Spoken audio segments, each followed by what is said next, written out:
Look at the enemy using you. Come on, somebody. Y'all come on in this room. The enemy is using Armand, made a fool out of him. Made a fool out of him. Y'all so busy. Oh, Wiley, this and this. Them views and dropped. Baby, them prayers is working. That's why I say, put God first. Put God first. Don't put nobody else first. Put God first. Put a G-O-D. And I can guarantee you, watch him move and give you the glory. Come on, somebody. Let me plug that up in here. We're going to get this show started right now. I'm not even going to wait until they go on and shut his live. I tried to tell you. You put your faith in cards and you're losing. Give me a second while I come on camera. We're going to do this countdown. We're going to do the live now. Let me know if y'all can hear me.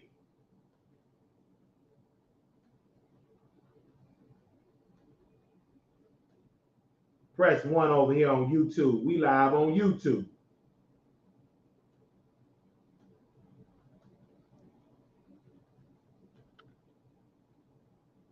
Live over here on YouTube. Give me a second. All that what you've been doing.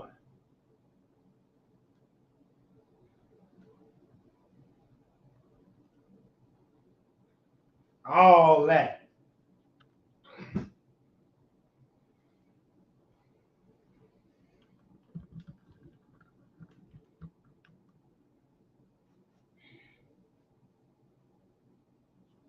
Give me a second here.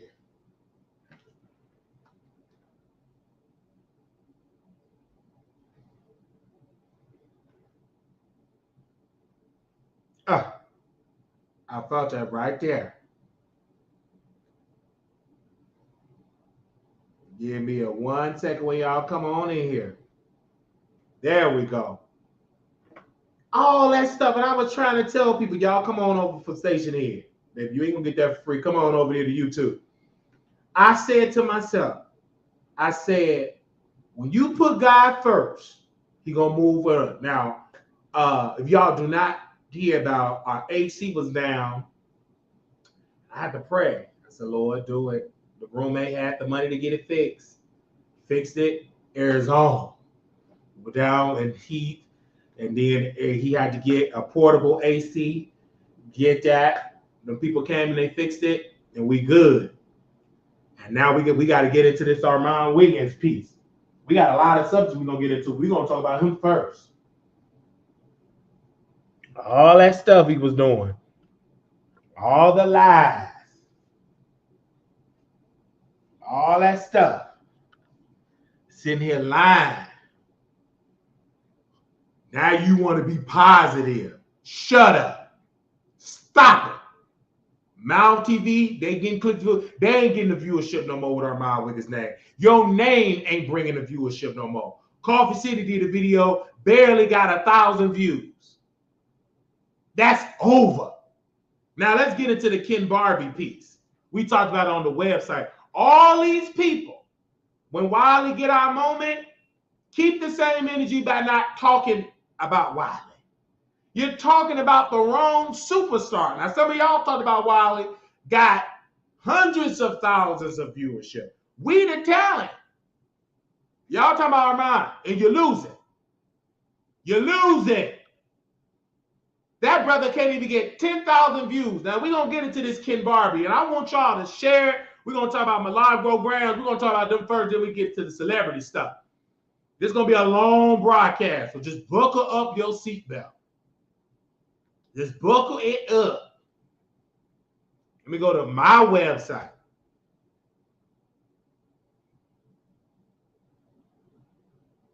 Go to my website.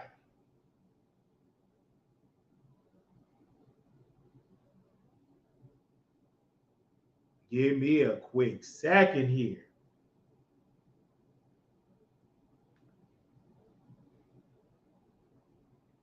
We're going to talk about that Ken Barbie one.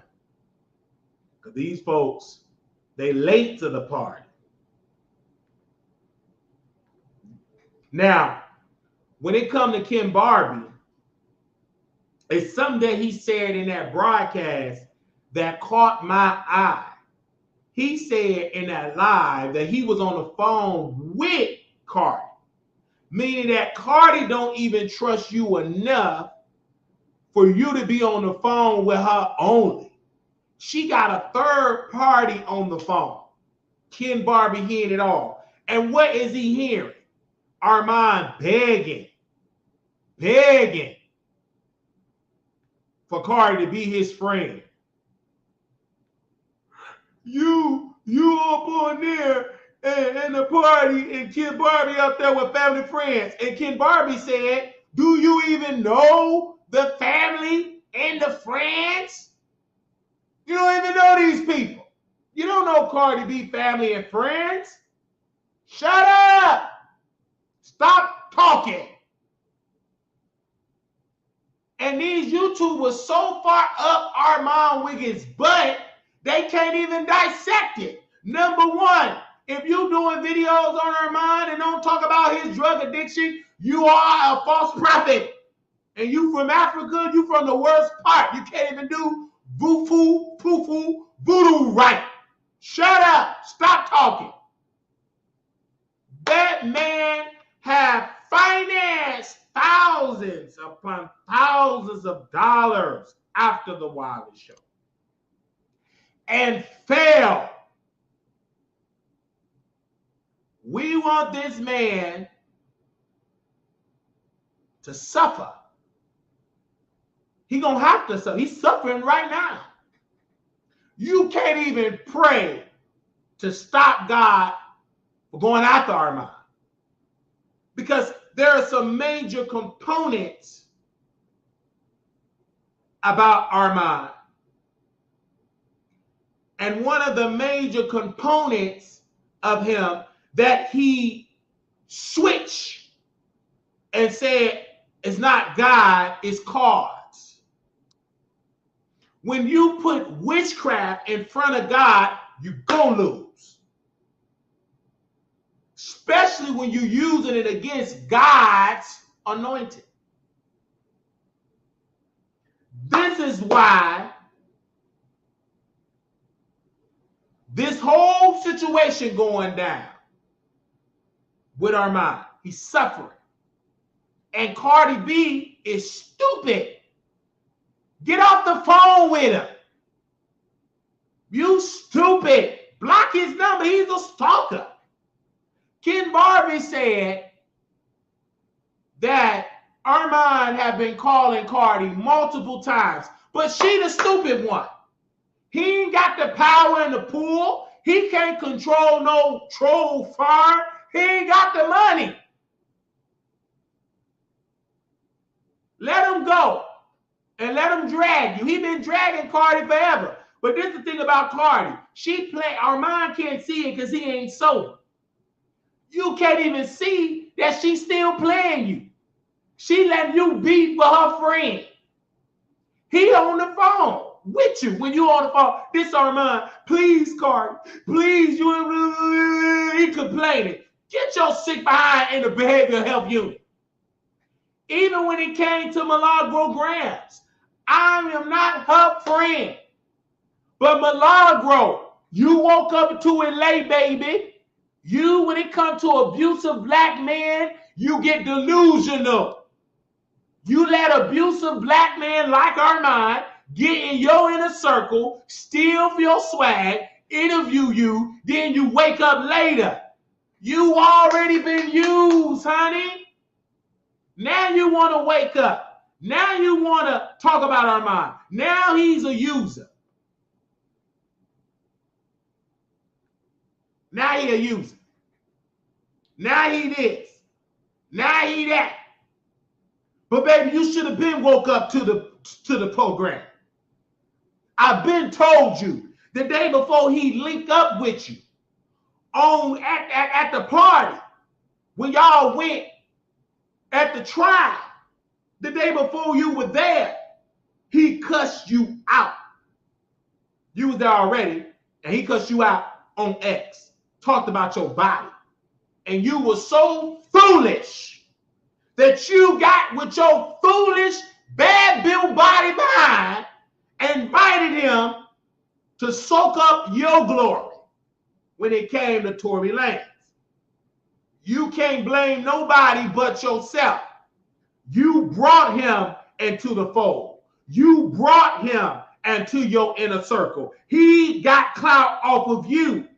And now, months and years later, you want to admit that Wiley was right. We've been told you that you were being used.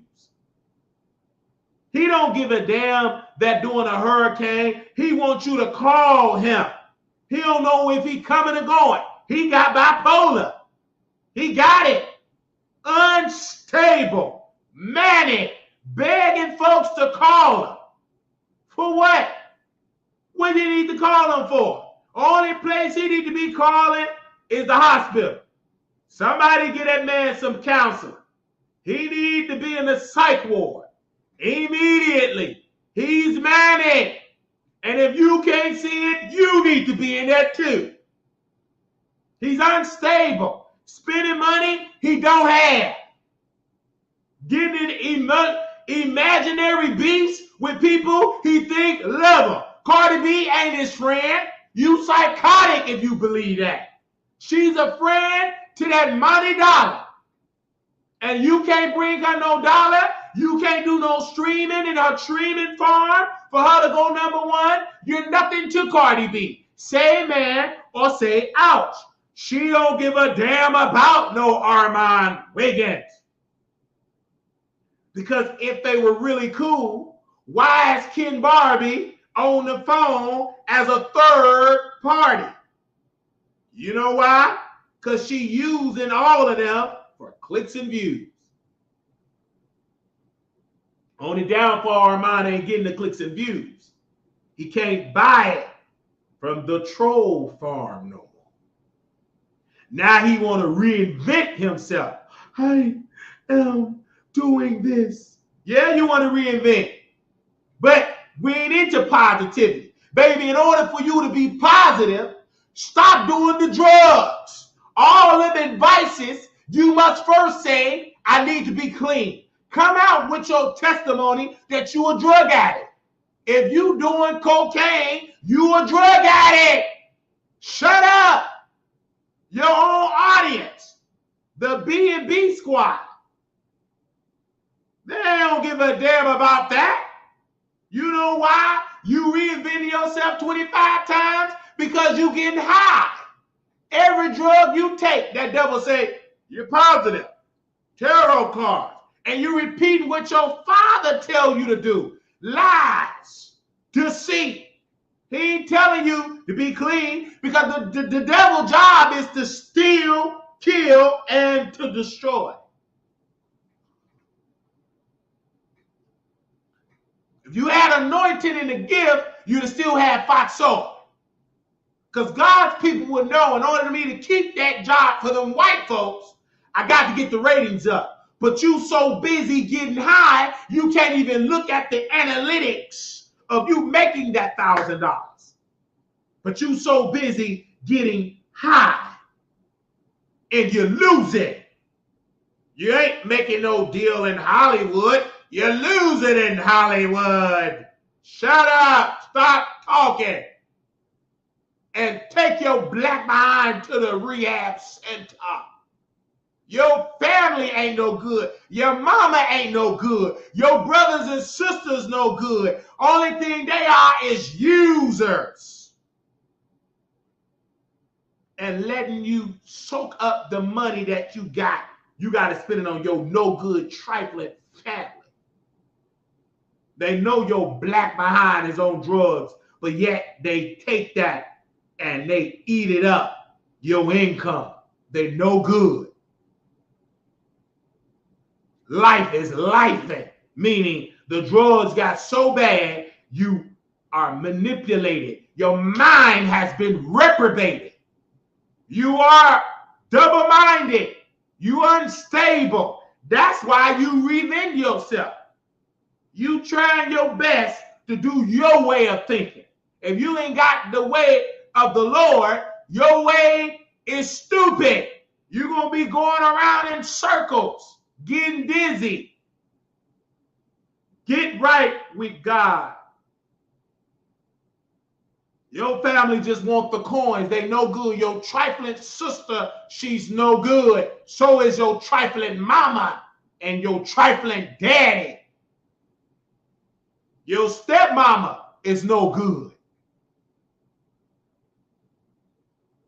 And that's why you are suffering. You want mommy from Cardi. Cardi already got children. And you ain't one of them. You ain't Mexican. You black. You black. Crispy black. You want to be lighter black. Baby, you black crispy. Be your skin color, honey.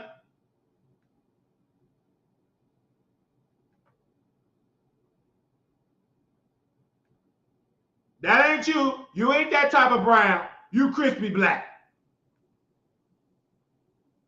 You up here trying to change the way you look, the way your style is. Baby, you crispy black. And until you appreciate that skin tone, you're going to crumble. Especially when you don't even like the skin that you come in. Be who you are. In Africa, there is an issue in some parts of the continent because of the power of whiteness. In some parts of Africa, part of that continent, that folks do skin bleaching.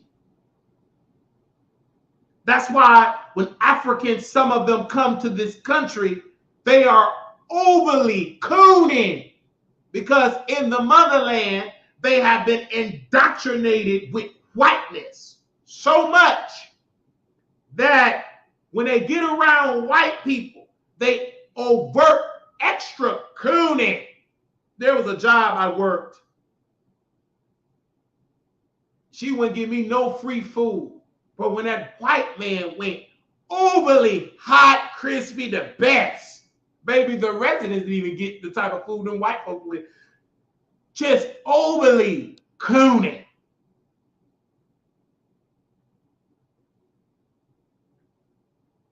Because in some parts of Africa, they have been colonized and thinking that white is right and black, get back, brown, stick around, bleach the skin to be white. And them same white corporations are making billions off of skin bleaching. Because your personality is white people is better because that's how you was trained and taught. There is no such thing as them being better. Because if you got to put your people down to uplift white folks, you stupid and you a cool. Because there are white people in this country that is suffering financially. And if they could just use their white powers, they'd been doing. There's some white people that are in shelters, millions of them can feed their family. And if they can just use their skin color, they would have been doing. So right then and there, should just drop that white people just doing better because they white. There are some wealthy whites that are doing good. But baby, Ain't nowhere in the world, just because your skin color is white and you poor, you ain't getting that house either. If your credit is bad, you got multiple evictions, and you go to the corporate landlord, they ain't gonna give it to you. It's about class. It's not about race. It's about money. It's about what tax bracket you are in. Just like with the Democratic Party, they have an illusion that there are 4 poor blacks. That's a lie. Because if that was the case, then for the last 50 years, poverty in the black community should be close to 0. That should be wiped out. When Democrat presidents and governors get in there, they should automatically do for black folks and erase their poverty issues and give them opportunities. Right then and there, Democrats is not for poor blacks. Because at the end of the day, you got to know how to operate in this world to get a mindset, to get a career, or to be an entrepreneur. Some people are going to be great employees and make great money. Everybody ain't meant to be a boss. There are some people that is going to die as an employee. You can't change it. You'll have a heart attack and get dementia trying to force sleepy blacks to be owners. They want to be sleepy. They want to be employees. But you got to hang around other owners. You can't hang around employees. You can't, because they're going to try to drag you to be an employee.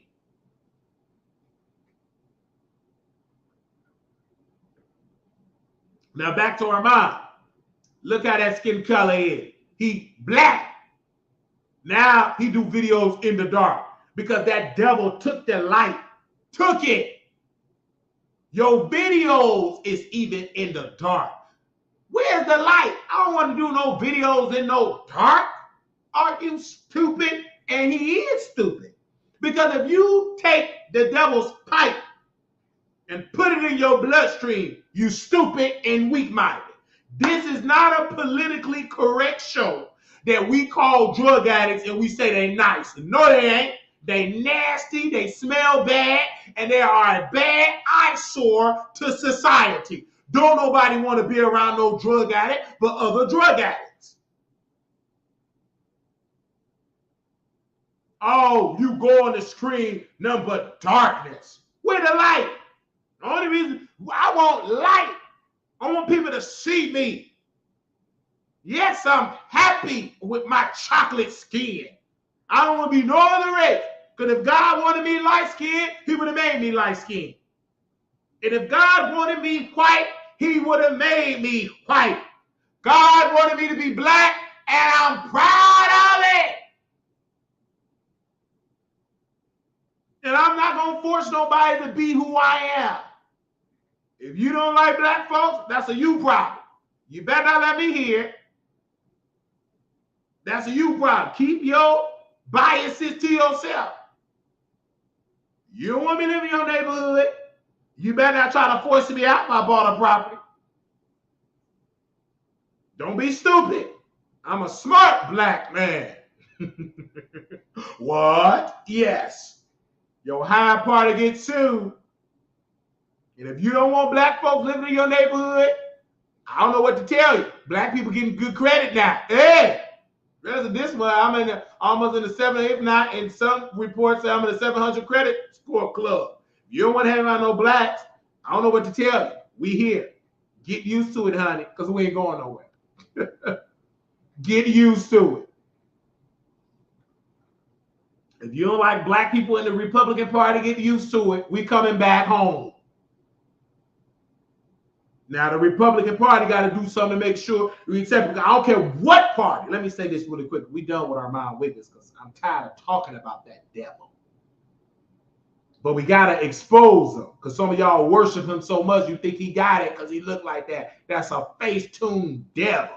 Filter fish devil. And stop talking about Cardi because she ain't hitting about nothing. She just as weak-minded as they come. She's so nervous. I don't want to put out my album. I don't know if it's going to sell. Shut up. Stop talking.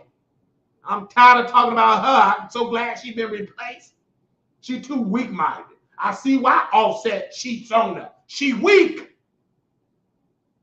Ain't nowhere in the world. I got to say this about Cardi right quick. I'm coming down your road. Ain't nowhere in the world I'm on the phone with a gay man. You got you an Offset, a thug. That's why your man cheat on you, you stupid woman. You a whole wife. This is no problem, Cardi. You hanging around all them gay men. And why you doing that? Offset cheating. Because you too busy want to be accepted by the gays. You got you a straight husband. Why are you so indoctrinated with gay feminine men? Where's the heterosexual black man? Where's that? You supposedly got one at home, but he cheating if he is at home. And you always in mess because you hang around gay feminine men. Most of Cardi issue is by gay feminine men. The Armand Wiggins of the world. Say amen or say ouch. You got a whole husband and you on the phone with Armand and Offset.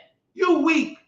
Ain't nowhere in the world Mrs. Wiley on the phone with a gay man begging to be her friend. He gonna get cussed out and a restraining order. Don't you call my wife no more. You stupid weakling. Get off my line. And you call again, it's gonna be some trouble. He can't bring you no more stream. Get your weak behind on the stage, Cardi, with your weak self. Stop all that on the phone gossiping. You got a whole husband. He ain't gonna do nothing but cheat on you. In the next couple of months, y'all gonna be divorced. You already know that. You just trying to prove us wrong. You been lost your husband. That's why you on the phone. Now we did post to her. She supposed to be pregnant. All he gonna do give her babies. And she in the next couple of months, she gonna be putting this black behind on child support. She outside in Paris. I believe it was in Paris. What did I post on the website? We did put her on the website. It did good views. So we're not gonna complain about that. You know. She at Disneyland in Paris. Armand, you ain't gonna be well. You ain't her wife. You got a boyfriend. Black. You got you a black man. Look at Offset. Let me let y'all see.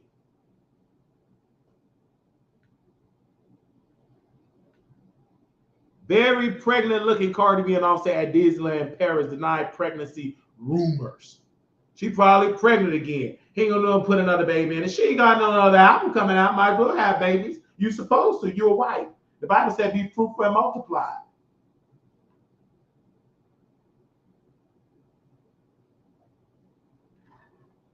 At least your husband, Cardi B, can't go to Disneyland. Kenneth Petty can't do that.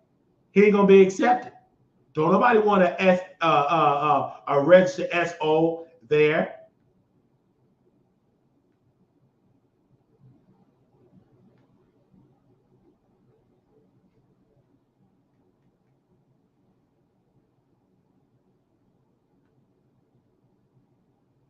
And I'm just keeping it real.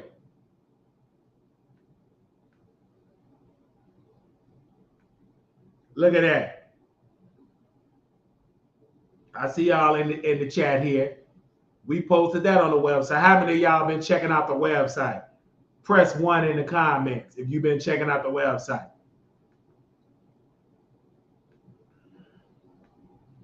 I also want to thank Monica from All About the Tea. And I also want to thank Neighborhood, the North Carolina Bee, and also the Neighborhood Talk. I want to thank my friends in the industry.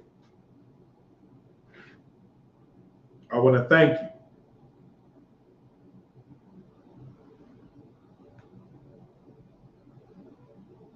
Friends in the industry, right? Too busy entertaining, pillow talking with the gays. She abandoned her husband. Yeah, she abandoned her husband. Don't make no sense. What you abandon your husband for? You got a whole husband and you on the phone. Ain't nowhere in the world. I'm single and I'll be on the phone flirting with single black women.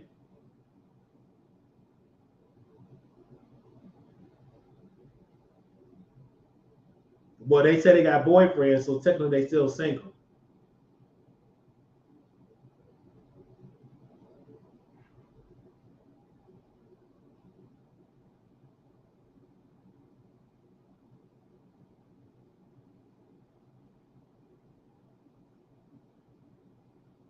Make no sense.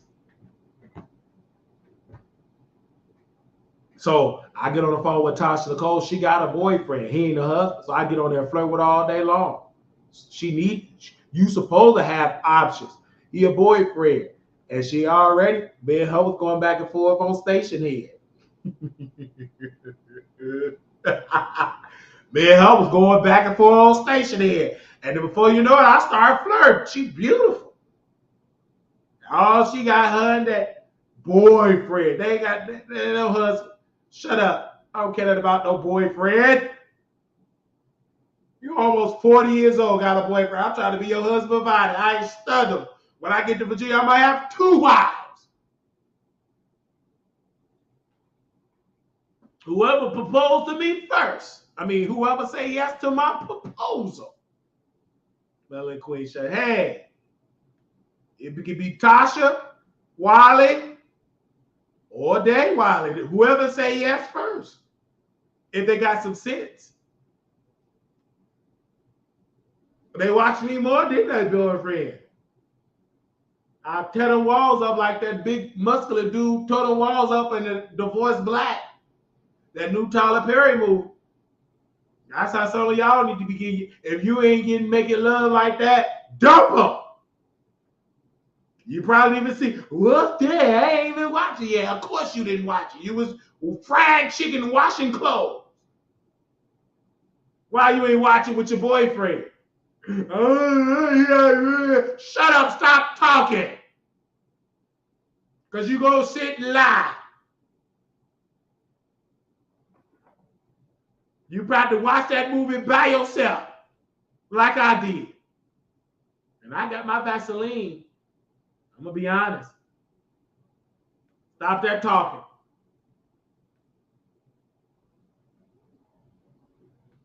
I'm teaching y'all, because Cardi B got a husband, and she's still a busybody. Weak. That's why she in a lot of mess. You around that spirit of gays. Get away from her. They ain't your husband. You ain't no ally of the gay community. How many gay people making 6 figures on your staff? Hey, number white people on that staff. And you may got Ken Barbie. That's why Armand Wiggins, man. She only got one, a DEI choice. Ken Barbie, DEI.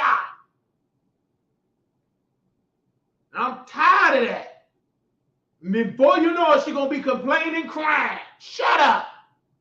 You better not let me see you crying no more.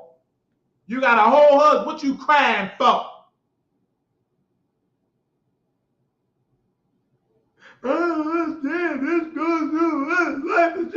Shut your behind up and eat a taco.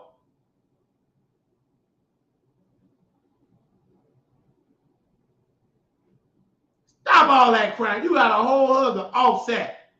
Chocolate meat between his legs. You should be pregnant every year.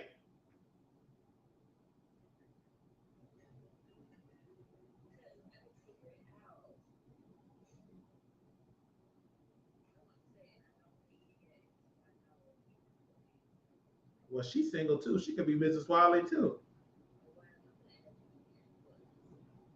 Might as well add me. Let me get my lips together. You single. You ain't got no husband or the provider. Might as well. She could be Mrs. Wiley. I don't know about y'all. I didn't say girlfriend. I'm almost in my 40s.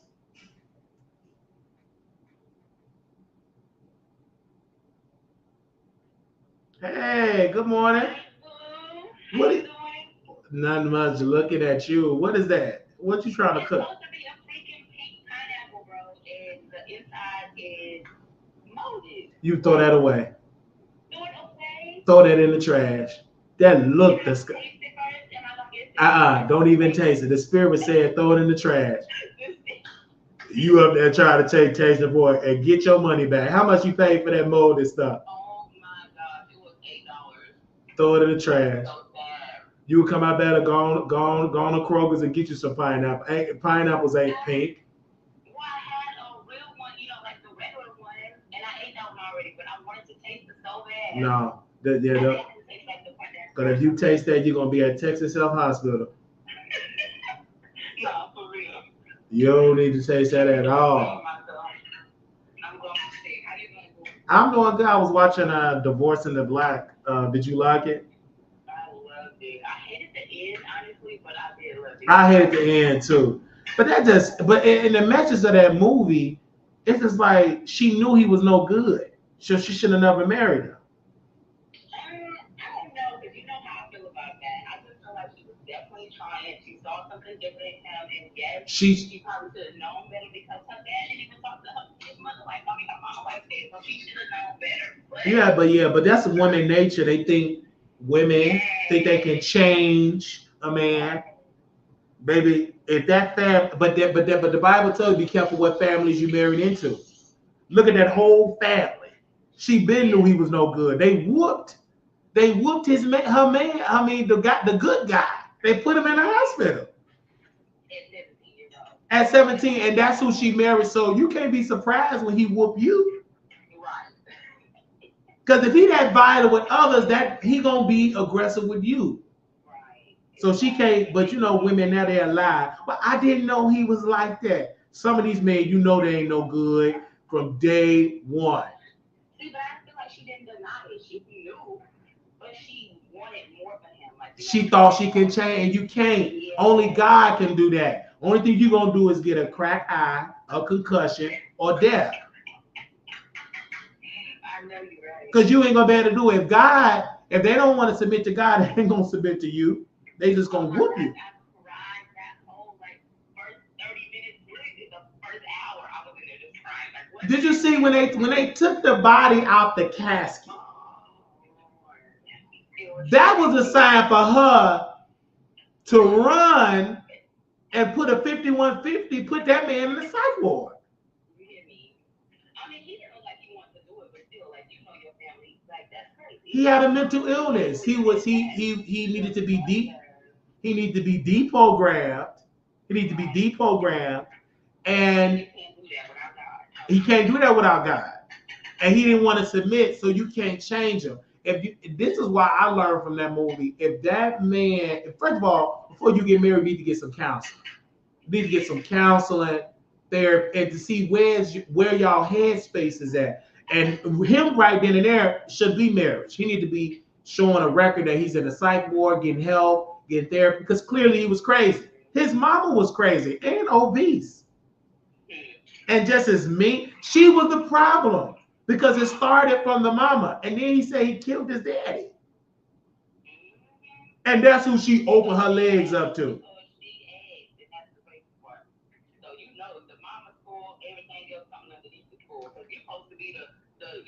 The nurturer, the carer, the supporter, all that. You couldn't even do that for your kids.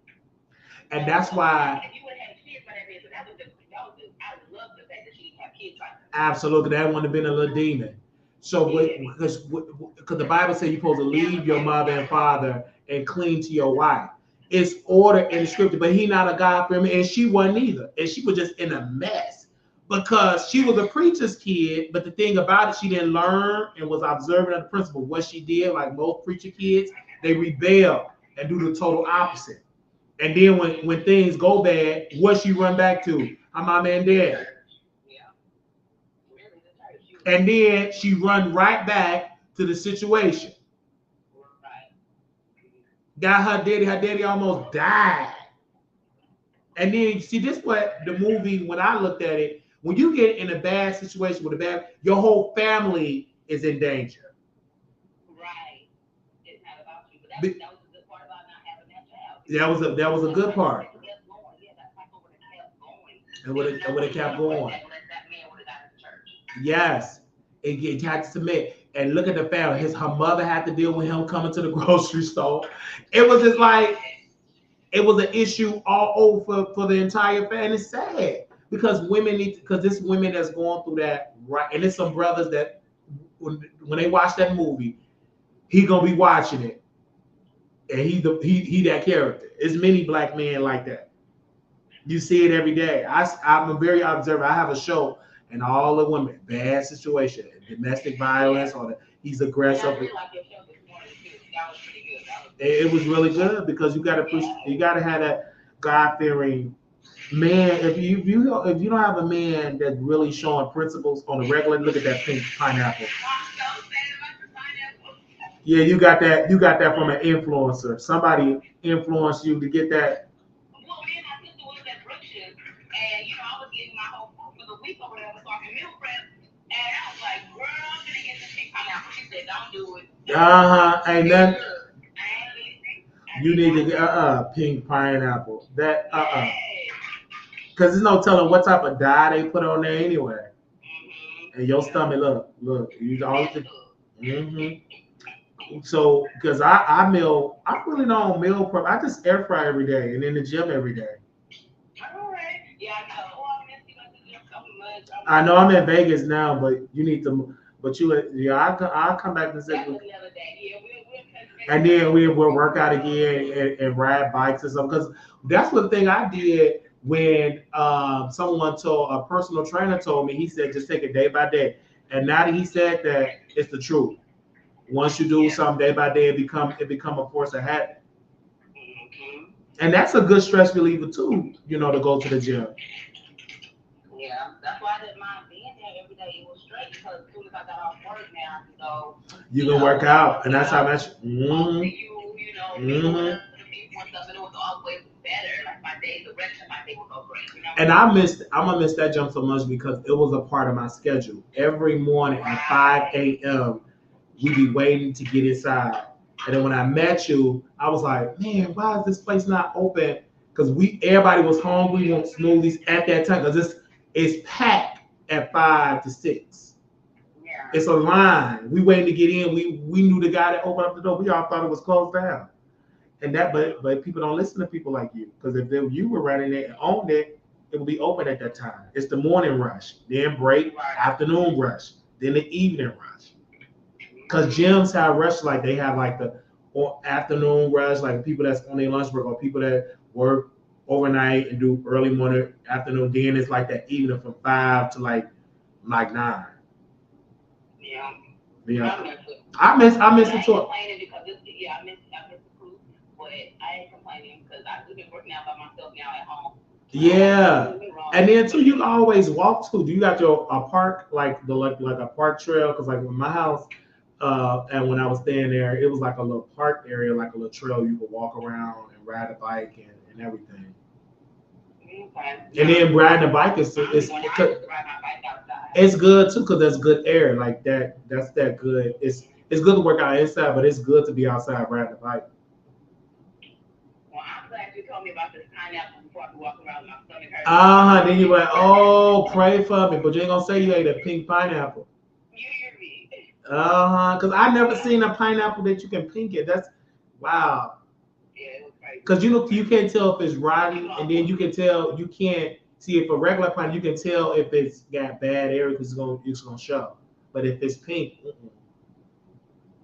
Right. Yeah, but it's good. I'm glad you watched. I'm glad you watched the movie though. I'm glad you watched it. I have to. When you said that this one, I was like, what is it going? Because I got some time while I was working out. I went ahead and watched it. It was good. It was good. My mom watched it too because she on my Amazon Prime, and she loved Tyler. I could tell Tyler Perry didn't write it. Somebody else wrote that script. But what Tyler do? He put his name on it, but somebody else write the script, which is smart because people was a fan of Tyler. Right. Yeah. Bro. And I didn't read the credits, so I don't know. Yeah, Tyler Perry. What he does now, he's been doing it for a while now. He have other people write it. He just snapped his name. He have ghostwriters. Oh, okay. And because people will be like, this not no talk. Because if Tyler Perry don't say he wrote it, his fans unfortunately won't support it. But if he say I wrote it, produced it, and everything, they're still because I can tell he did not write it. Because it was unpredictable.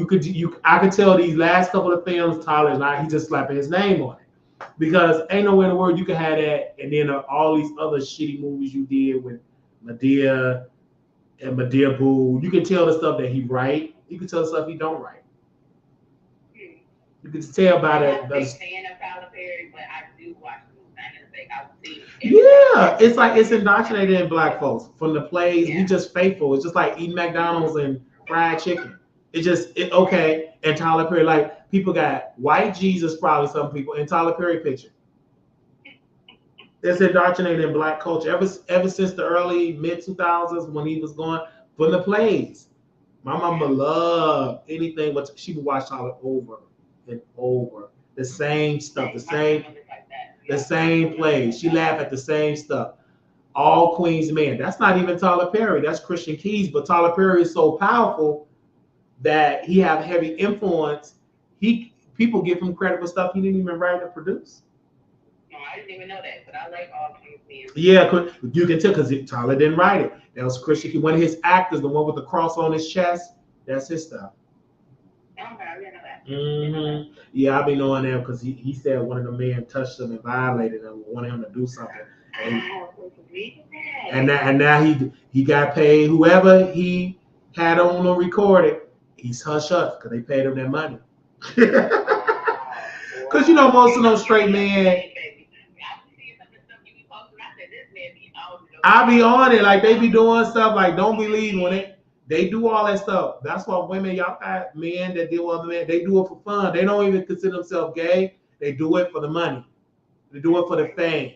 And they do a whole like Christian Keys, one of them. Ain't no way in the world you in a drinking and they keep making passes on you and you keep recording. The first recording, you will stop being around, but you ain't gonna tell the people, well, I did do it willingly, because you can spin it. As long as you got the recording, you can say I was, especially if it was your boss, because that's technically is sexual harassment. You was forced to do it.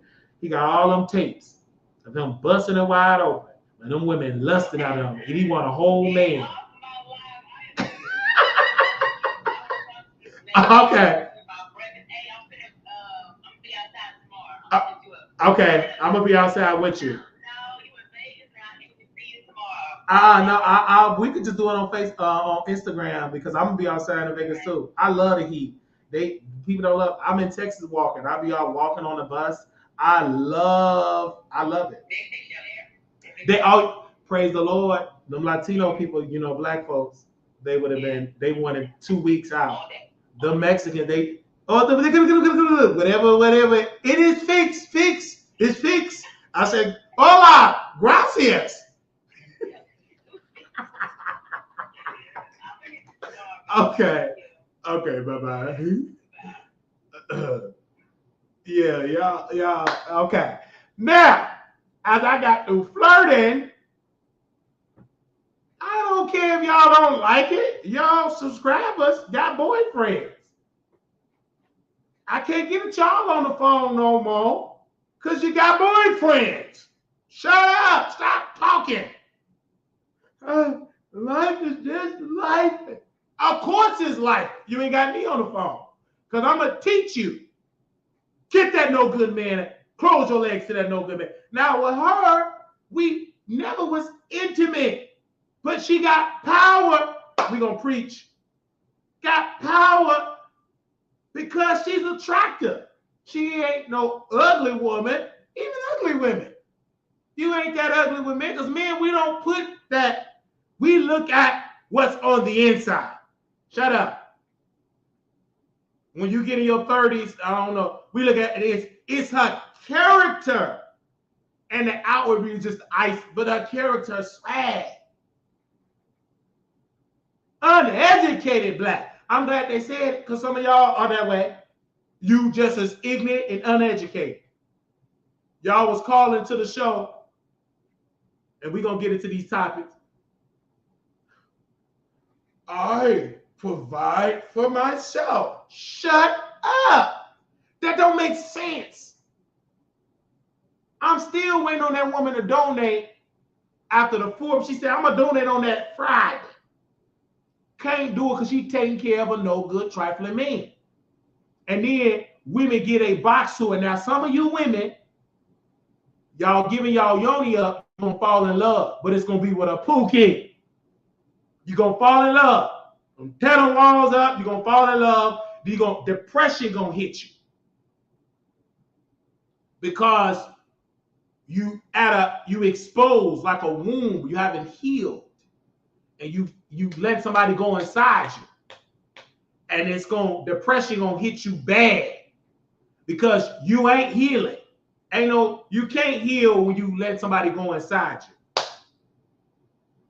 That spirits And some of y'all did not do a background check on the people you let go inside you.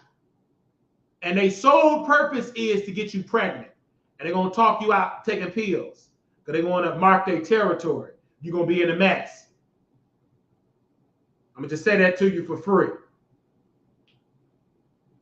I don't care if you don't like it. Because some of y'all get in my ear. I'm healing. No, you ain't. If you got your legs open, you're not healing. You hoeing. Close them legs. If you healing, close them. Because you ain't gonna do nothing but get pregnant again. And so what? You taking a little pill, you still get pregnant. Okay. Now keep doing it. Don't listen to Wiley and crumble. If you want a husband and a good husband and provider, listen to Wiley. You'll be on the phone with a potential husband to be quality, or they're talking to you. But y'all don't have that. He don't get you on the phone in the morning when you eat breakfast. He only wants you at night when he go inside you. When the last time you had a man get on the phone and talk with you about breakfast and a pink? He ain't gonna get on the phone with you. Shut up. Some of the men that y'all talk about, the maturity level. I got to get on that stuff. That spirit, that maturity level, he ain't even on your level maturity-wise.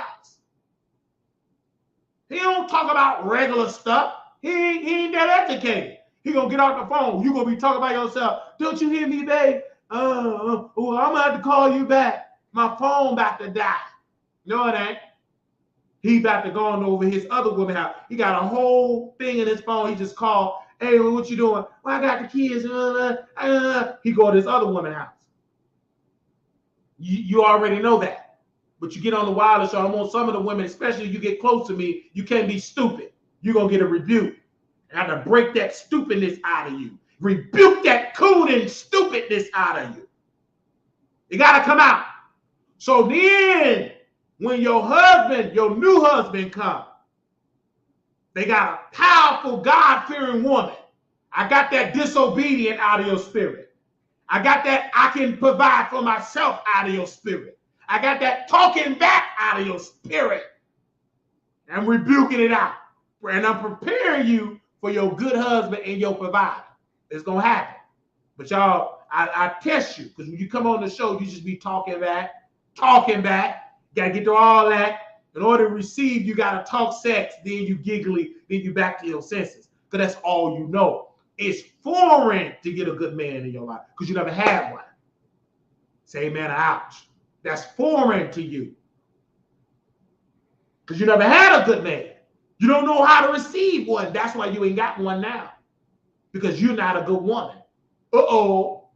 You must first be a good woman so you can attract a good man.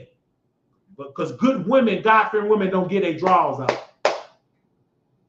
God-fearing men don't get that up to women, and then knowing they ain't gonna do a good, they ain't no God-fearing man, knowing you coming inside that woman, don't care nothing about her, ain't gonna help her, you don't care, and you barely ain't gonna let her come. You come first and go to sleep or leave, and she ain't even come yet, because you don't care. You just care about getting yours. That ain't your wife. Even if it is one, you got some husbands don't care if you come. They get theirs in and sleep hard. You can't even have no conversation because they violent. They're going to hit you against that washer and that dryer. Say, man, ouch. You ain't going to be able to help them. They're going to hit you against that washer and that dryer. You ain't going to be able to say nothing. You can't say nothing. You better not say, well, baby, like a lot, you'll get that backhanded slap. So you can't. You just take it. And then you come to Wiley and you put on your big girl panties.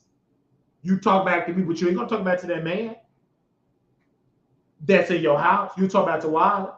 Try that with that man that you got in that house. See what happens. Try it. You can't. You didn't try that before and just got out of the hospital. They said, where your boo? I don't have a boo. I have potential wife to be. I haven't picked the right one yet. You see what I just said, Divine? I have options. When you ain't got no kids, tall, chocolate, with a 700 plus credit score, you got options. And a job and an LLC that's bringing in income and a job. Come on, somebody. But you can't be an option of mine giving up your drawers. I ain't gonna want you. Good man like myself ain't gonna want you. We gonna talk about you. Bad. And men do talk about no good. There was an option to ask your option for. I gotta block you, Divine Shine. I'm gonna have to block. I'm gonna let you stay right there and there because I want to bring you along the road. I'm gonna have to almost block you, sister, because you're most like an older woman. I want you to call in. Give me a second. I want you to hit the link, sister. I want to educate you on something because I know you're a little bitter and black, but I can get that bitterness out of you if you're willing to submit. You're a little bitter. I understand it because you ain't got no man. You got a watch wallet. You wish you had a husband like me. But you ain't got one. You a divorcee. I understand that, and you bitter. I can get it out of you if you're willing to submit. I'm going to rebuke that cooning and bitterness out of you. I rebuke it out of you. Because you're a bitter, you got that bitterness in you. And you mad because you don't give to the Wiley Show. And you mad. You can't even go to a Kevin Hart. I am your Kevin Hart. You can't go to no Kevin Hart show. You ain't got the money. I understand that you're a little bitter. I get it. But it ain't my fault. I didn't dump you. It ain't my fault. I didn't sleep with your sister. It ain't my fault left you with the kids. It ain't my fault that you got to work triples and doubles to survive and take care of your family. It ain't my fault. And you taking all that frustration out on Wiley like most of you women do. It is what it is. I know Ladybug, when we talking about black, most of my people over here is black. I understand that. Give me a second. We gonna have you on the show here. Hey, Divine Shine, how you doing? I'm good. Happy Friday. Right then and there, I know you don't think yourself is beautiful because you ain't on camera. But go ahead.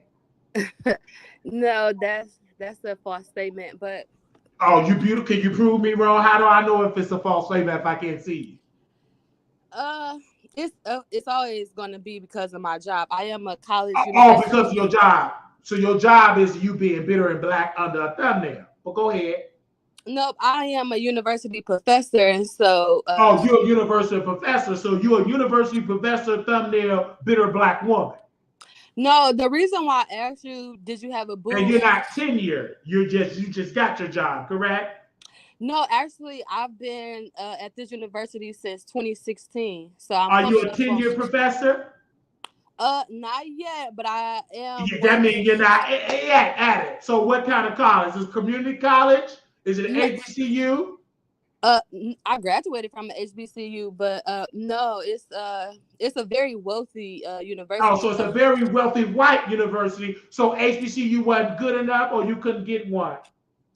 No, most people who graduate from HBCU would love to give back to HBCUs, but it's too much shenanigans as far as like getting paid on time and all of that. So, well, that could be understandable because my producer here, proud of me and myself, we just had a whole article since we got you here. Before you try to talk about me having, are you married? Do you have a husband? Okay, let me just answer that. So I asked you two questions, and the main question I wanted to know is, excuse me. Do you have a husband? I wanted to ask, did you have? I'm asking you a question. Do you have a husband? No, I do not. You okay? Then have you ever been married? No, I have not. Okay, so you could be a potential being a Mrs. Wiley. So there's no need for you to get me wrong because you know all that type of stuff, and you already. There's no need for you to get all that type of stuff. Do you want a husband? Do you want a good husband and a provider? We'll see. Actually, I'm about to. I ask you. Do you want a good husband and a provider?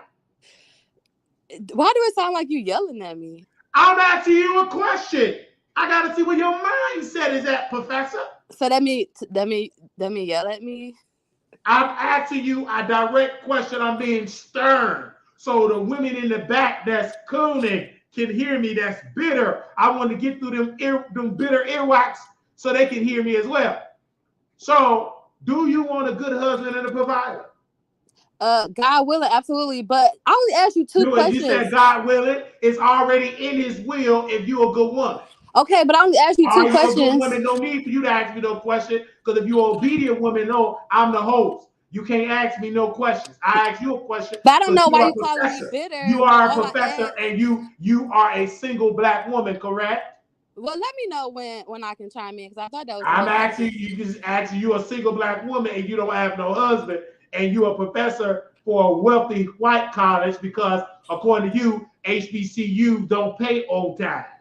Okay, but let me explain the difference between me and you because, like you No, said there's no earlier, need. There is no. It is a difference. I'm a man and you're a woman.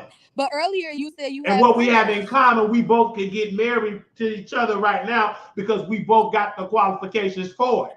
But you just Do said you when I have any asked, children, ma'am? no, and when I asked you, did you have any girl? You said I don't have any children either. So right then and there, we can go on to the courthouse and get married. But one thing, while we do have you here as a professor, you can just give your answers on here because I don't believe your school would ever get scammed from a donor like this. At FAMU, if you do not know, ladies and gentlemen, that the president of FAMU have resigned because he's stepping down because he got scammed. The entire university got scammed by a black man. Said he gave the school billions or millions of dollars in stocks, but the stocks came from a privately owned company that don't gross no money. It was all a scam. What is your thoughts as a professor? Would your school, this wealthy white college, would they would have got scammed like FAMU? Would have happened? never. I will answer your question, but I definitely want to chime into my original point for There's no need for you to have tried to the original point because it's irrelevant. You're not a bitter black woman. no, You no, just want. There's no need. no, it's There's no not in need to regards add. to There's no that need because you're comment. not a bitter black woman. You just like to defend bitter black women. You're No, not my demographic that I'm talking about, honey. You're not a divorcee. Neither do you got baby daddy drama. So but right then and there, have my a message do not fit you, honey. I have a sincere question There's no to need for ask you to you. have the. I don't. We're not answering. Right then and there, we're gonna talk about FAMU because you said an allegation that HBCUs do not pay your check. The check don't come on time, and this fit the topic of your allegation because FAMU got scammed and Okay, but then they let signed an me explain the NDA. That's difference what we're gonna talk between. about because Okay, if well you let would me have came answer. on and said you was the CNA, then I wouldn't even ask you to ask this question. Okay, But because you said you're a professor at a wealthy college, meaning that it's white, well let me uh, know when I can answer your question about FAMU. go ahead and answer it, honey. Oh, thank you very much for giving me the floor. I really appreciate that. Yeah, so the difference in between HBCUs and PWIs, unfortunately, it's a lot of differences, but when it comes to alumni giving back and contributing, you do see alumni from PWIs, predominantly white institutions, the alumni tend to give back more than an HBCU. Why is that the case? Who knows? Maybe because they don't trust HBCUs to do what they need to do with the money because it's been so much misappropriation of funds. For example, at Howard and other elite Ivy League HBCUs, maybe those graduates from HBCUs don't have gainful employment like someone from a PWI. There's a lot of different reasons why HBCUs tend to be in a I'm not the best financial situation compared to their PWI counterparts. That's why Dr. Umar Johnson years back when he first went to the Breakfast Club, he said every major celebrity should adopt a HBCU. So Beyonce and Jay-Z got Howard, DJ Envy and them got Hampton and such and so forth, so we can continue to improve our HBCUs because HBCUs graduate. I want to say the statistic is like either 90 or 95% of blacks with those graduate degrees. So those lawyers, those black lawyers, those black doctors, those black engineers, those black psychologists, and so forth, at least 90% of them come from an HBCU. So we definitely need to pour back into them. So yeah, we don't know why the alumni don't donate like the other people from PWIs. It's a lot of reasons. So moving forward, I think, but also one of the major points of it is because black folks, especially those that graduate from HBCUs, on this is a black show, is because they go to HBCUs historically for homecoming, but they won't even give out of their paycheck $10. If every graduate from an HBCU give $10 from to their and send it to their respective schools, HBCUs will be at a better state financially. That piece, and then also if the state of those, if they're a state HBCU or a state college HBCU, if they get their fair share from the state that they're in, they will be at a better place. Example, in Tennessee, the state of Tennessee owe HBCUs billions. In Florida, they owe billions. So if the federal government do a better job funding HBCUs, it will be in a better state. And then also, if the leadership were competent and not just DEI choice, because sometimes just because you're black, you should not be running an HBCU. Are you qualified?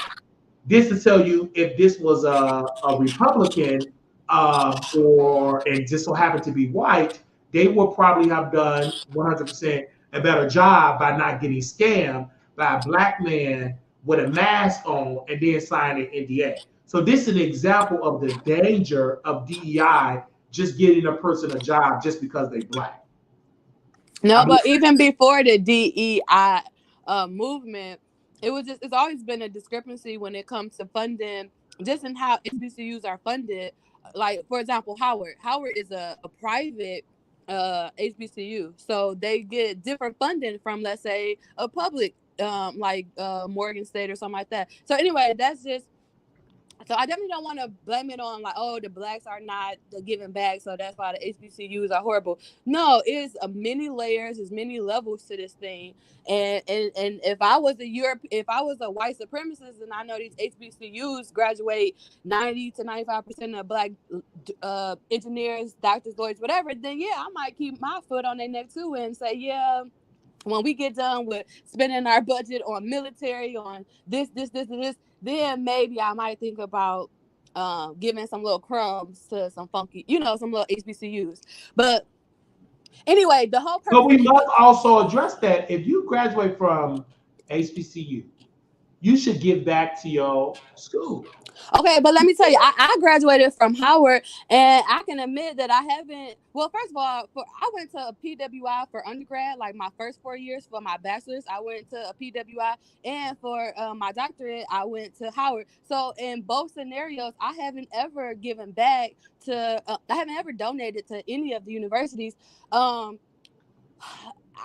like I love Howard, but Howard, they just have. I don't know. It's just. They've been in the news for misappropriating funds. So I don't know. I think I would still want to help students, but I have to figure out a way to circumvent the system, because you didn't heard of people embezzling and this, and of course that happened at in any industry. You have corrupt people. So I'm definitely not just trying to blame it on Howard people. But anyway, I'm about to squeeze in my original point. There's no need for you to squeeze your original point because you are a professor. And you are a viewer of the Wiley Show, meaning that you have a limited viewpoint, meaning that the hosts tell you what to talk about, when to talk about. No, you don't tell me what to talk about because I'm grown. But originally, before I called in, there's no need for your original point, ma'am. We mostly brought you on to talk about FAMU because you are a professor. You didn't even know I was a professor until I mentioned it. Until you said it. So that means, as a leader of it, we allow you to do that. So to talk about you brought me on to talk about my comment. I understand that. There's no need to talk about your comment, though, ma'am. There's no need. I don't care nothing about your comment because you didn't come on here saying you was a CNA. You didn't come on here and say you were a bitter black. No, you missing a You came on here saying that. Now the reason why you have to understand these are rules. I don't care nothing about your comment because you don't donate. So your comment in that chat is irrelevant. But You it's don't really even not though. donate back to When your I first started HBCU. when I You don't first started even give listening to back to your your show this morning, you HBCU. was You don't even give back to bashing Howard black women. University. You was saying, What "Oh, you y'all do can't donate." as a professor is criticize HBCUs. But was they bad to give you that degree to sit with them white folks? When I first turned on your show, you was like, "Oh, y'all black women, y'all can't donate to the Wiley show because It's the truth. You y'all don't giving donate. y'all money You to wanted to, some it's, men ma'am, who ma'am, they ain't got ma'am, ma'am, you ma'am, taking care of ma'am, some ma'am, men." ma'am, But ma'am, it's ma'am, like ma'am, ma'am, ma'am, essentially you ma'am. asking us You're to one take. of those black folks that don't donate. You don't even send a check to your HBCU. You don't donate. I'm talking about you. And then you don't think that you're going to clog up the air to give out your grievances? It don't mean nothing. You don't donate. You don't have no power to control that. If you sat here like Lala and donate, I let you lead the conversation. But you ain't sitting no lead the conversation type of donation, honey. You didn't even donate to your HBCU. How dare you? You are an embarrassment to Howard. You an embarrassment to RCNAs in Chicago. You ain't nothing, ma'am. You're not even a professor sounding like that. That's why I'm not on camera, because I can't We can risk my still hear your voice. so. And what that mean? They don't see my What face. wealthy college hired this black trash? They need to be fired. Look how you sound. You My overall sound point. like trash. My overall point is you sound And hypocritical, just, but bashing you know, black I women. don't care nothing about your overall point. I don't care. It's irrelevant. Go back to Howard to learn common sense that if you want to control a show, have your own show. Call it a producer, a professor at a wealthy college podcast. I And thought this then was you a can call us to dialogue. be there. You ain't gonna be able to clog it up. I got you on mute, honey. You can't clog it up. You don't even donate to Howard University. Send a check to the Wiley Show. And then I let you talk. Send a cash out. Joyce Christian, you said that respectfully. Sister, you said you are a divorcee with 2 adult children, meaning that your marriage had flopped. So there is no need for you to say, Brother White, you ain't right. Your husband wasn't right. And was you right as a woman? Because you attracted that. It took 2 to say, I do. Okay? So respectfully, when the last time you donate the 4C? Okay? You trying to come here and get me together, get your ex-husband together. And why did he waste your best years? Oh, or are you going to say you divorced him because he wasn't delivering his husband duties? And do you have a man to make you come? Because you coming in the chat with all that aggressiveness. Is somebody riding your face? Did you get your box 8 like Megan Good did in Divorce Black? Or did you even watch that movie? Don't gather me together, honey. You are a divorcee with 2 adult children, meaning that they mother failed as a wife. I pray that you didn't fail as a mother. It only gonna take your children to be able to confirm whether you're a good mother or not. I divorced him because he was abusive. Exactly. So don't you come in here with the abusive behavior trying to get me together in the chat. Be submissive. And I pray that you get a good husband that's going to be and treat you right and get some order. But don't pick up your I turn a husband ways in this chat. Submit yourself, woman. When the last time have you donated? You say you worked in PR. You can give some judge on the show, but you ain't getting no check. But don't pick up that husband, that Ike Turner behavior. I'm not Tina. I'm a black man. There will be order. But you in the chat, you want to be all abusive, get me together in the chat. You should be saying, Wiley, pray that I can attract a good husband and provider that will not hit me against the washer and the dryer. Say amen, ouch. And my heart ache that you have to experience that, because no woman should have to go through an abusive man. They should always have a good man. My heart ache for you. With this public rebuke, I pray that God come to you. First of all, you got to be a good woman. You talking a lot in the chat. You got to be a good woman to be able to receive that. You got to be deprogrammed, because you believe all men are wrong, the way how your attitude is. So I have to rebuke that cooning out of you. You got to be reprogrammed that you are deserving of a good man. But judging by your behavior, you love being miserable and bitter black woman. You love that club. You love that. You marinate in that. But are you deserving of being with a good black man? Let's make it open. A good man, a God-fearing man.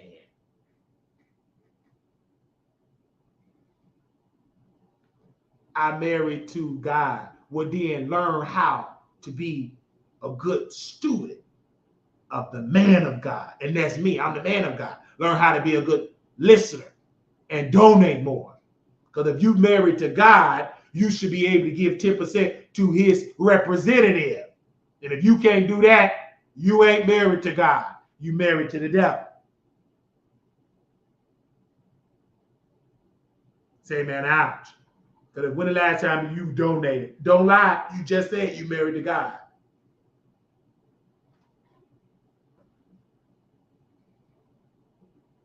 Say, man, ouch.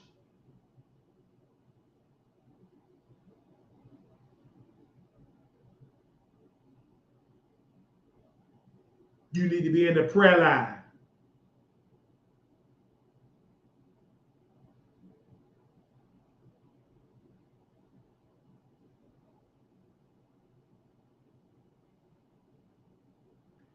Again, Joyce, there's no need for me. You should have got straight and attracted a good man and not hit you against the washer and the dryer.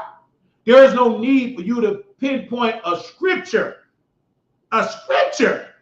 And you got a husband that whoop you against the washer and the dryer.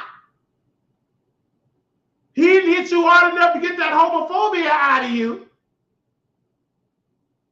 And your husband probably was in the same lifestyle. That's probably why he gave you a 2-piece and a biscuit. Don't pray for me. Keep your prayers. Your prayers coming from you, not giving. What you praying for me for? It ain't going nowhere but up there silly. Because you probably prayed for a good husband. Look what you got or had. Stop talking.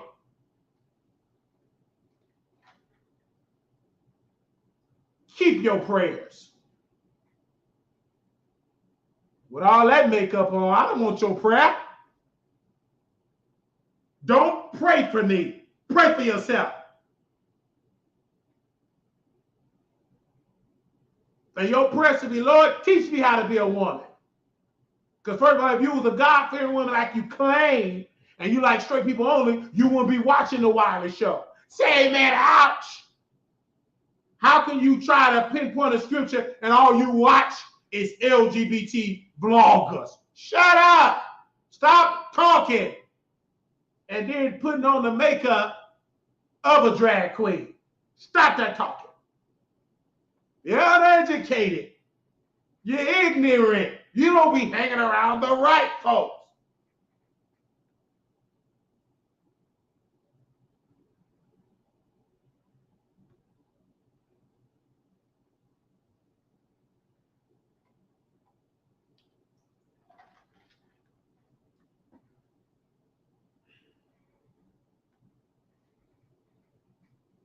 And you're a woman of season. You're a seasoned woman. How old are you? You're in your 50s. You're probably in your 50s.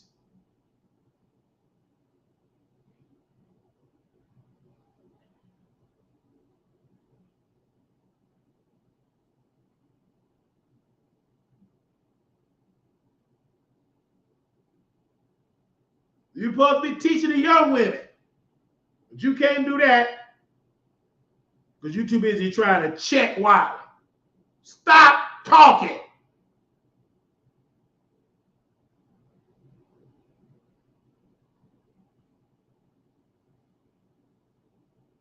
It's your real face with makeup.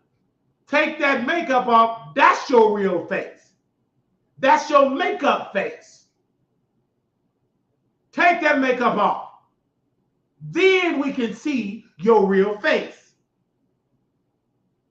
I want to see how you look without all that 50 shades of coats of makeup. Say amen or ouch.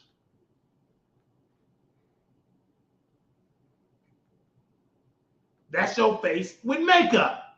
That ain't your real face.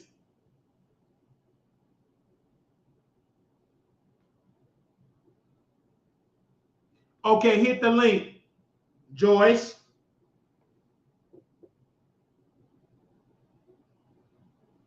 Hit the link.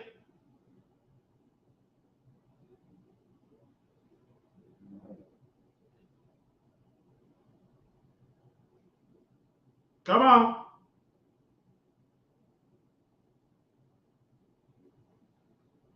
Hit the link. Are you a professor? Thank you to Prada being a member. Thank you to Sharonda Moore for being a member. Thank you.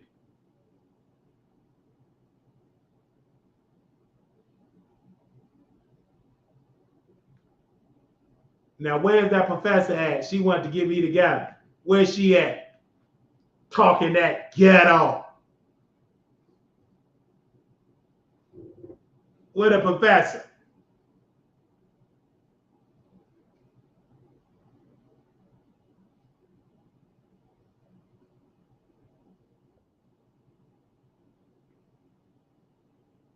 Hey, Joyce. Can you talk? Can What's you up, talk? Brother Wiley? Huh? Yes. How are you doing? I'm good. Do you want a good husband and a provider? I'm good. Do you want a good husband? Can you hear me, Wiley? I can. Can you hear me? Yes. Okay, yeah, I can hear you. You had me playing because on the TV. Okay. Okay. I Is can that walk your out. hair? I'm gonna walk outside of this room so I Oh can yeah, hear don't you walk outside the room. Let us see you walk. So that means you're not disabled. better. Let me turn the lights on somewhere. Look at you. Look at that hair. Oh. I ain't even got dressed You want a today. good husband and a provider, correct?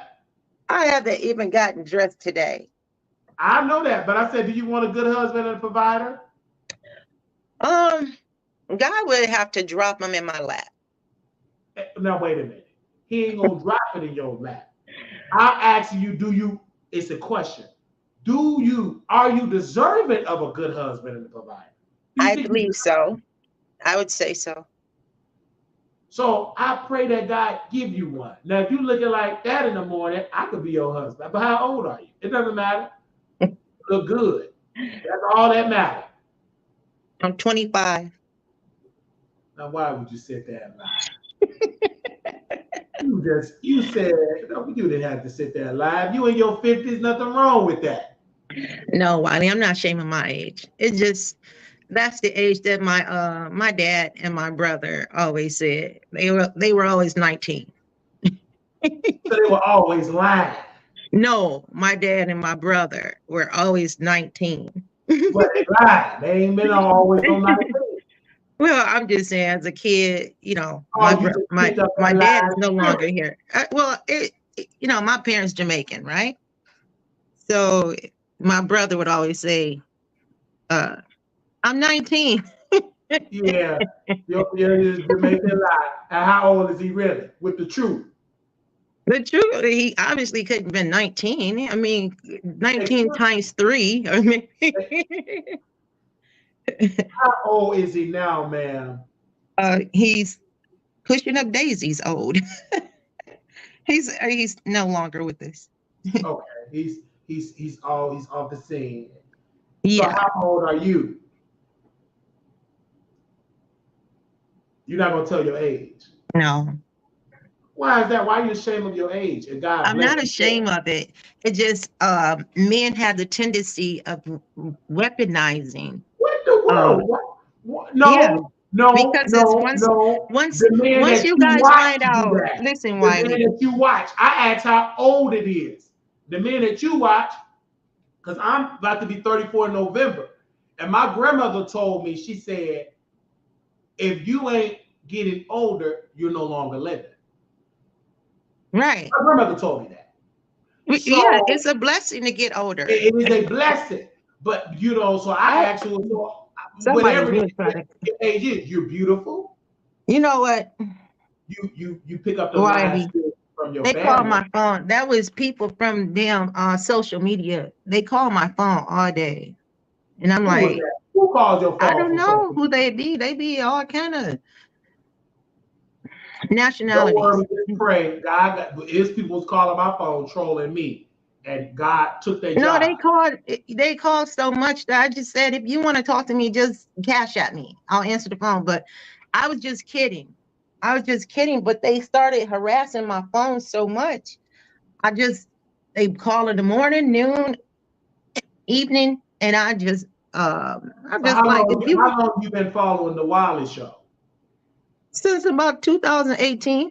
2018. So that means you should be a strong black woman. You know my personality. I've been watching you since Tasha K, because it started with Tasha K.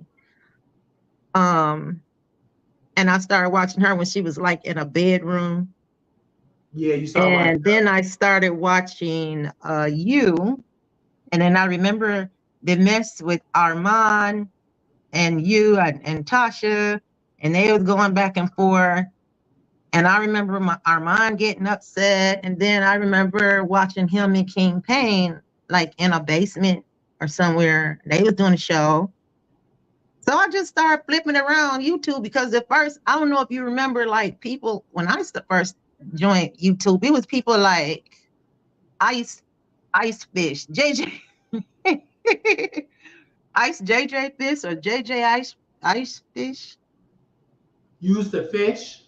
You know Ice JJ Fish? That No, I know J and J Fish in Chicago. That's a no, fish in the 6 piece he of was an lemon. original YouTuber. His name was I don't know JJ no Ice. J and J Fish, but I sure know J and J Fish in Chicago. Yeah, And then Wiley, I watched when they used to have Bums Gone Wild.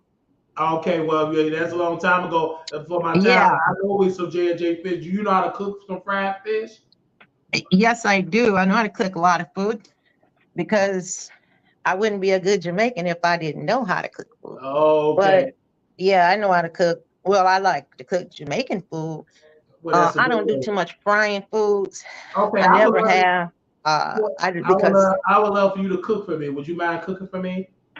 no, I like cooking. I Okay, love I cooking. want you to come cook for me, and I want to taste your food and see if it tastes good. Uh, I'll Would do you that. Would you Are you mind still? doing Where that? are you? You've been going to Chicago, to Las Vegas. I said, I look, live in Las Wiley. Vegas. Now, when you ain't got no children, you not have a wife, you can maneuver around I this country. I've been to Vegas too many times, Well, and You can come one more time, and cook me some hot, and the so I last can time, put it brother in my Wiley, mouth. you speaking of marriage, I got married in Vegas before I went to my kid's father. And what happened to um because I used to be in a band. Oh, it's a long story, but anyway, get to the point is that what Cassie experienced was my experience. I'm so sorry you experienced that. How Yeah, did you get out of it? What made you get out of I it? I I escaped. It's a long story, Wiley, So and what made you say I'm ready to escape? Like that thought you just said, "Hey, I'm just done with it today." when he was pulling a gun on me to shoot me. How long that been? You been out of that? 2018. Wow. And they tried to dump me into a local lake. I'm so sorry that you had to go through that. And where is he at now? Is he still breathing? Yeah. Yeah. I Yeah. mean, well, you know what? That's why when you tell me that I'm not Christian, can't nobody tell me that I'm not Christian when I experienced all that I have experienced. If I can smile. Did he ever go to prison for doing that? And you have a beautiful smile. No, because, sometimes, when Christ save you and when Christ bring you out of a situation, you don't have to get revenge anymore. Because God's going to see that through. All right. I don't even talk about, my ex people. I don't talk about them online at all. Well, I'm glad you share your story because it's going to help the next person to escape. Because somebody. Oh yeah, I mean, you got to get away. You got to plan your route to get out of that type of. Yeah, and everybody who knows me personally know my story. Look at my hair falling down really bad now. But anyway, yeah, it's like you do got to get out of those situations. You have to find strength through Christ and through your family, because if your family don't help you and won't stand there for you, you can lose yourself in those depressions and anxieties and so I decided back in 2018 after that divorce that I would go celibate. And you've been celibate ever since? Yeah. So you don't masturbate or anything? No. I don't even feel the need for it. I want somebody to make me feel like I want to be with somebody. And I'm certainly a straight woman, but I'm just, I'm married to Jesus. I'm married to God. I just feel that in my soul. I don't feel the need for sexual desire. It's not that I haven't had it. It's just, and unfortunately, in this society that we live in, and the Bible said a few good men, men become lovers of themselves. This generation is difficult to find, not impossible. I said it's a little bit more leg work to find a God-fearing man that wants you only, and that's going to be faithful to you only, and be faithful to God. It's a challenge, especially if you want a black man. Not talking against black men, but because if you want to keep black men, because they want to. Some men want to play games. I mean, he doesn't have to be a black man. And play, especially if I want a black wife. I want to keep it chocolate. That's me. But if it come white, it'll be right. It is what it is. I mean, so it is what it is. But my desire is, I love black. I was just on the phone with a black woman. She's single, and you saw how I was blushing. And God will give you the desires of your heart. That's what you got to stop, because you being celibate. I've been celibate for men for a couple of months now, because in order for me to get a wife, I had to stop, getting in. That was difficult, but it's getting better and better and better.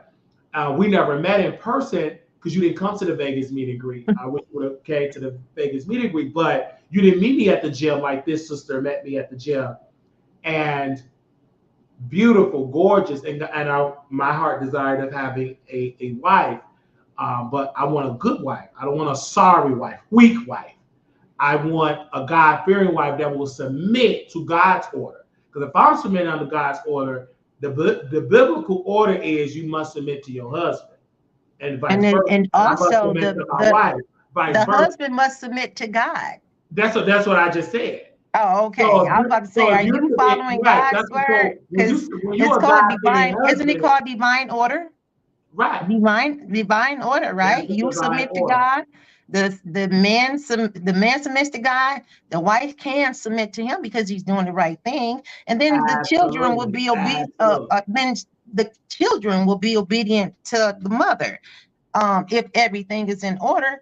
But we That's a all know God's if order. ifs Yes, were that's a fifths, it God's don't order. always go that way. No, And because sometimes the because one parent again, got to step up and be double the parent of a, that's why, you because the know. order is off, and that's why mothers, speaking about it, but let's just keep with that. They that are single mothers got to be the father, or they pick on those attributes, and then they become, in some instance, bitter because you're trying to fit a two-tier system into one.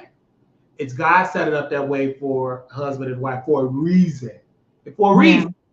And when you without it, you will understand the reason. And I see a lot of women go through it. They become bitter, frustrated with themselves, and they put out their frustration on other men because they made the decision with that no good truck. I didn't make that decision. I don't have no children, never been married, never been divorced, none of that. So I don't have those issues. And typically my demographic, it is no offense, no shade, it is single, divorcee, black, and some women ain't technically single because you're still married.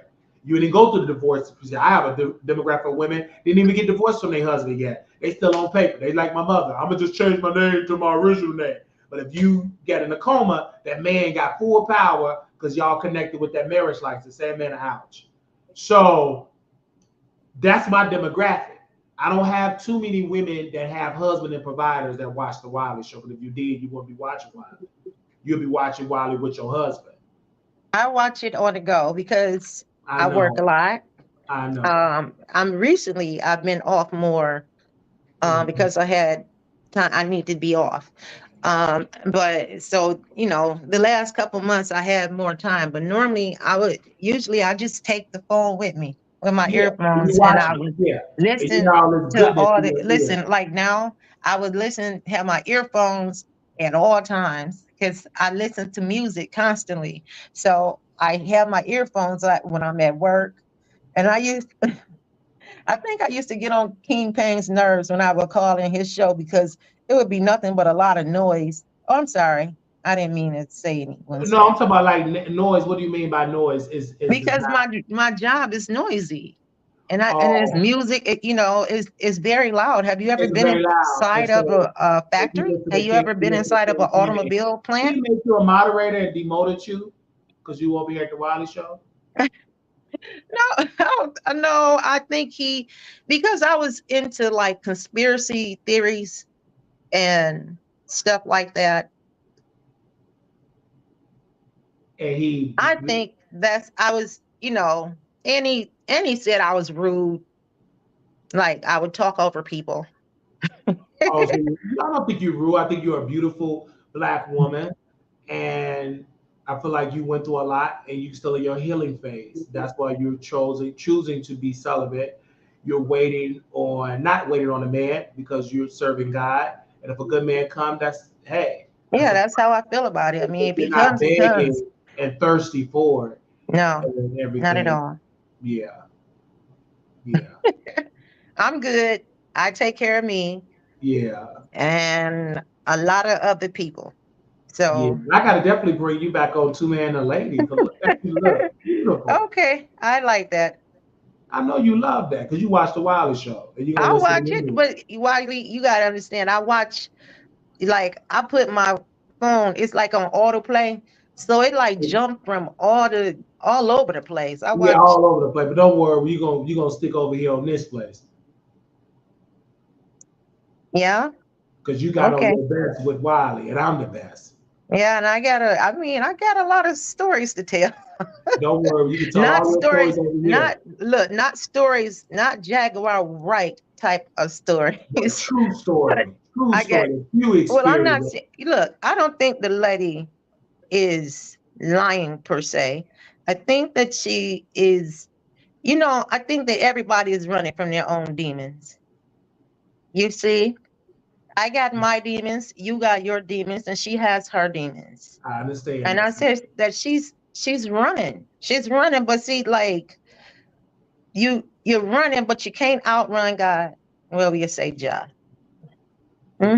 Yeah, you can't outrun Almighty God. I would love to see you come to Vegas. I'm gonna do an LA meeting. I'm gonna do a New York meeting. I would love to see you in person. Do you mind? Okay.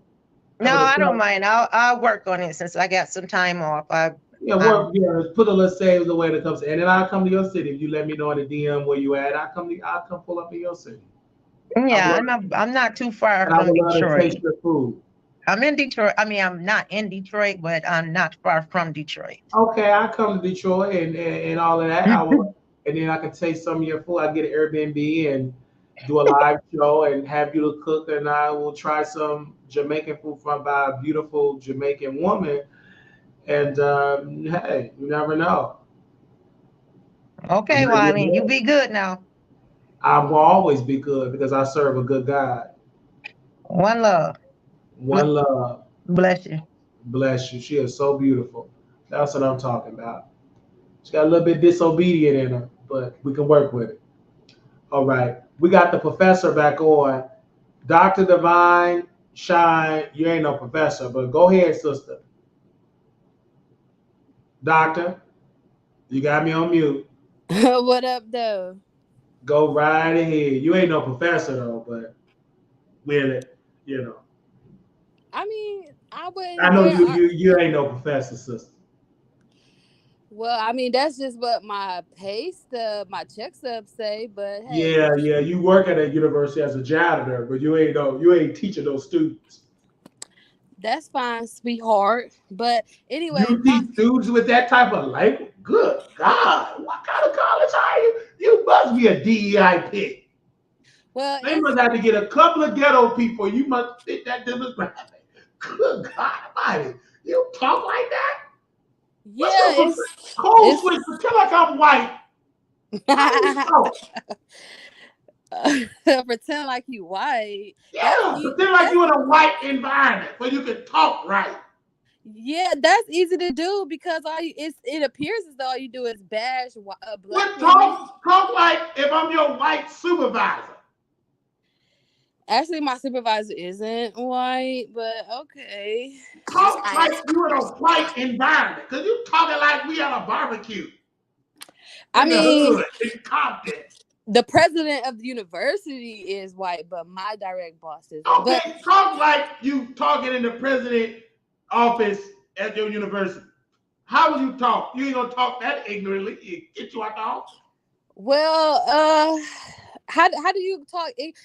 At the end of the day, it's called being able, like Barack Obama, being a chameleon, being able to code switch. So right here, I'm on YouTube talking to somebody. I need you to code switch.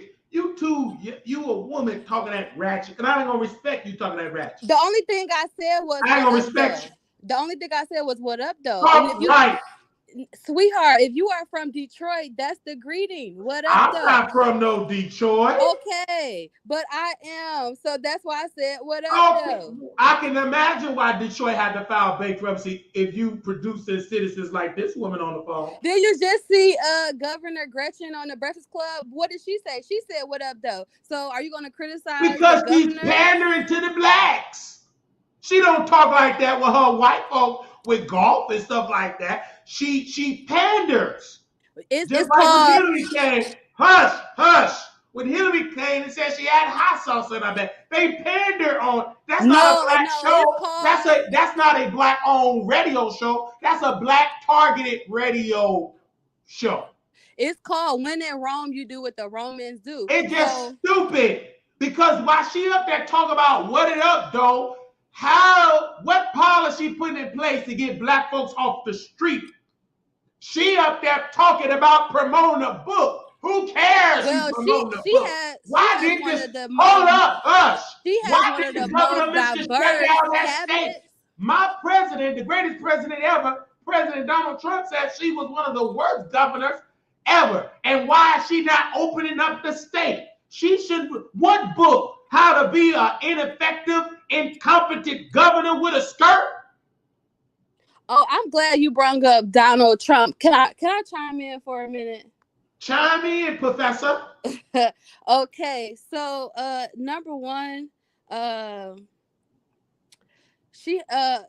governor of Michigan, Governor Gretchen, she has one of the most diverse cabinets in for politics. Who cares? This is diverse. They are diverse and competent. Okay. Okay. I don't care if you got black folks, are they qualified? See, what white liberals do, Well, you must we have been just say watching they the interview. diverse, but they effing it up. Are you Wait. qualified for the job? Because I'd rather have an all-white competent staff than to have black, white, ghetto gangsters that can't run the state. Well, according to the interview that she did, she was saying, during the pandemic or during COVID, the C-19, whatever, you had black and brown people, their, medical situation. It was, I guess, a discrepancy compared to white people. And so because her cabinet is so diverse, she was able to get these intellectual blacks who are doctors. Ain't no way. If you shut down that state doing that, you was incompetent. Because now Dr. Fauci saying it wasn't that bad. We just made up stuff about social distancing. It wasn't even that bad. Okay, so let me just because you brought up Donald Trump, I just want to spread this with your listeners. Some of the reasons why we shouldn't vote for Donald Trump, and they are very articulate. It's actually not even from me; it's from a lawyer and a professor. Like she's a lawyer. She was a lawyer first, and then she became a professor. And I'm just regurgitating her points. If you would just let me share them with you. I'll let you talk when you're making sense. All right, so the upcoming election will not be business as usual type of an election. Donald Trump is the head of a very dangerous far-right extremist movement, referred back to January 6th attack on Capitol Hill. His supporters have shown a willingness to use political violence to gain control and to seize power. They have used death threats and terroristic threats against anyone standing in their way or criticizing them. These violent extremists want to regain power by any means necessary. They will lie, they will cheat, they will steal, and of course, they will kill to get the power. Once they regain the power, if they succeed, they will not let it go. Many racist groups support him because Trump supports them and their agenda. He has pledged allegiance to these radical groups. They are loyal to him because of this. He is an avowed white supremacist. Do you want to empower them more by electing their supreme leader? Trump does and will. That doesn't make sense. All of this, ma'am, President Joe Biden got dementia. President Joe Biden, under his administration, inflation is high. President Joe Biden is a liar. You want to talk about white supremacy? Let's go back to when it was Senator Joseph Biden, when he wrote the crime bill. Let's talk about white supremacy. Let's talk about Bill Clinton before he got that thing sucked on. So are you saying? One second. He signed that bill into law that locked up black people. Let's talk about his wife. Instead of her giving the draws to her husband and eating hot sauce, she called black folks super predators. So while you up there lying about President Trump, President Biden, we are still dealing with incarceration, mass incarceration, because of President Joe Biden. And do you think it'll improve? Do you think it'll improve? So if you gonna criticize Trump, you must first criticize those Democrats. Okay, let me ask you all the hell that they have caused black people in the United States of America. Let's go back to Gaddafi. It was President Obama that took out Gaddafi in Libya. Let's go back. Okay, relax. Under President Trump, there wasn't Russia didn't invade Ukraine. It's not necessary. Under President Biden, Russia invaded Ukraine because of the incompetent I want ice cream, dementia President Joseph Biden. So do you think Trump is racist? Do you President Biden, when he did his press conference, he got confused and called Vice President Harris Vice President Donald Trump. You got a president that lost his mind. Y'all trying to make President Biden be presidential. The man's mind is gone. But you have to realize the president doesn't have sole power. Like the president is still a puppet. They still have to answer to other people. So essentially, you are voting for the. I got to mute you. You don't listen. President Biden had German shepherds in the White House. They were violent German shepherds, and they were attacking the Secret Service. The Secret Service had to do something unprecedented. They had to ban the president dogs because if they can't recognize their owner anymore. They're not used to this man having dementia, want ice cream, seeing CNA feed them. Because them dogs see President Biden behind the scenes. And they were biting the Secret Service. Is this a dialogue? They had to ban them from the White House. If you blacks that claim you love America, if you don't call out President Biden incompetence, you ain't no good black. You are cool, aka a sleepy black. Okay. Because there is no black person, no intellectual black person that can stand and say President Biden got his mind. He is showing early signs of dementia. Whether you want to believe it or not, go and Google early signs of dementia. He got memory problems. He's showing it in the press. But if you knew how government and politics works, you are. I don't care what you talking about, ma'am. If you don't talk about his mind gone, stop talking. One person is not responsible. Kamala Harris. When you calling Kamala Harris president, Vice President Donald Trump, but why he lost his mind. Why are you yelling? Because when you own, 1 second, Professor, you a professor. You can call me Dr. Shine. You a doctor working for somebody else, a doctor employee. I own the Wiley Show LLC. But you up here begging. You up here begging for money. Let you vote, Professor. Bye. You begging for black folks to vote for Biden. No, I wanted and we ain't doing that. Stop begging them white to vote for Biden. We voting for Trump. Trump is a reality TV star. Stop talking, doctor. You ain't making no sense. You probably Biden, doctor, that say he ain't got dementia. Stop talking. You're uneducated. You're ignorant. You're not making sense. Sit down with the right folks. Because if you really was an intellectual doctor from a white college, go watch some white bloggers that got a Harvard degree and don't watch the Wiley Show that graduated from Chicago Military Academy, that don't have a college degree. Stop trying to get me together, Dr. Employee, with your W-2. Take your W-2 doctor thing and shove it. Stop talking. But I'm grown. But yes, you grown. You a grown W-2 employee. You don't own that university. As far as you the white work there, doctor employee. The Midas touch. Stop talking.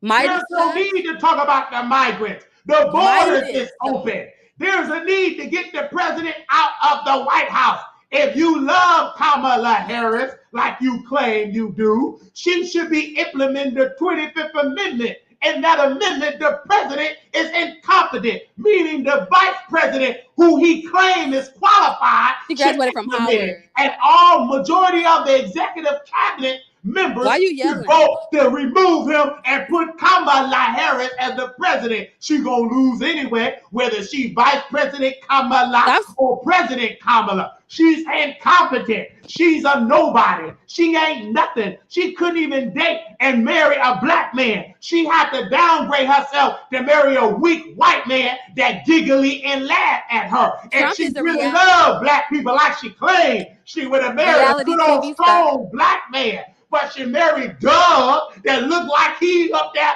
gonna do your taxes when you file it from that white university. Dr. Employee, take your doctor and check and shove it. You ain't giving it to the Wiley Show, doctor. So you There's saying no need for you to talk, you Dr. Troll. You ain't in no university. You ain't at no Harvard. Harvard would never get an uneducated, ignorant, that don't be sitting down with the right folks. You ain't getting no job. You ain't got the intellect to be a janitor at Harvard University. So Trump not racist? That's what you said? No. Oh, okay. That's news to everybody listening. We didn't know he wasn't Ma'am, racist. you up there trying to control me. We ain't no coon. Take that to a coon show. Take it You to could have Roland fooled Martin. me. You could have fooled me, brother. You, baby, you still over here being insulted. Because What I kind of want to doctor share are my you? points about. I don't care nothing about your voice. You I want to muted. share my. I don't care nothing about it. Don't vote for Trump. Okay, bye. Peace We out. vote for him. Take your doctor degree and go over there, baby. No, Go but eat on a before a serious crumb. note, Go. I'll let you finish your point when you got some sense. This show is Team Trump. And if you don't like it, take your doctor's degree and we shall overcome over there with them coons. Stop coming over here to the Wiley Show. We ain't voting for no Democrat. Them days is over. Now stay backstage until you get some sense. Lord bless her. Deliver from that cooning. Talking about you, Dr. Divine Shine. Dr. Divine Coon. That's who you are. Now go vote for a president, Dr. Donald, Vice President Donald Trump is qualified to be my vice. He don't even know that a black woman. She the only black VP. Baby, your president, Joe, his mind gone. And look at Roland Martin. Let's put what Roland said. Dr. Divine Shine, stop talking. You ain't making no sense. Roland. Let's see if we can pull up Roland tweet. We can do this when you own your show. Everybody gonna be talking to Dr. Divine cooning? You're cooning. And not even a good one. Let's get it to what Roland said. He eating so much, lost his voice, all that cooning he did. And lost his voice. Somebody please find me that tweet, what he said about President Obama. Lord, somebody find me that tweet. Oh, here you go, right here. This is what Roland said. Even Obama know he lost. He ain't got his mind. Sleepy Joe ain't got his mind. His mind gone. They want to force Obama, and he gonna do it. Look at Roland. Enough is enough. Now it's time for Barack Obama to shut down this Biden need to step aside nonsense. The polls are tied. Dems must focus their attention on Trump and the GOP. Obama needs to stand with Biden at his next rally and say the 2024 ticket is Biden and Harris, period. The last time Obama was standing with Joe Biden, he had to guide him off the stage. Stop talking, Roland. You can't even talk now. Your voice is gone because you're out there tap dancing and cooning for them Democrats. You did a whole dossier on Pepsi Cola not putting a commercial in Roland Martin. Baby, you get the same clicks and views as the Wiley Show. How do you think that you are deserving of a multi-million-dollar commercial? You can't even get in millions of people to watch you live. So why are you deserving to get commercials like Fox News? Fox News don't ask for a cash out. Fox News don't ask for a Zelle. All you do is beg, beg, beg, and then you got the audacity to say, I'm not a journalist. We are YouTubers, Roland. You be begging for a cash app too. I never seen CNN, your former employer, You got fired. Let's pull up that article. How you had to leave. They let you, in corporate America, they let you resign. Wait, let me see when you were suspended from CNN. Suspended Roland Martin. Suspended. Let's see. This is Roland.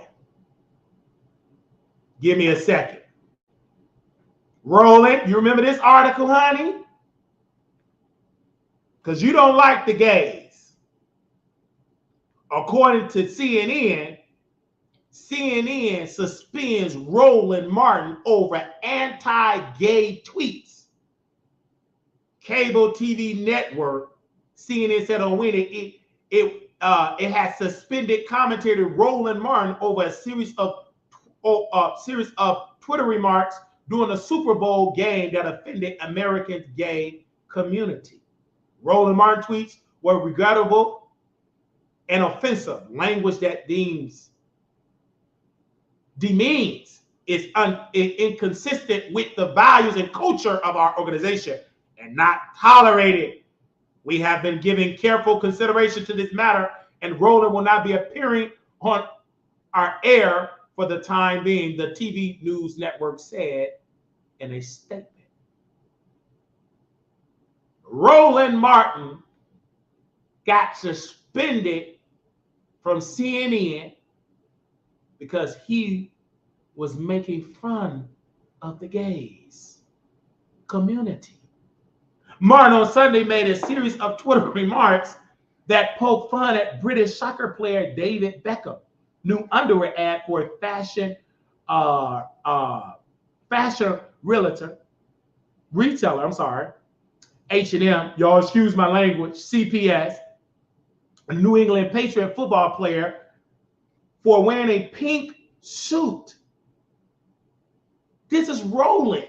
He supposed to love the Democrats. Roland said, if a dude at your Super Bowl party is hype about David Beckham H&M underwear ad, smack the ish out of him.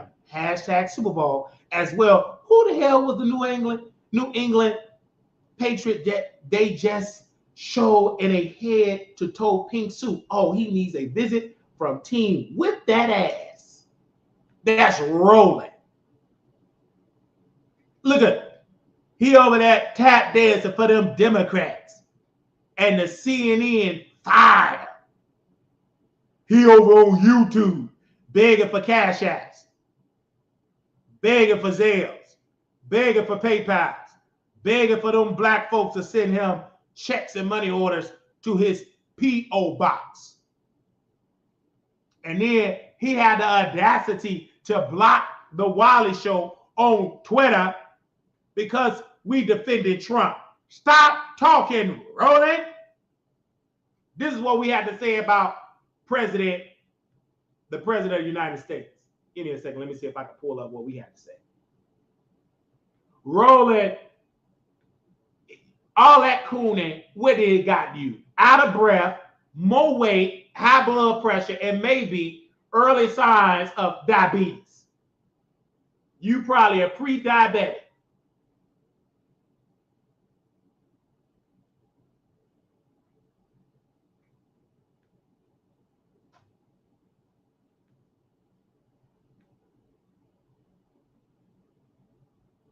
Stop talking to me, Roland. You up there cooning for them Democrats. You got you nowhere but a suspension from CNN. And you on you, what up, YouTube? See the Cash App, Zelle, PayPal. You cooted.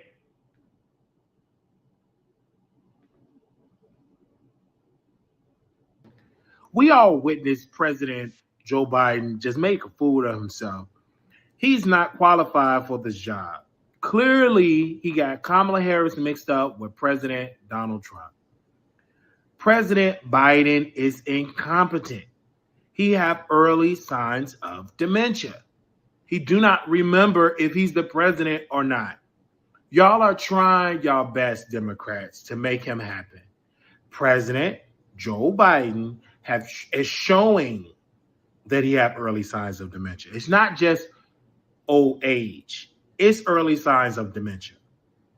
When the Secret Service said that the German Shepherds cannot be in the White House, that was a sign that Joe Biden can't even get his dogs in order.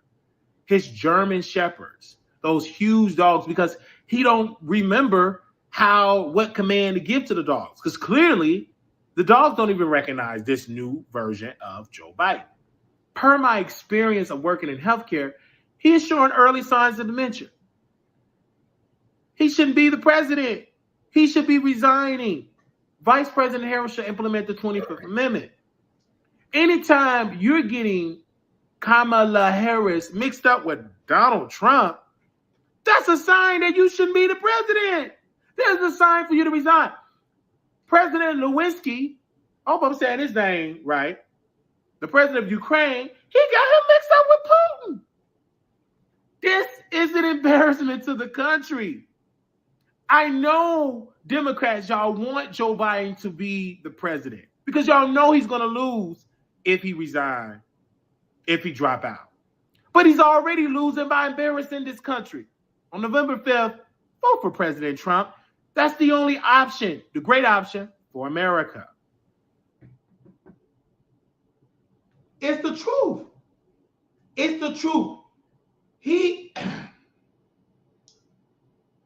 It's an embarrassment not only but to the world. You at NATO, a summit. Shout out. We want to thank President Putin of Ukraine. Do you know President Putin is just laughing? They don't even need a troll farm of Russia. Only thing you need is President Biden talking. This is an embarrassment. I don't care what nobody say. The man is an embarrassment to this world. This is why the Democrats, they know he got dementia. He need to resign. He need to resign. He need to resign. It's too late. Y'all should have told this brother step aside a year ago. It's too late.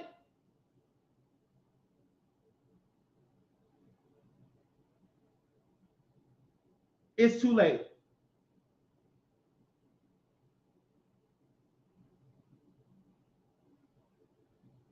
It's just too late. In Fox News, they said Biden campaign sources admit re-election effort will never recover. I want to get to the one, excuse me, when he got Kamala Harris mixed up.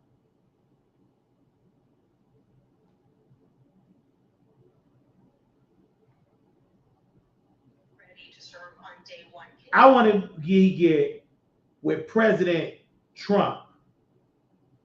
I got it. Thank you, Fox News. Let me go to what Fox News said. I got to show y'all this. Because they are real news. They give you the real tea. I got to show you what my future boss said. The future network. Give me a second. Mr. President, your political future has hung over the NATO summit a little bit this week. Speaker Pelosi made a point of suggesting that your decision on whether to stay in the race was still open. George Clooney and a handful of lawmakers have called on you to step aside. Reuters is reporting tonight that UAW leadership is concerned about your ability to win.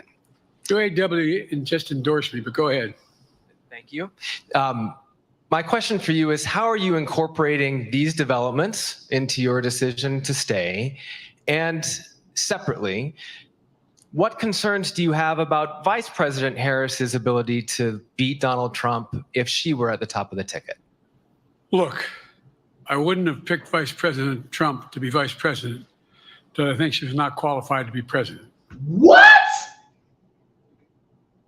This is an example to you, Vice President Harris to implement the 25th Amendment. They ain't gonna let you get it if he step aside. You better express your constitutional duty is to the Constitution. Right then and there, this man ain't got his mind. Let's just take it back. He said, I heard it live. I was watching this live. Into your decision to stay. And separately, what concerns do you have about Vice President Harris's ability to beat Donald Trump if she were at the top of the ticket? Look, I wouldn't have picked Vice President Trump to be vice president until I think she was not qualified to be president. So let's start there. Until I think she was not qualified to be president. So let's start there. She were at the top of the ticket. Look, I wouldn't have picked Vice President Trump to be vice president until I think she was not. I wouldn't have picked Vice President Trump to be vice president until I think she was not qualified to be president. So let's start there. Number one. The fact is that the consideration is that I think I'm the most qualified person to run for president.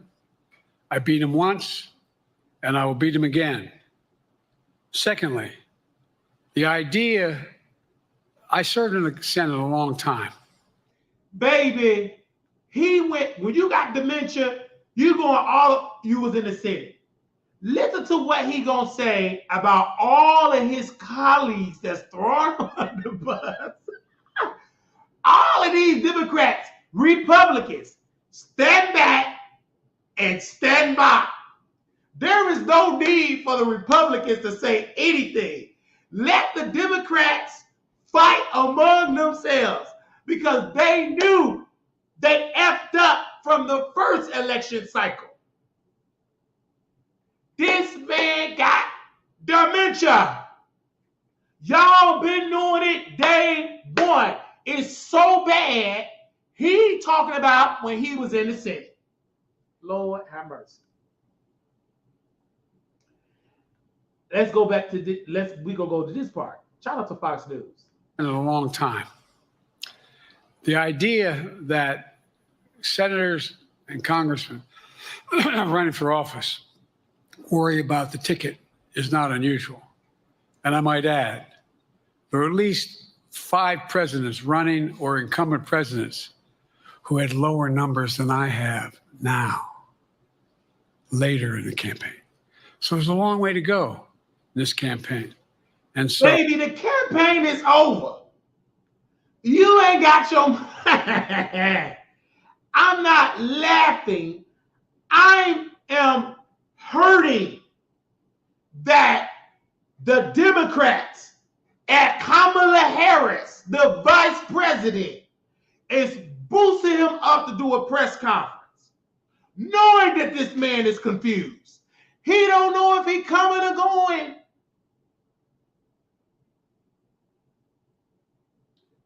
This is clear case, classic case of elder abuse. They putting this man on television knowing, good goddamn, he ain't got his mind. And want him to be the president so he can just resign and then we let Kamala get it. It's stupid. He ain't gonna make it until November. Mentally so, he can't do another debate. He can't debate. You got to have your mind to go back and forth to Trump. How you know if Trump lying or telling the truth when you ain't got your mind? You can't even tell the difference if Trump telling the truth or a lie. When you got dementia, you don't know one thing he do know, he want ice cream. His wife, Dr. Biden, she forcing it. You should tell and let your husband, you the wife. He ain't competent, honey. Everybody in the executive branch all should lose their jobs. They should all lose their jobs. There is no way you could be in the cabinet and none of y'all implement the vice president, you don't implement the 25th Amendment. This man just called you Donald Trump. If that ain't a sign for Kamala Harris to implement 25th, she's incompetent. I am a person that worked in healthcare for a lot of years. I worked with a lot of dementia patients, residents, whatever you want to call it. And they used to be presidents, doctors, lawyers. They wasn't practicing. They're no longer that, but we honor them. Hey, Dr. So-and-so. Hey, Judge so-and-so. But they're not practicing judge, but you honor their position because per their care plan, call my daddy doctor. Call him Judge so-and-so. By their care plan, you go to a facility, you get a care plan. And you honor that, and you honor what you want to be called. And if the family, whoever they POA, the family agree, and they put in the care plan, call my dad Dr. such and such, or Judge such and such, or Sergeant such and such. But they're not practicing, you just honor the minority. I've never seen in my 33 years of living a sitting president got dementia and showing early signs of dementia and forcing him to do it. Do you know how constant, do you know how much you have to be in your mind to do a press conference? His staff is so incompetent. They got earbuds in his ear. He reading a whole list of names. They tell him, Jim. But he just got a piece of paper, but somebody else is feeding it in his ear.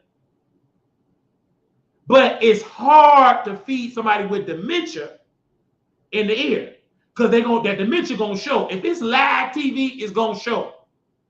Only time the ear and the microphone work is when you do a rally. It can't work with a press conference. They tried, and I know y'all staff, y'all tried with the earbuds. It ain't working. That man, dementia's mind his mind so far gone under dementia. He can't even pretend to be the president. He can't.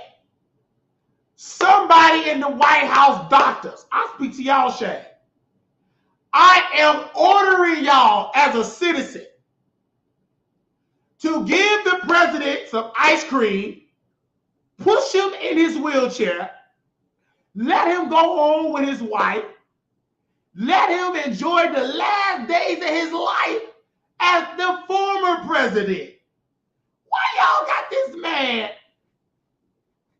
He's in the last days of his life, forcing him to be the president. This man mind gone. The Secret Service know it. The FBI know it. The CIA know it. Russia intelligence know it. All the people in Africa, the leadership, they all know it. The only people that they lied to is the blacks. They don't know it. Roland Martin, I speak to your no-neck shame. You should be ashamed of yourself to force this man to be the president, boosting him up. You ain't no good surrogate. You lost your voice. Sit down, you pre-diabetic. You ain't pre, you got it. No neck, no voice, diabetes, high cholesterol, overeating, you unhealthy, and you're a liar. And you lost your voice. And all your little fill-ins. And I ain't trying to talk about Reese. And I love Reese. Man, I love this woman. She's attractive and she married. But she be out there cooning. I love me some Reese. But Reese, you cooning on Roland Martin for free. Don't worry, I'm going to get to you, Reese. I know I may get blocked or cussed out. But ask me, do I care? I've been cussed out and blocked by Tasha, Jason Lee. You'll just be at Roland Martin, your boss. How can that be your boss? He don't even pay you, Reese. I can give you at least $10 to come over here and cuss me out. You attractive, so I take it. You attractive, and you are an attractive woman. So let the record show you are very attractive. All you be doing is cussing. You motherfuckers better vote for, and you be cooning. Be cussing black folks out to vote for Biden. I'm telling black people the truth in Vegas. Vote for President Trump. Biden got dementia. Every black, white person I talk to all say, I'm voting for Trump. I didn't even know that man had dementia because they didn't know what dementia is. Dementia is when you lose your mind gone, your memory, you got memory problems. Let me sum it up the black, ignorant way. Baby, your mind gone. It's gone. Some people get stuck in dementia. They go back to when they was a little girl. Mama, where's my mama? Mama. Just watch Driving Miss Daisy. I love that because it's a movie. And with black folks, in order to teach some black folks, you got to do it in a movie because they're just not that educated to give them educated terms, especially the Democratic blacks. You got to give them a movie. So black Democrats, if you can go watch Driving Miss Daisy, that is President Biden with a wig on. I gotta go to school. I gotta go to school. I gotta teach the children. And Hawk said, you ain't no teacher, no. But the president, he's still a president. But he racist. Lord, help me, Holy Ghost. I just want to wake up and lead some coons.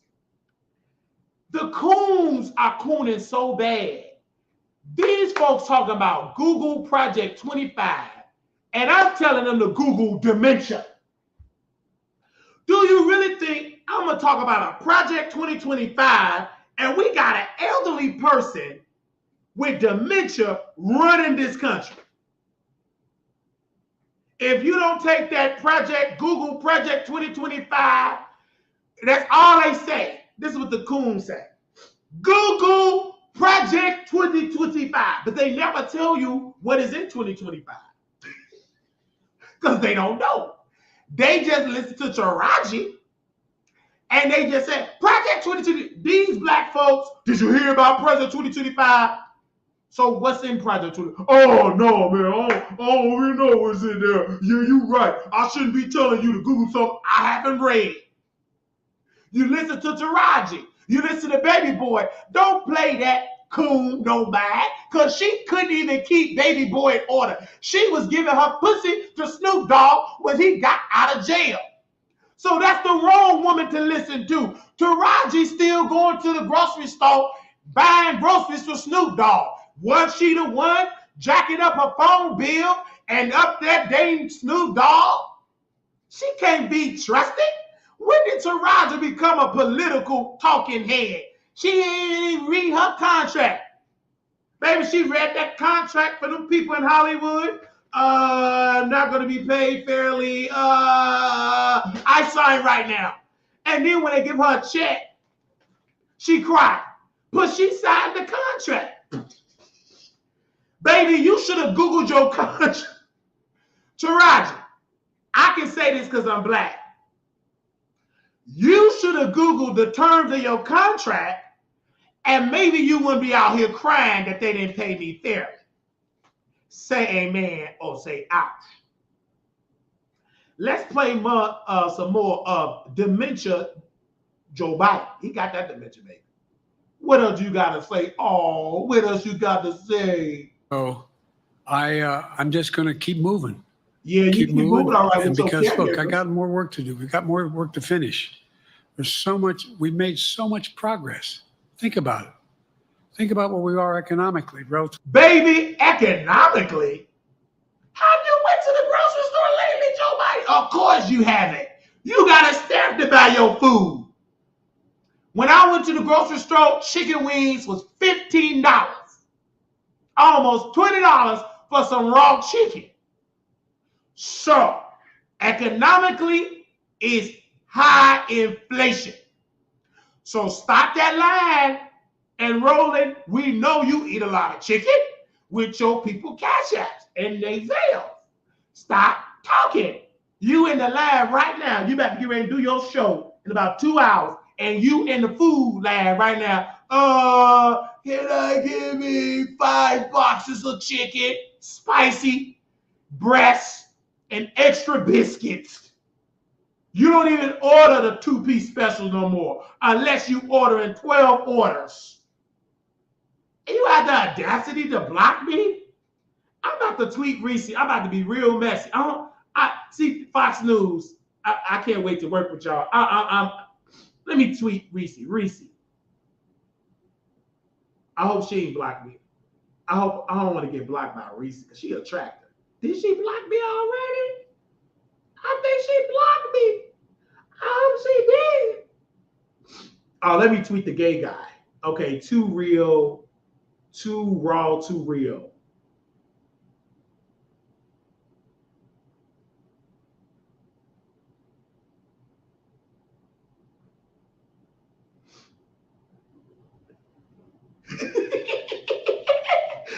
I love it. Too raw. He's too raw, too real. Is not getting paid for the DNC because he don't want to lose his low income housing. I like Arby's. He's attractive too. He just be out there cooning. It'll come out better because the Wiley Show, Project 2025. I'm about to drag him on Twitter because he's obsessed with me. Every time I say something, he talked about my eye. That's all they can say. Baby, I'd rather have a wandering eye than a mind that's wandering. Hello, say amen or say ouch. Baby, you defeated a man that won't ice cream. Girl, don't worry, I'm going to go back to the beginning. Let's play this last part of this. Go ahead. What else you got to say? The rest of the world. Name me a world leader who wouldn't want to trade places with our economy. Girl, this economy is high inflation. We've created over 800,000 manufacturing jobs, 1.5 million. So things are all going to the migrants. We got more to go. Working class people still need help. Yeah, we still need help because the inflation is too high. Rent is too high. Greed is still at large. Their prices, the corporate profits have doubled since the pandemic. Yeah, they're coming down. Of course, corporate profit is quadrupled with this high inflation. Optimistic about where things are going. Hey, Sean Hannity here. Hey, click here to subscribe to Fox News YouTube page and catch our hottest interviews and most compelling analysis. That's gonna be my dude. That's gonna be my colleague. That's gonna be my coworker. We're gonna be eating in the break. I want to know. Proud of me. Do Fox Corporation, do they got a break room where we can eat our lunch? Do they got a break room? I want to know, do they got a break room? Do the contributors of Fox, do they have a break room that we eat together? Proud of me, can you come on, because you got some sense. Come on, proud of me. Do they got a break room? Okay. I ain't got to worry about. Don't they have catering? Give me 1 second. Okay, they do have a break room. Okay. Do I have to bring a lunch? Do they have catering? I'm prepared for my job. Tell what y'all talking about. Excuse me. Woo. Okay. Now, this is something else on Fox News. This is why I love Fox News. Because this is all fair use. And Fox News, I love Fox News. Because it's just, I'm so glad I did not like Fox News. Because I watch like Roland, they say it's fake news, it's fake. But then once I started watching Fox News, I'm like, this is the truth.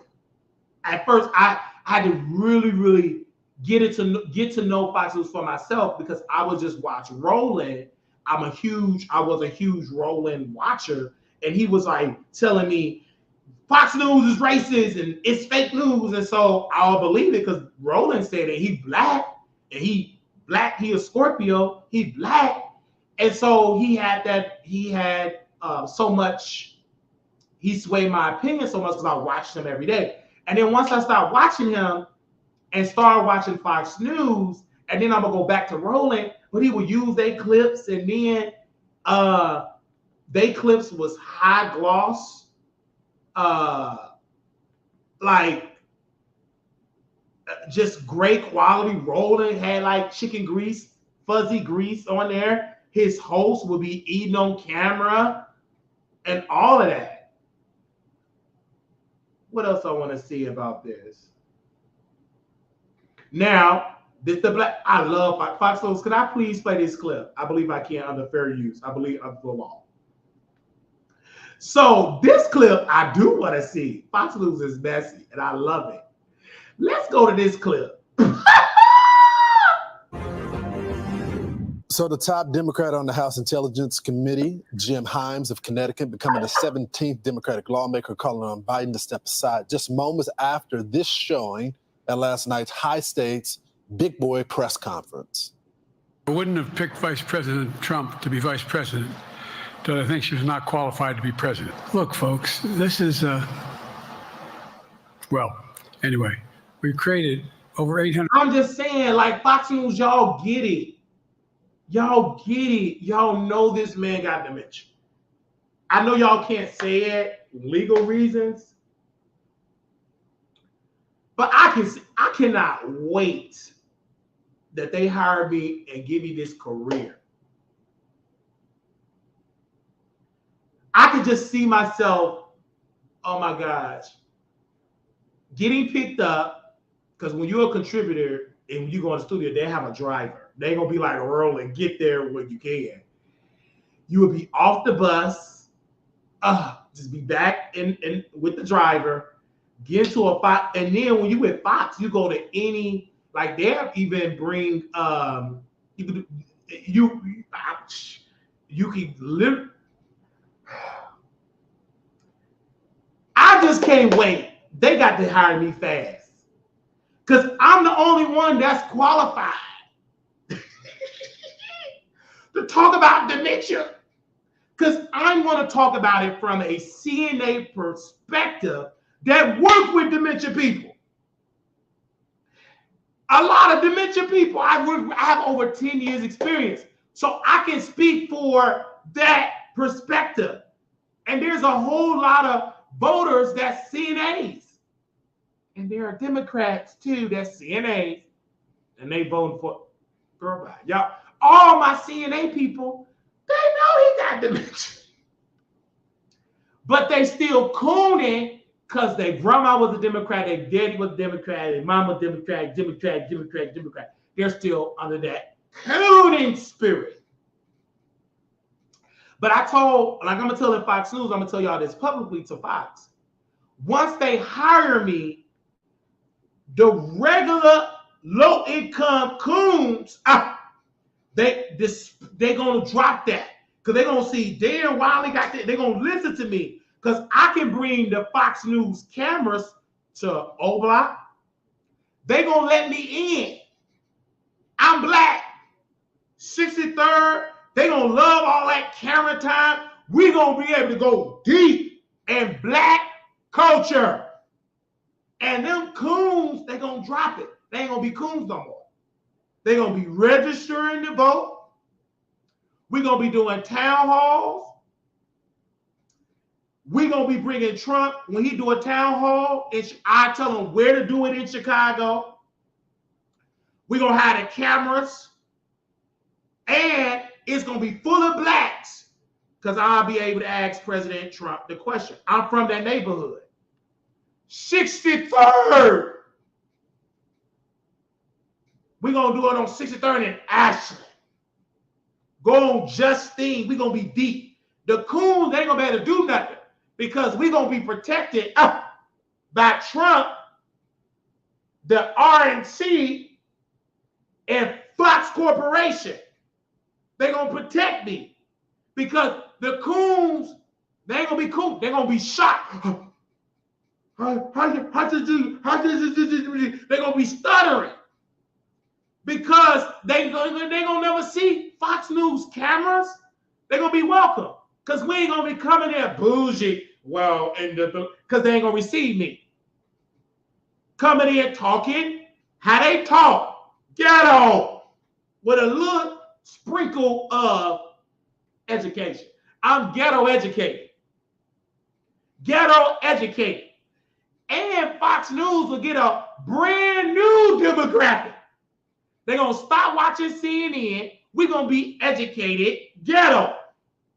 I can speak a little piece that I look like I went to college, but I still can speak that language from Inglewood and all that. And the coons going to be on CNN. He's saying all black people is ghetto and ratchet. Them people that went to Inglewood, they're going to talk like I'm talking about ghetto. Them the ones. Because they're going to tell the truth about about Mayor Johnson. They're going to tell the truth. They're going to tell, I'm going to interview Jamal Green. They're going to tell the truth about Biden. Because we ain't going to the NAACP with them bougie blacks. Hymns. We going where the real black folks are. And the hood that need to hear that message about Republicans.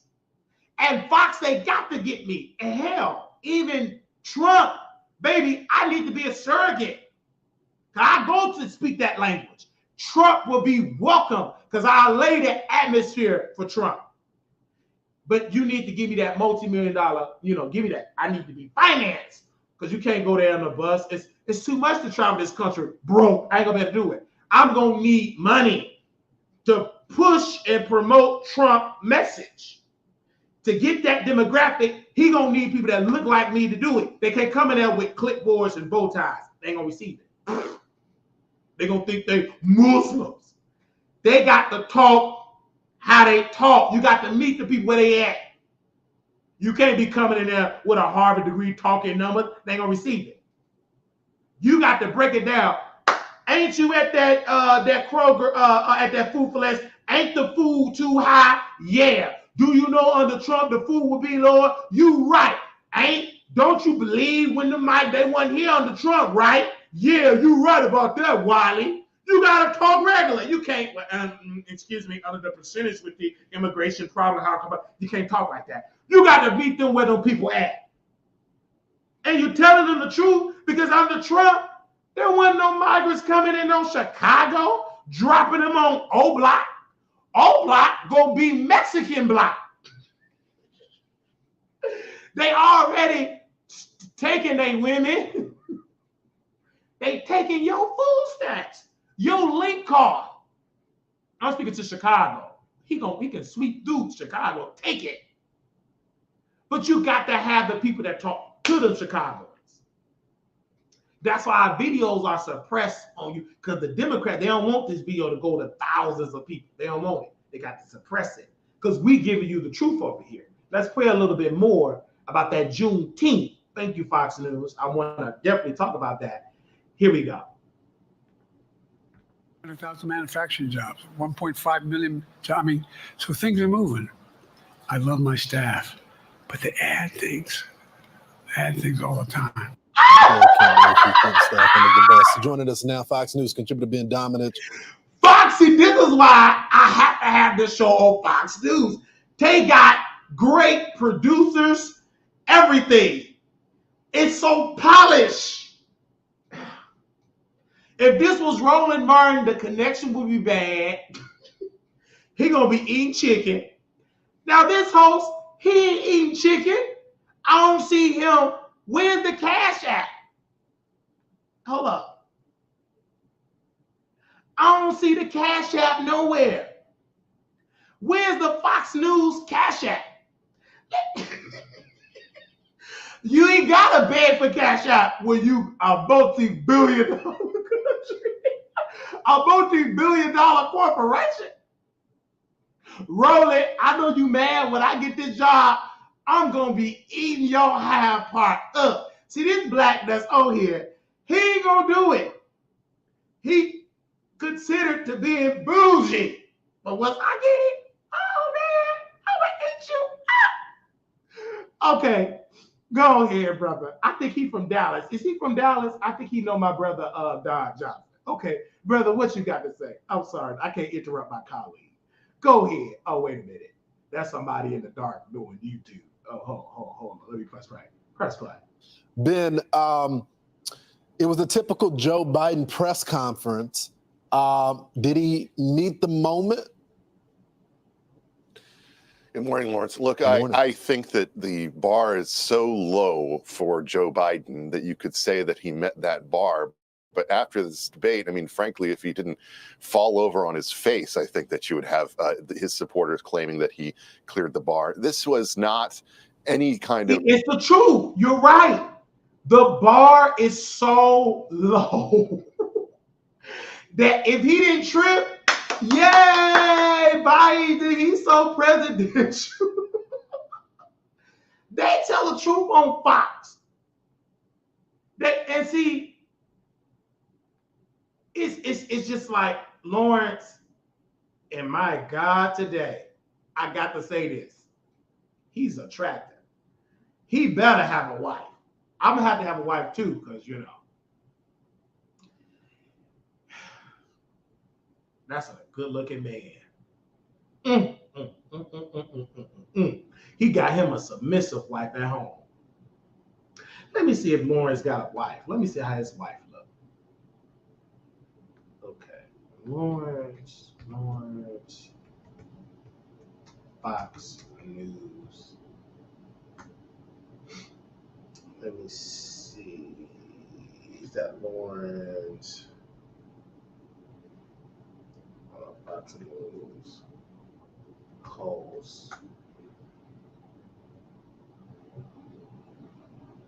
Okay. All right, we're gonna play more of this. Hold on, Dr. Divine. We'll bring you on. I'll give you 1 second. I know you're cooning really bad backstage, and you don't know if you want to come on or not, but stay backstage. But you know what I'm saying? Because I got Fox on me first. So you know, get your coon thoughts ready, because you ain't gonna do nothing but coon. Okay? But I want you to get the talking points. You trying to come on. Just stay backstage. Don't leave again. Okay? She said, be open to hearing from different voices. Let me share why I'm voting Democrat. Be open to different voices. That's the coon. I have a question for you. Be open. She out there cooning. See, she not used to this. Fox is disrupting her psyche. Just hold on. We gonna let you coon. Just give me a second. I'm gonna go to the bathroom while you out there cooning. But right now, just stay backstage. You can't even show yourself up. You got me looking at your wall back there. Your white wall. You can't even come on camera. If you gonna defend Democrats, put a face on it. You trying to coon? You can listen, Dr. Divine. You should be ashamed of yourself. That's why I let you on. That's why they only gonna hear your voice. With a voice like that, I can just imagine how you look. You look how you sound. Press play. Game-changing moment for him. He rambled through this press conference. He made numerous mistakes. By the way, I thought the most telling comment was his comment about how his staff talks a lot, which seemed to be directed at the fact that there's been so many leaks coming out of this White House over the past several weeks now that really are people telling all the things that we should have known a long time ago about the way that he has approached this job. And look, going forward, I think what you're going to see is not really a major change. This press conference was built up, but it's not going to reassure any of the Democrats who are out there. It was a failure. And this is why I got to be on Fox. Nobody going to say it like me. It's just like, you got to put me on. You got to put me on. Let me go on Indeed. I got to get somebody in television. Where can I send my application, my audition? I don't understand. It's like nobody's seeing it, and I'm getting kind of frustrated because I'm like, ugh. I got to get up on that television. It's just like, who I got to talk to. I'm probably going to talk to Sean Allen. Somebody over there at Fox, send this to Fox. Put me up on the screen. Because nobody's going to say it the black way. There they got the white guy out there. That's great. But you got to bring somebody black to come and get them Democrats. You got to get somebody black that's going to talk to that language and it'll spread. Because the coon's going to take what I say and it's going to spread like wildfire. While they eating barbecue and ribs and getting more diabetes. It is what it is. Go ahead. Let me play some more of this. That Joe Biden can carry them to victory in the fall. And in fact, I think you're going to see a number of swing state Democrats over the coming. Yeah, swing state Democrats, they ain't going to vote for it. They're going to lose. They're going to swing up out of it. They're going to swing up out of that position. The reason why that, you guys, I'm gonna play more of this because it's provoking me to say this. The reason why they want Biden out of the White House and to drop out, because when you are the head of the ticket, this is going to be the most people ever going to vote because this is a presidential election. If Biden is incompetent and if Trump get all of these votes more than Biden, that means Democrats is seats that are blue going to be red. And if you are a strong leader on a ticket, then automatically the average American vote their party. If they're Republican, they don't care who it is. Republican. If you're a Democrat, D. It is what it is. That's how the most Americans vote. They are committed to the party, not to the politician, but to the party. The average American don't know the policy of a politician. They just have the illusion of whatever that party represents. That's why black folks believe, because Democrats have an illusion, it's a lie, that they care about poor blacks. They don't. The Congressional Black Caucus don't give a damn about poor blacks, especially the poor blacks in nursing homes. Because if they did, why they not raising hell with these nursing homes to treat poor blacks and these with great care? Why they eating slop? I've been working in black people, majority in nursing homes, majority of the residents, and I've never seen a congressional congresswoman or congressman come in there and raise hell. Most of these people in nursing homes are served slop, especially if you Medicaid and Medicare. If you ain't private pay and a 5-star private pay, you eat slop. The only place I have worked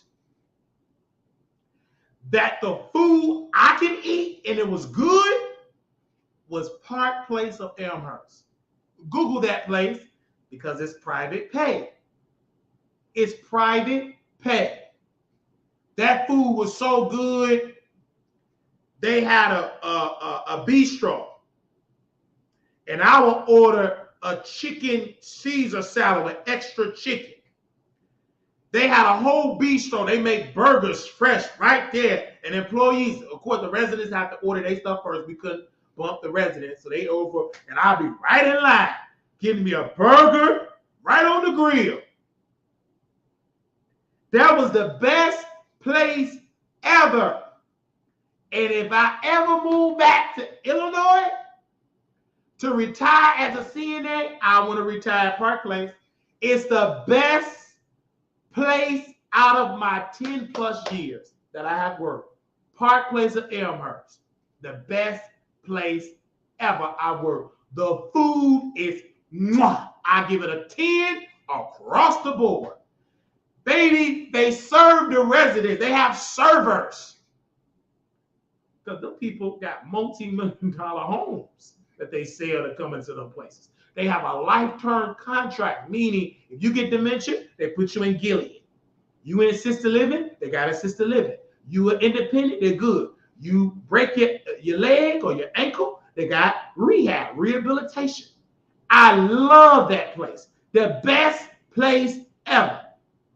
The best place ever. And it was because of Park Place of Elmhurst that I became a CNA, because I didn't, the concierge, I didn't even know that they call receptionist concierge. I call it the front desk lady, but it's a word, concierge. I was assisting the resident to the van, and she said, why don't you become a CNA? I didn't even know what that was. What is a CNA? I didn't know what it was. So I was driving, and it was Nirvana Institute on King Drive, 40-something King Drive. And they said, get your CNA certificate within 6 weeks or something like that, 4 to 6 weeks or something like that. And I signed up because God wanted me to become a certified nurse assistant for a reason. Because he wanted to make sure that when I talk about President Joe Biden having dementia, I can speak from experience. Like I noticed that my grandmother had early signs of dementia. I seen it very early. She could snap in and snap out. She had memory issues. And what the church there say, that ain't nothing but the devil. It's dementia. It's what it is. And when I see President Biden, I'm seeing someone's grandfather suffering with memory issues. I wonder, what do his grandchildren have to say? Those that don't keep it real. I wonder, what does his wife, she's a liar, because she's so busy going after her stepson. Yes, I said it, going after her stepson. You need to be there with your demented husband, because your stepson, he's your stepson. That ain't your biological son, honey. Hello. She's too busy pretending to be like she's a super mom and she's an effed up wife. I'm sorry. Because if you was a woman of class and a true doctor and you a wife, you will step up and tell America, my husband got dementia. We got a vice president that's qualified, correct? Once she was a prosecutor, ain't she qualified? Do she got dementia? No. She up there dancing with Kirk Franklin. Hey, she don't know the words. That's because she don't listen to gospel music. She pandered to blacks. She listened to Indian music. She don't listen to no gospel music. She ain't Kojic. She Indian. It is what it is. But she cooning because she panders to black people that, like myself, that listen to gospel music. No, she don't know the words. She don't listen to gospel music in the car. That's Michelle Obama. She listened to gospel music. She was raised on the south side of Chicago. But she became a coon when she married Barack Obama. He had a point, but he went to cooning. That's how I don't respect Obama.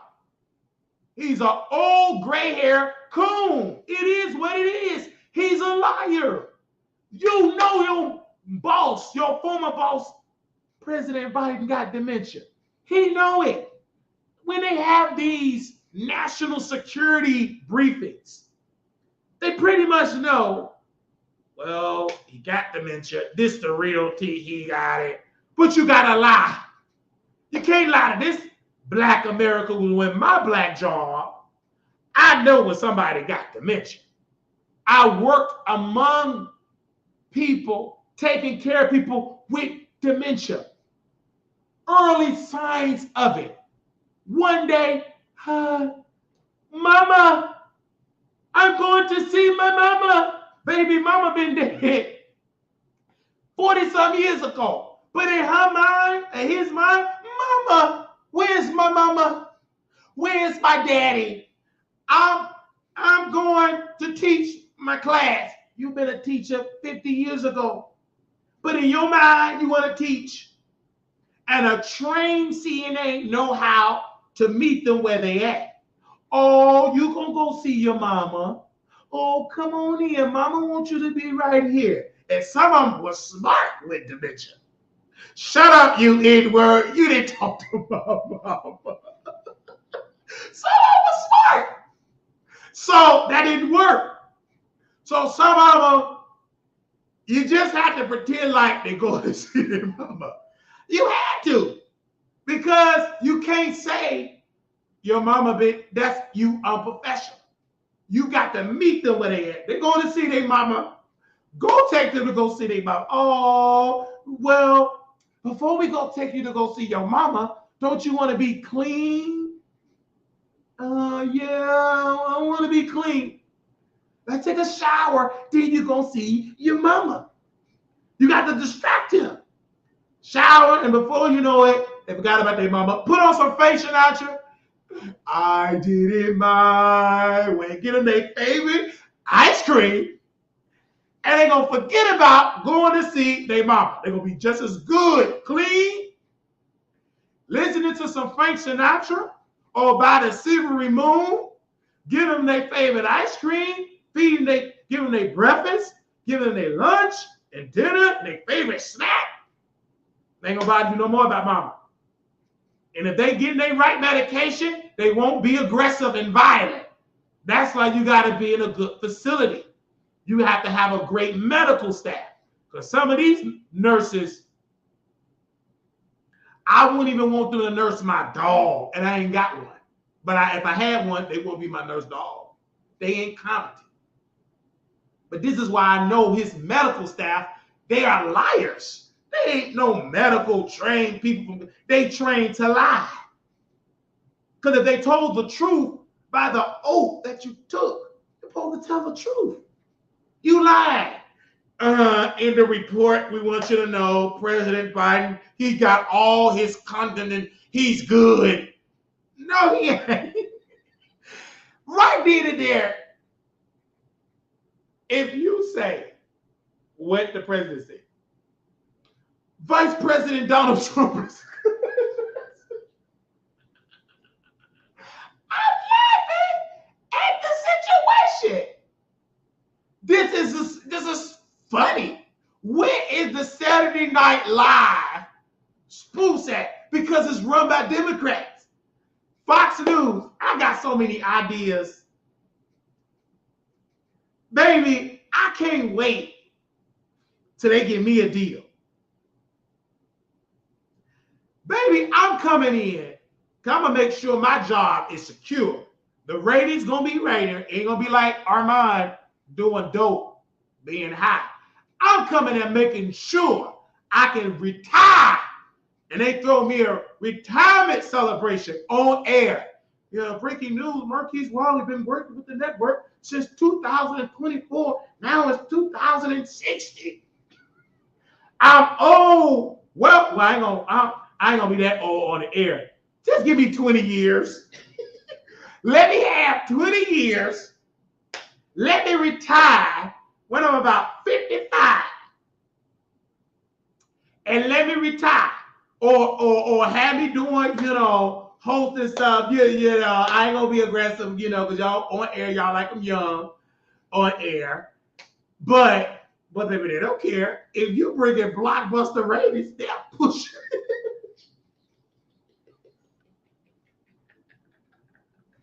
Wait a minute. If you got the number one show in the nation, and if you still can talk, okay, let's play some more. I'm sorry. Let me play some more of our future job. Where is proud of me? Because I love how she said Mr. Madoff. Because the way how she said it is so bougie. She said so professional. Especially when she go call the FBI. It's just so professional what she said. I love Mr. Proud of me. I'm going to call the FBI. Well, Prada, I tried to call the FBI about the nursing homes. They sent me to the behavior health unit. The FBI don't care about bad nursing homes. Prada, I tried to do what you tell me. I'm going to the FBI. I called. Baby, they transferred me to the psychiatric. True story. They transferred me to the behavior health people. I'm telling them about the hell and they transferred me to the behavior health unit. Anyway, let's play some more of Fox News. Go ahead, Fox. I'm sorry. What else about Joe Biden? coming days come out and express their own, concerns about him going forward. Whether they can do anything about it in the limited time that awaits, that's up to them. If they have the will, they can, but they may not have the will. So, Ben, they could have dealt with this if the media would have been transparent with the reporting. So, voters can make a decision. Even the elected officials can make a decision. We're learning from ABC News, a report that at the Juneteenth concert, that a lot of the people that attended it they were all concerned about his behavior. Wow. Yeah, I think that what we've seen. What? ABC News. Yeah, they concerned, but why didn't y'all interview them?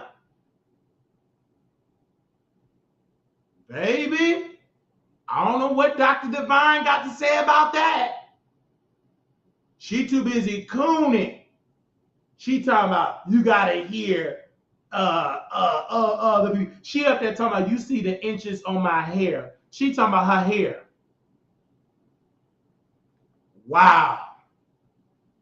We didn't know what to make of it, but we thought it was different. He seemed altered. State Representative Ron from Dallas, he's a Democrat. Ron Reynolds. I'm sorry. I've seen him stutter. It wasn't that. It was more just really low energy, gravel words, hard to understand. A former Obama official. I noticed the person who is aging, and I did notice some subtly, whatever that is. State Representative Joanne Gavan, a Democrat. Though, is that the White House and the media were really working hand in glove to keep people away from him. There was this attitude towards Joe that, like, oh yes, he's old, he's got different limitations, but we're going to treat him as if we're going to treat Grandpa or something like that until he falls over on his face again, until he is making inappropriate comments in public. We're not going to really deal with the problem that's right in front of our faces. And so I don't have any sympathy. I don't have no sympathy either for the media in this case. I don't have no sympathy for the media. They all lied. Only news organization that told the truth was Fox. They told the truth from day one. I'm sorry. I'm about to go outside in Vegas and campaign. I'm just going to go outside. I got to go outside and campaign. And I'm going to tell whoever I come in, you got to watch Fox News. You got to support Trump.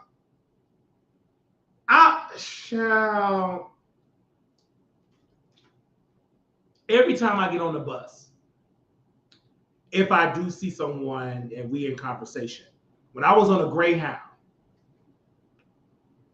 God is my witness, it was a black woman from California. We in Phoenix, Arizona, at the Greyhound station. Her final destination is California. Mine was Las Vegas. She asked me, this black woman asked me, she said, I want to see the news, because on the television screen, they were just showing weather. She said, did you get the news about the Supreme Court? I said, yes. Pretty much the Supreme Court said that he had executive privilege to sign checks, and you can't criminalize him for what he did as a president. She said, yeah, good. Because they trying to not let him run, and Gavin Newsom trying to run it. In her way, this lady I talked to, this black woman, this old black woman, Gavin Newsom, the way how he run in California, all them homeless people, he can't even run California. That old woman said that. Old black woman. She's a cussing Christian, but she was cussing on that bus. But she said truth. I said, wow, I wish I would have put that on camera. This is what the media got to go to them type of blacks. Because the average black ain't got a suit on. They're not that polished. That's a demographic. But black people is not monolithic. The black people that I'm talking about, the demographic I'm talking about, are everyday blacks on the bus, train, Greyhound, Inglewood, South Side of Chicago, and Oak Cliff in Texas. I'm talking about the low income. I'm talking about from that perspective. And if you do television, I'm speaking about, why would I talk about low-income whites when you got white people that can talk about low-income whites? But I damn sure am an expert of low-income blacks because I'm a low-income African-American. I'm not no high-income African. I'm not no Dave Chappelle, but probably. But once I get that multi-million-dollar Fox contract, then I can, but I'm still going to talk the way I talk, but I'm in a gated community. Hello. I'm in a gated community. I'm in a nicer area. I've always lived in, after I left Inglewood, when I moved to a Republican state, I lived in a nice area. When I met Jonathan and when I came to his home and Theo home, they live in a gated community. I mean, it was a gated apartment complex, but I never seen it gated. To me, it was a gated community. It was a gate. It was working. It was an intercom. I never seen it in Chicago. That's how poor I was in Chicago. So when I upgraded in a Republican red state, I pulled up. I said, wow, y'all have made it seem a pool. It was all these different races. I didn't see nobody robbing nobody, Pookie and Ray Ray. I didn't see none of that. I was shocked. I said, y'all making money.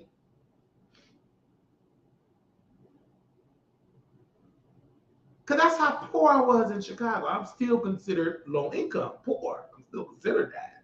But it's levels to be low income. I'd rather be low income in the Republicans if it's a choice. But because of my conservative values, I know to do for self, owning the LLC, and learning how to get my credit up. And that's why I took that, because a conservative told me, a conservative white man, he was doing on turbo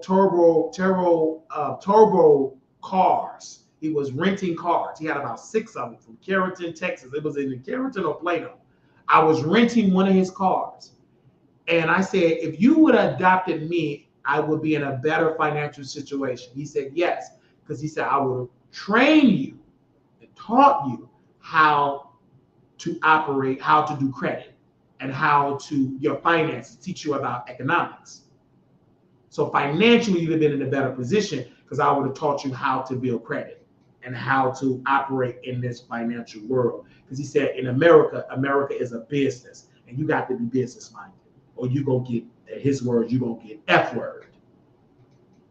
And stop thinking the government going to give you something. If they do give it to you, you're going to give it right back to the government. A white conservative told me that. He said, if they do ever give you reparations, you're not educated enough to keep it and grow it. You're going to give it right back to the government. It's going to go right to you. Reparations, you're going to give it right back to the government. You don't know about the tax code. You don't know how to do trust. I didn't know any of that. And I'm learning more about it now. I didn't even have, he taught me about the importance of having life insurance. I didn't know. And here I am trying to get him together being a Democrat. And he was a white conservative in Carrollton, Texas. Hey, Jerry, I'm live now. How you doing?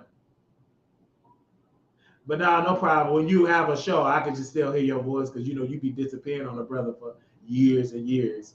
Years and years. It's been 85 years since I heard from you.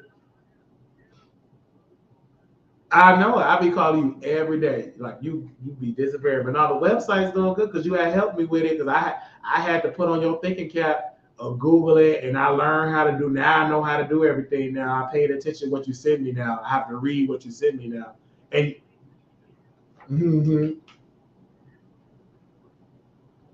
and I definitely need to, with the ads, I definitely need something because I got to copy, because you know I don't know how to do that, the copy and paste that part, but it's ads on. I don't know if you see it on there, but the last part is that I have to copy and paste the thing.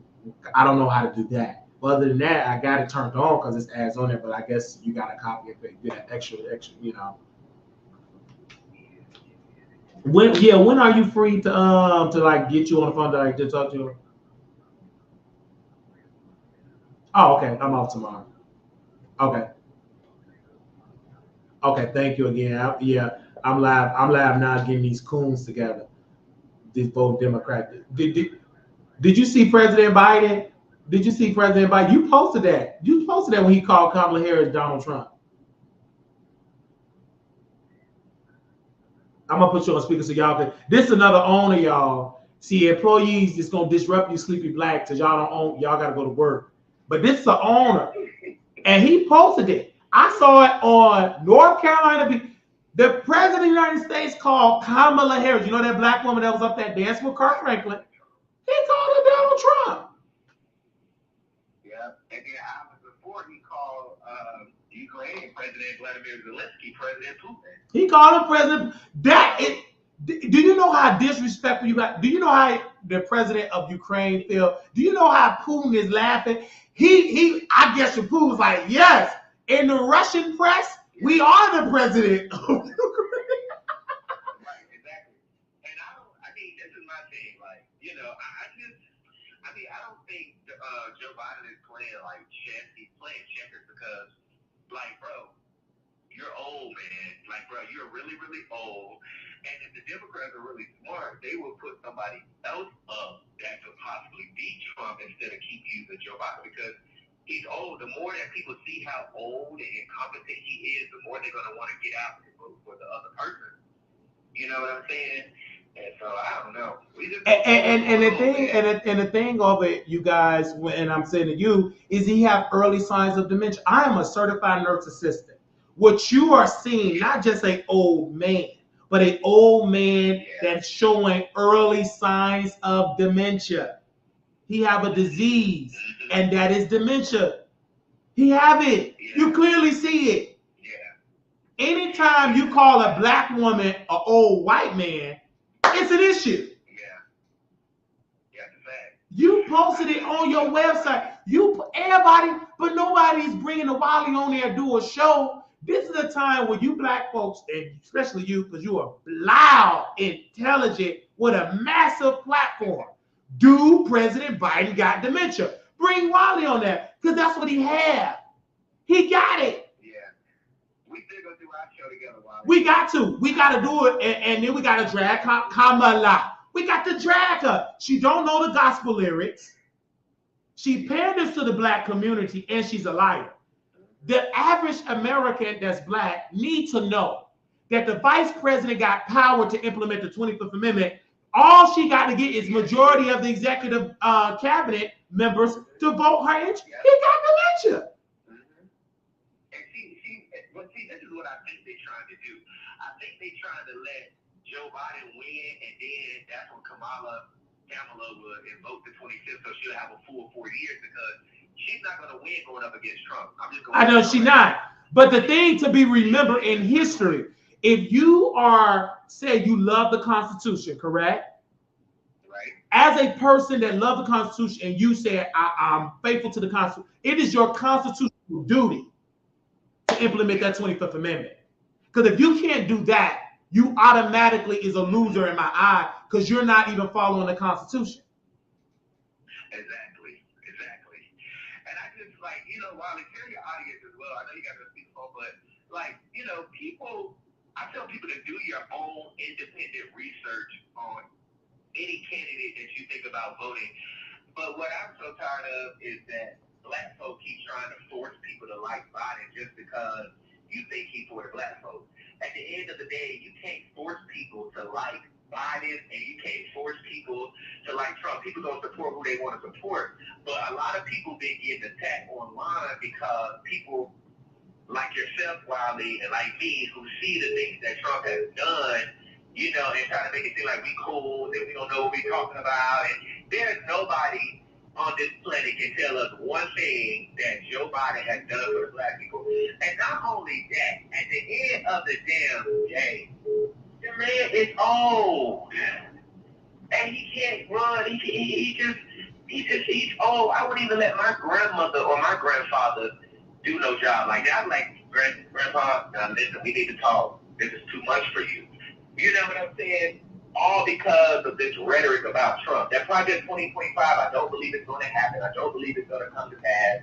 And I try to tell people, it's also good that Trump said that he ain't have nothing to do with it, although he lied in my opinion, or he ain't done nothing. But technically, that organization been in existence way before Trump became a politician. You're talking about a conservative think tank that have been in existence for a long time. Hold on. But the point I'm trying to make is, go ahead. The point I'm trying to make is that whether it's been, established long before Trump or now, people feel like that it's going to happen when he becomes president. But I'm saying that it's good that he also denied knowing anything about it, because remember, the Supreme Court had ruled that the president is immune to things that are official acts while he's a sitting president. Absolutely. And things that are unofficial acts. So the things that the black people, us, are afraid of happening as it relates to this Project 2025, being that Trump said he don't know nothing about it, he done denied it, if he do something, that's in line with it, or if he do make an act that's in line with it, it will be an unofficial act, because for one, he publicly said he had nothing to do with it, and for two, the Supreme Court has already ruled that anything that's not considered an official act, would be something that he could be prosecuted for. But I'm like, black folks, can I have y'all sit up in these comments and talk about these white people, and they white people drag us and we drag them? But y'all scared, niggas are scared about the Project 2025. I thought y'all shoot. I thought y'all fight. I thought y'all, First of all, they can be. You're scared of something you have not done your research. They haven't read it. Right, yeah, that's true too. You listening to Taraji P. Henson, who haven't even read the terms of her contract. Yeah. You listen. Nobody. Okay, ask the people. Okay, what is in it? Did you read it? It's about 900 pages of what they believe that a conservatorship should be, what a president, what should it be. Actually, the liberals can have their own project, right, called reparations. Well, how long have black folks been screaming for reparations? Why haven't they gotten it? Yeah. So why are we getting mad at the Conservative Party for having their own project of what they believe that should be the law of the land? And if the liberals feel so fearful of Project 2025, then you should have not have put all your eggs into a demented mind of Joe Biden. You gonna make them win. It's easy. They trying to use. It's so sad, bruh. They're using Project 2025 as a boogeyman. But then you let Joe Biden do a press conference and call a black woman Donald Trump. His own vice president. Oh, Donald Trump is the vice president. Look at bruh. I'll take my chance with Project 2025 or 2026. You mistaken two of your allies' names with two of your enemy names. You call Trump your enemy. Kamala is your vice president. You call Zelensky Putin, and he's supposed to be, our ally. Who we supposed to be helping? Well, I don't think he's part of NATO, but we're helping him anyway. But yeah, go ahead and talk to him. Let me say this. Go ahead. And let me say this before I leave, because people be trying to ask me, I don't care who wins the presidency, and I'm gonna tell you why. Because your local elections, your district attorney, your judges, your city councilmen, your commissioners, your congressmen, those are the people who those elections are more important to our everyday life. Now, as it relates to Trump and Joe Biden, as a black man or as anybody can observe this. When Trump was in office, we did not have all of this stuff. Gas was not high. Groceries was not high. I mean, it was people could afford to live. People could afford to do stuff. Then the pandemic came. And, of course, with the pandemic, I don't think any president probably would have been able to handle that. It was just so bad that it fell in Trump's lap. But at the end of the day, you can tell the difference in the economy. You can tell the difference in the whole world, back then than, what it is now. And I like Trump because he's funny to me. He's not a politician. He's going to speak his mind. He ain't going to play with them other countries like Joe Biden's playing with these countries and let these people just shoot at our military personnel and try to be diplomatic and stuff. No. You hurt our people we coming back for your ass. And that's why a lot of, Putin and Kim Jong-un, in my opinion, that's why I think they'd rather be cool with Trump than to be against Trump. Because Trump is not a diplomatic president. You get what I'm saying? If you touch us, if you do something, that's not in America's interest, he's going to come after you. And then on top of that, he's a felon. I'm a damn felon, Wiley. And I'm working on criminal justice reform. Now, the blessing that I have is that I have money. You get what I'm saying? And I have housing and I have cars. I have the resources to go to jail, get out, and start my life back over, pick my life back up wherever I left off at. But a lot of these guys who come home from prison, make mistakes, whether it's defending their families, wrongfully convicted, they come home, they can't get a good job, they can't get housing because they're looking at their backgrounds, and they did so much stuff, and Trump was changing that. You get what I'm saying? Not only that, but the fact that he's a felon will also show, and I'm not saying he's going to remain a felon, because I don't know how his appeal is going to go, but at this moment, him being a convicted felon, I think that also shows him the life of an everyday felon. You get what I'm saying? You can't possess weapons, you can't go out and you can't smoke. There's a lot of stuff you cannot do. And hopefully him being a convicted felon and seeing what it's like to be one, he get in there and change the laws so that people will be able to have, rehabilitation and be able to start over when they get out. You get what I'm saying? Right. So, there's several reasons why I support him. Now, his rhetoric and the stuff that he says sometimes, I really don't care because black folks sit in the backyard, call white people crackers and stickers, and we talk shit about them too. They talk shit about us. We don't like it when they talk shit about us, but we talk shit about them. So I really don't care about the little racial stuff that they be. I don't care about that because black folks do it too. We do it too. Right. But at the end of the day, man, where we are as a country, bro, it's really, really bad. They're here for them to get the rest of the payment. It's really, really bad. But Wiley, I thank you for letting me come on real quick, man. Call me when you get done. Shout out to everybody that's tuning in to Wiley. And we'll talk, bro.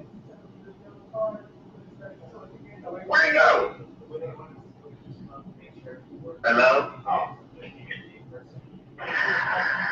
Wiley, you still there? Am I on the line? Why they got me talking while he don't walk away?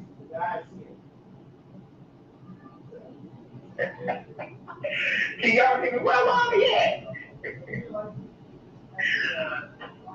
Wally there? Oh Lord. Wally. Anyways, if y'all still hear me, I guess I'm gonna keep talking to Wally.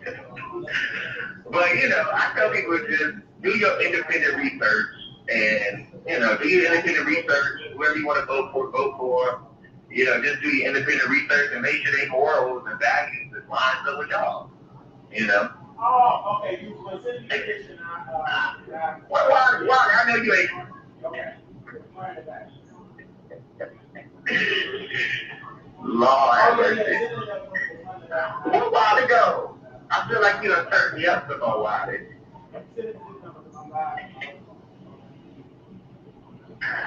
Oh my God.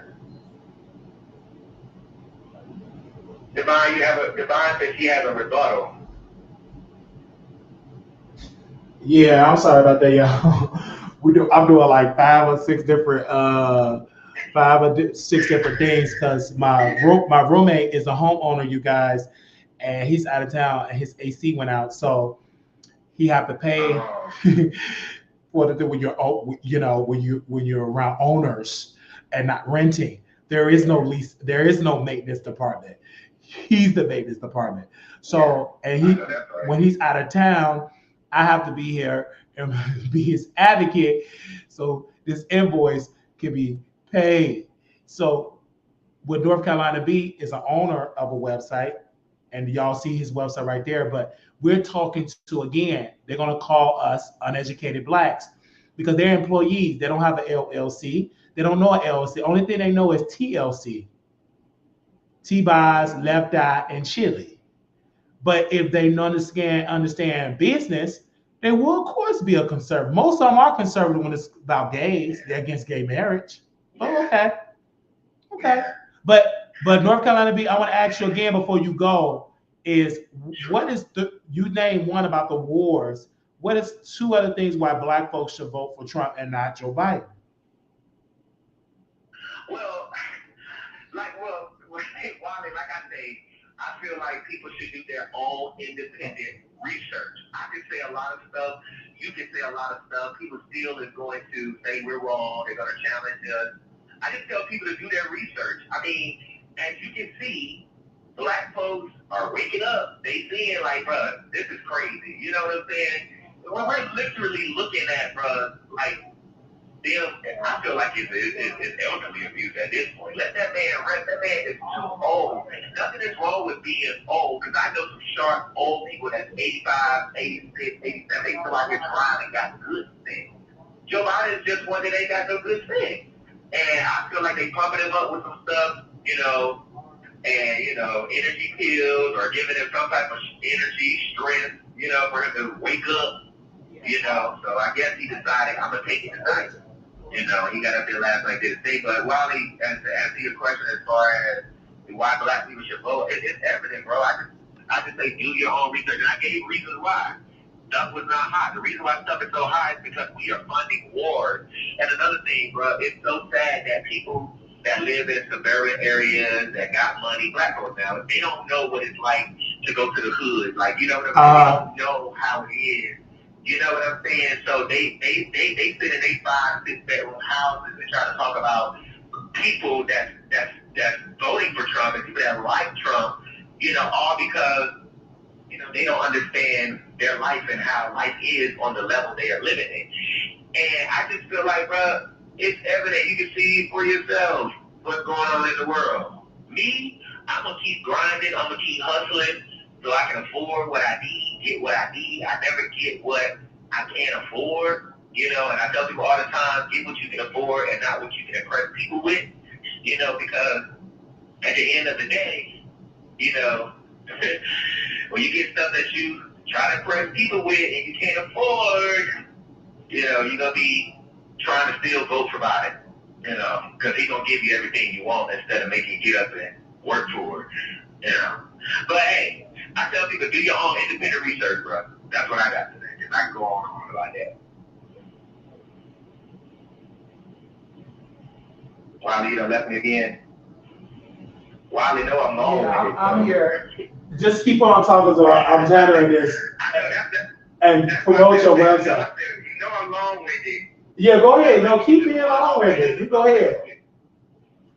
I'm done now. I understand what I had to say. And then also, can you give them the definition of dementia? You need to put them on your website about dementia and Joe Biden having dementia. And it's elder abuse. He have a wife. His wife should sit down and sit his husband. Her husband got dementia. But she's an ineffective wife. Because if I had a husband that had dementia, I'm going to sit you down if you was my husband got dementia. You can't no longer run North Carolina B. You incompetent. Somebody else will have to take over. Exactly. And then another thing, I understand what the Democrats are doing. I do. I understand what they are doing. They are trying, because the stuff that Trump said, first of all, they called him a liar, right? They called him a liar, but then they believe him on the stuff that he said. How 1 minute he's a liar, but you believe him on the stuff that that he say. I just don't understand how you can. That person is a liar, and then on the other stuff, they tell the truth. So I don't know. I don't know what other argument they have other than the Project 25, other than the stuff that Trump said. But everybody in the world knows that America was not like it is when Trump was in office. So they can make their own choice on that. So let me see what somebody's saying in the comment, because I know a lot of them walked off again. Let me see. I apologize to Chelsea. Hey, Chelsea. Let me up. Okay, wait. Wally, let this lady up. Hold on, I got a couple of minutes. Wally, this lady, Divine Shine, she said she want to come up. Okay, I'm gonna bring her up. And y'all do bear with me because he had to go, and I'm gonna drop the link for her. She's right backstage, and we got North Carolina to be on the phone. Hey, you there, Divine Shine? Go ahead. Okay, yes. If you can just let me have the floor. I don't know how long you've been listening, but I already explained the first point. I can go over it really quick if you wasn't here. But It so was a cooning point. You love Democrats. You think Trump is racist. We know your cooning point. Anything else about policy? Well, just earlier I made a point and I basically was saying, oh, it's so long. So you want me to drop you the link, North Carolina beat? You want to hop on? I don't know if you're busy, so you can hear her because you on the phone and she on StreamYard. So I would have to. I think I can hear it now. I think it was my phone over here playing it because I had it on too. Oh, okay. Go ahead, Divine. Okay, well, like I said, I have about 10 points. These are from lawyers and scholars, but my second point is supported by what North Carolina B stated earlier when he said, "Oh, I like Trump because he's funny, he make me laugh, he's entertaining," and that's my second point. The second point essentially is that it says that Trump is a reality TV star. He knows how to produce a show. He knows how to market himself. He knows how to entertain. He knows how to manipulate. He's a professional liar. He knows how to provide distractions and use propaganda to seduce people, not to take him. And he knows how to seduce people in order to not take his threat serious. He is performing. He often talks out of both sides of his neck or both sides of his mouth. So don't be fooled by him. The movement he leads would be against him if they thought he was serious about helping Black people. They know he's lying and saying whatever he needs to say to get elected. This is why they tolerate his lies. And so don't believe the hype. That's point two. I got more points, but yeah, don't believe the hype. His base. Before you go to your next point, can I ask you a question real quick? Just a quick question. So where were you at when 4 years ago when Trump was in office? Were you in America? Okay, and you leading it to my other point, but finish. Well, the point I'm trying to make is that 4 years ago, what did but listen, but that's residue. So what you about to say is, oh, when Trump was in office, everything, we got stimulus checks, everything was gravy. But no, all of them.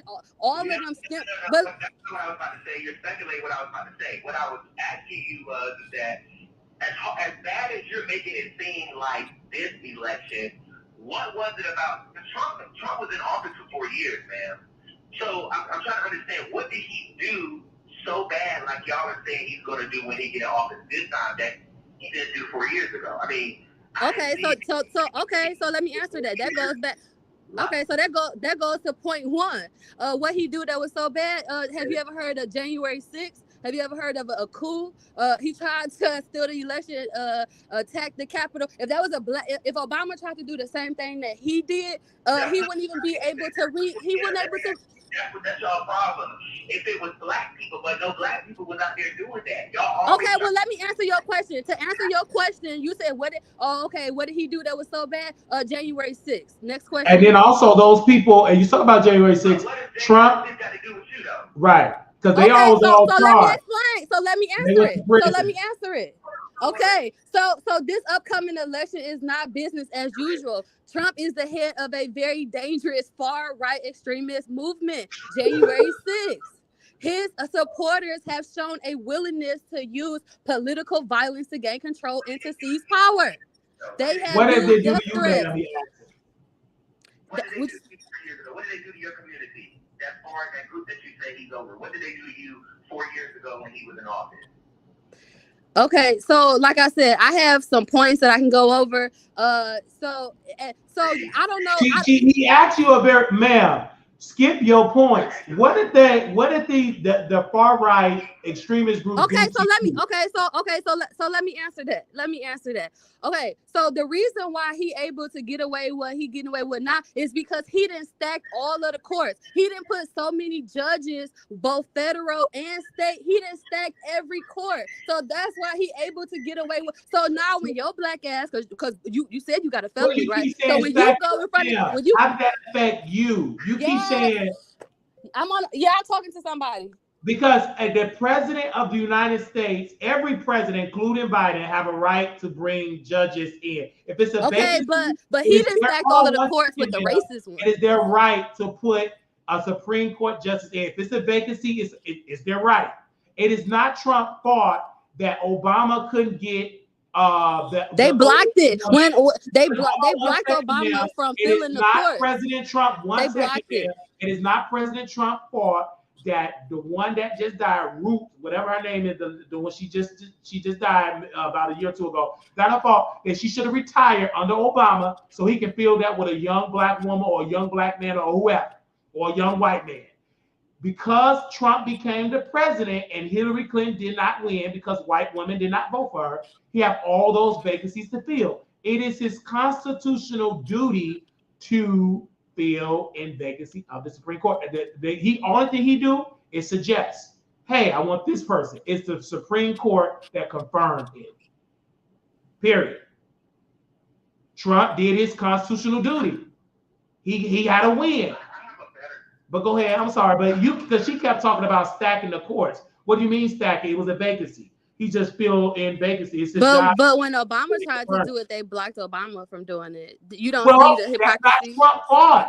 That's the Republicans that said it was a chess. I mean, if y'all committed to misunderstanding, then hey, it's not misunderstanding, ma'am. If you have the Senate, this is the very last thing I want to say. We're not going to hear your nomination.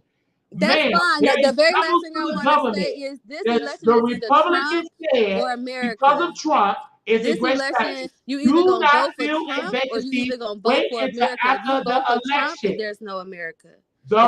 If you vote for Trump, there's not gonna be America. I lived in America. America was thriving more under Trump. Do you know the U.S. dollar is losing its value? Is losing its worth? The U.S. dollar people are still taking the U.S. dollar in America.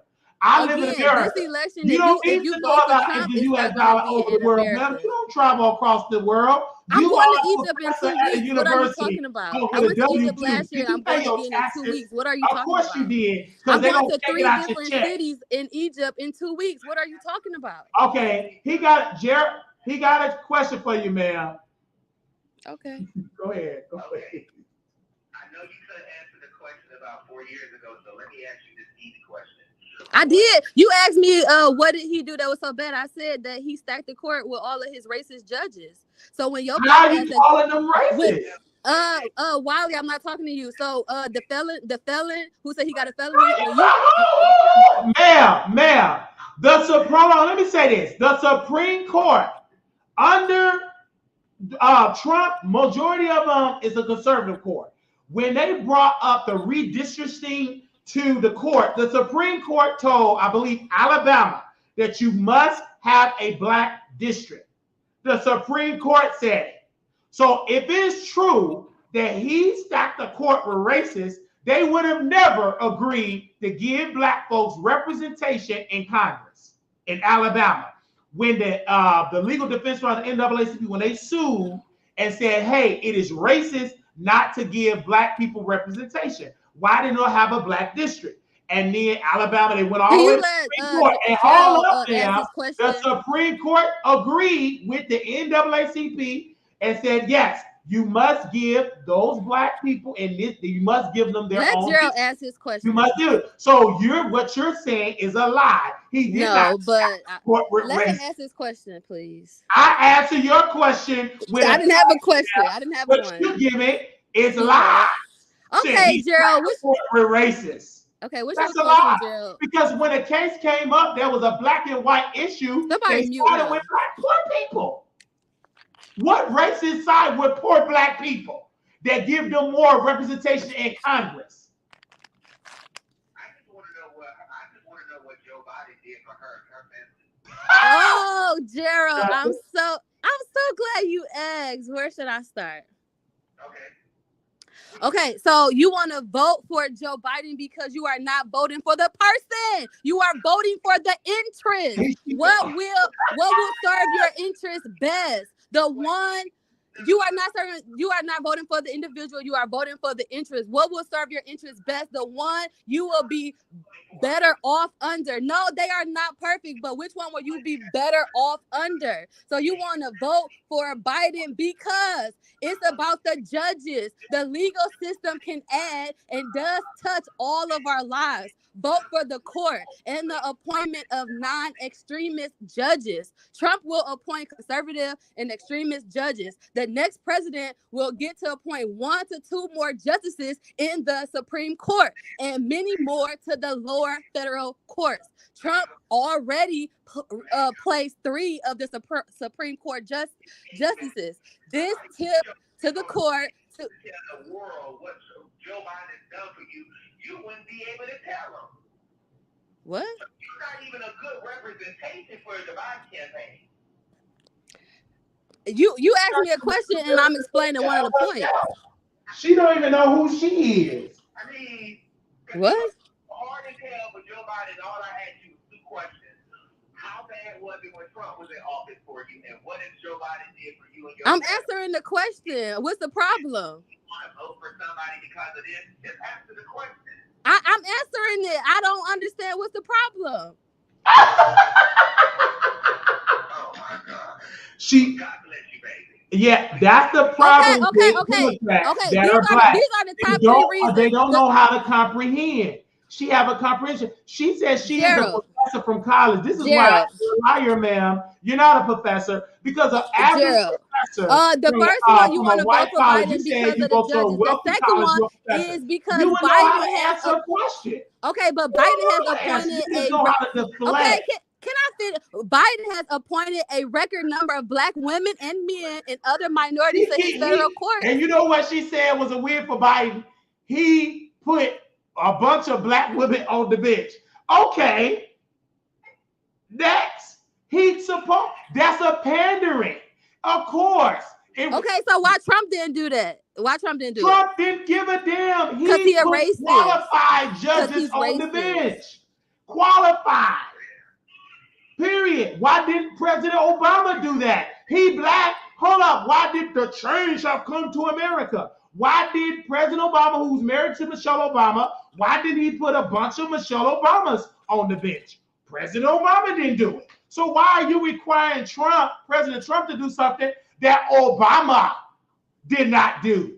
It's like y'all wanted to prove he's not racist or something. It's like people don't understand politics. Like, no, you don't, clearly.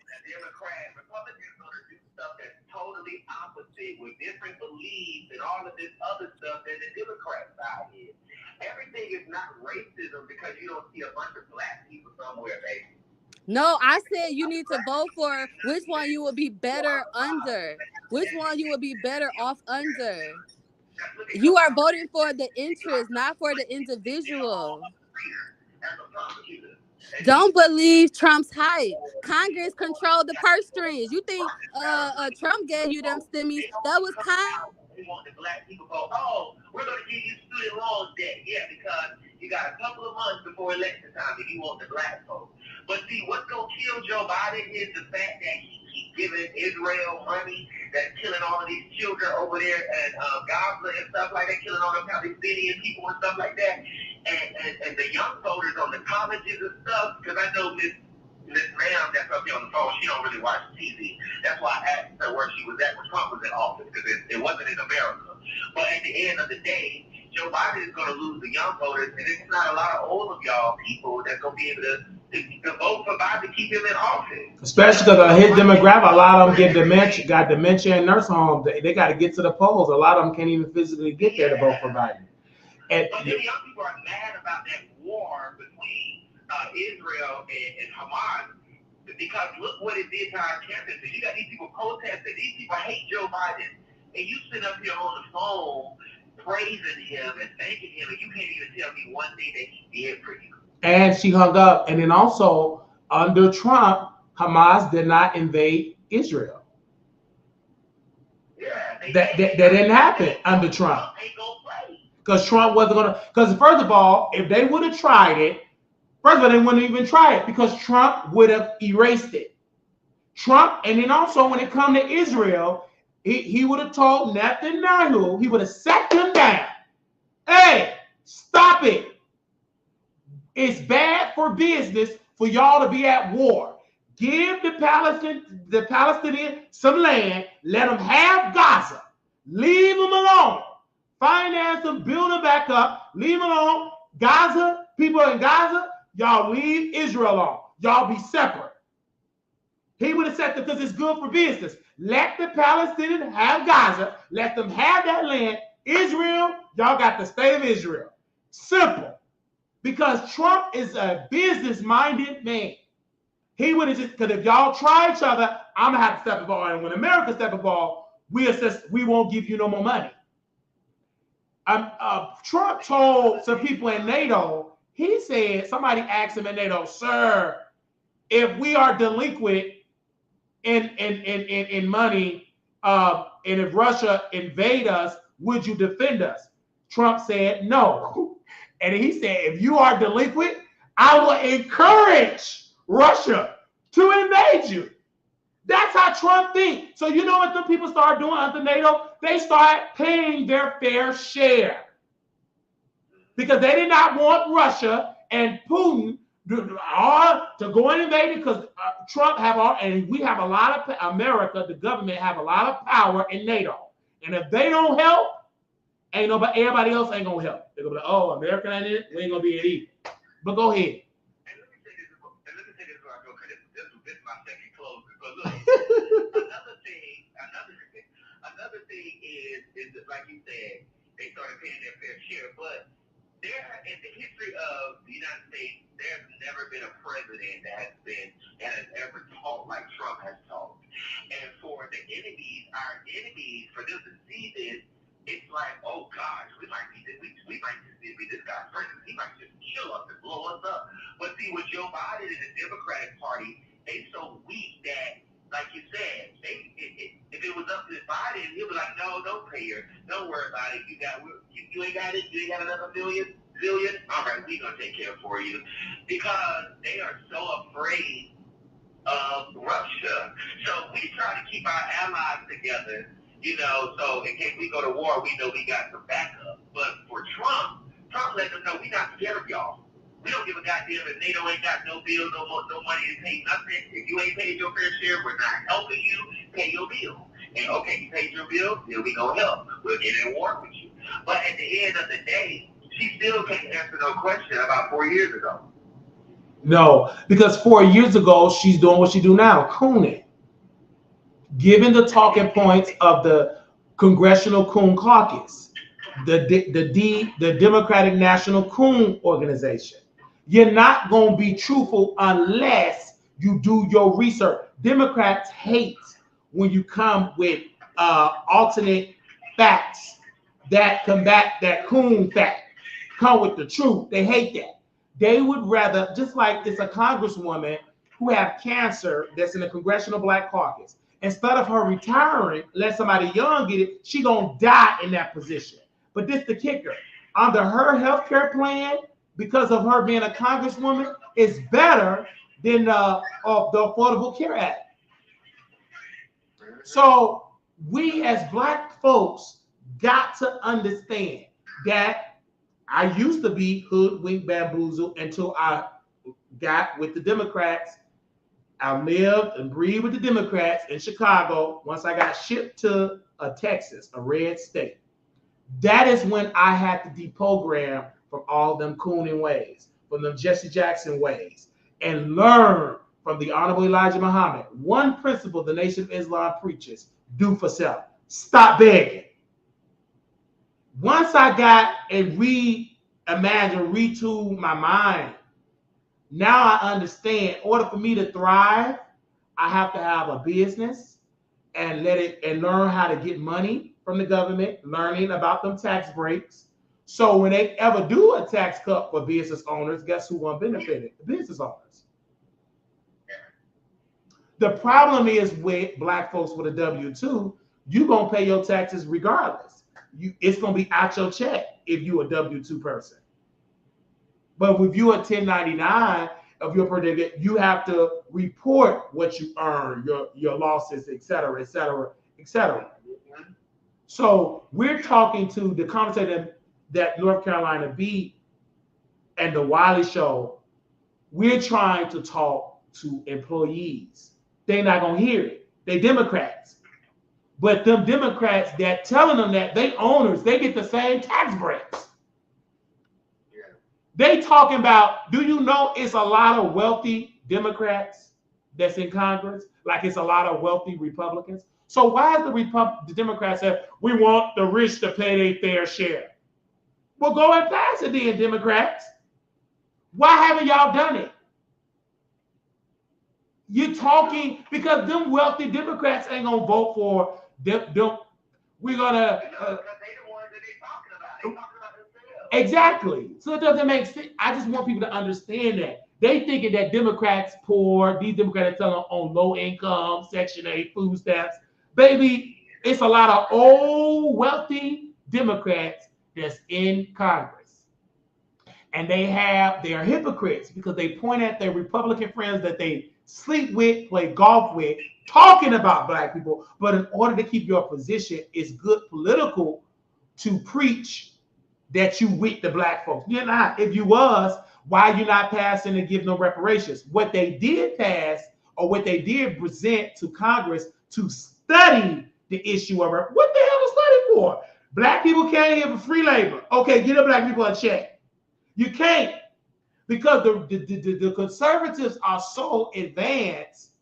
They have challenged the law that unless you can track your ancestry, your ancestors that they was on the plantation picking cotton, it won't pass. Then you got to go to Congress to say, hey, right, give them the number, because Congress got the purse.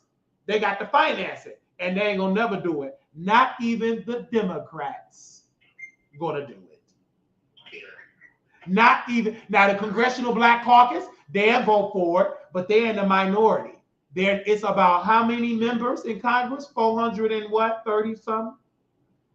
Maybe the Congressional Black Caucus is what? 60 members? 70 members? If that. They're not the majority. They're the minority. The Hispanic caucus can't do it. Even if they can try, they're not that together to join in. Because if they can't track them Latino, the Mexicans, the Hispanics back to being slaves, they won't vote for it. Because they people won't benefit from it. So and the president, the dementia president, or the one that ain't got dementia, they're not even going to use the bully pulpit to even preach reparations. Because no white president are in the business or helping black folks get a check, millions of dollars. Because what about the poor whites that they represent? They not got a check. Unless they can go and track their ancestry that they was out there picking cotton. Hell, poor whites should be able to get reparations too. And let me tell you why. If they can track that they great-great-grandfather was a farmer and was losing out to Africans, why can they not get reparations? Because poor whites lost too. There were white wealthy landowners benefited from slavery, not poor whites. Because the poor whites was in a worse shape because the Africans came and did free labor. It was some poor whites that could have did the land, but you would have to pay them. You had to give them a check. They wouldn't do it for free. So if we talk about reparations, I would argue that poor whites that was not a slave master, that did not own land, they should get reparations too. Because they wasn't no slave. Because what they're trying to present, that all white people benefited. That's a lie. All white people didn't benefit from slavery. There was poor white, and what they did was the power of white supremacy was to tell the poor white man that they better than a nigga. That's it. Yeah. But at the end of the day, if you a broke nigga and a poor white, if you can't afford your mortgage, you're going to get put out. If you can't afford your rent, you're going to be evicted. I work in a nursing home. There is white, black, or whatever. When them CNAs call off and don't do it, they all suffer. I've never seen just take care of the white residents because they white. They suffer. And I would argue poor whites have suffered more in the state of Texas than poor blacks in nursing homes. I've seen worse. If you want to say where they all suffer. In my last case in Texas, it's a poor white woman right now. They dumped her out the nursing home, out the hospital. Her name is Elizabeth, a white Jewish woman. So that debunked that all Jews got money. She's a white Jew. And her husband, and she's Jewish. And I said to him, player, she's a broke Jew. She ain't connected to Netanyahu. Now, if she was Netanyahu's niece or sister, she wouldn't even be in this nursing home. Drop mic. She's a poor Jewish woman. So you screaming that you're going to get hoarse and sleep deprived. You know what they did? They dumped out the hospital. They called the Dallas Police Department or Plano Police Department to come get him. He's refusing to pick up his wife. They kicked her out of the hospital. He put her, sent her to Parkland. They ain't do nothing. He put her in another hospital. Instead of him listening to this black man, put your wife on hospice, let her go in peace, because you're trying to fight a system that you will lose. You will die before you try to change it.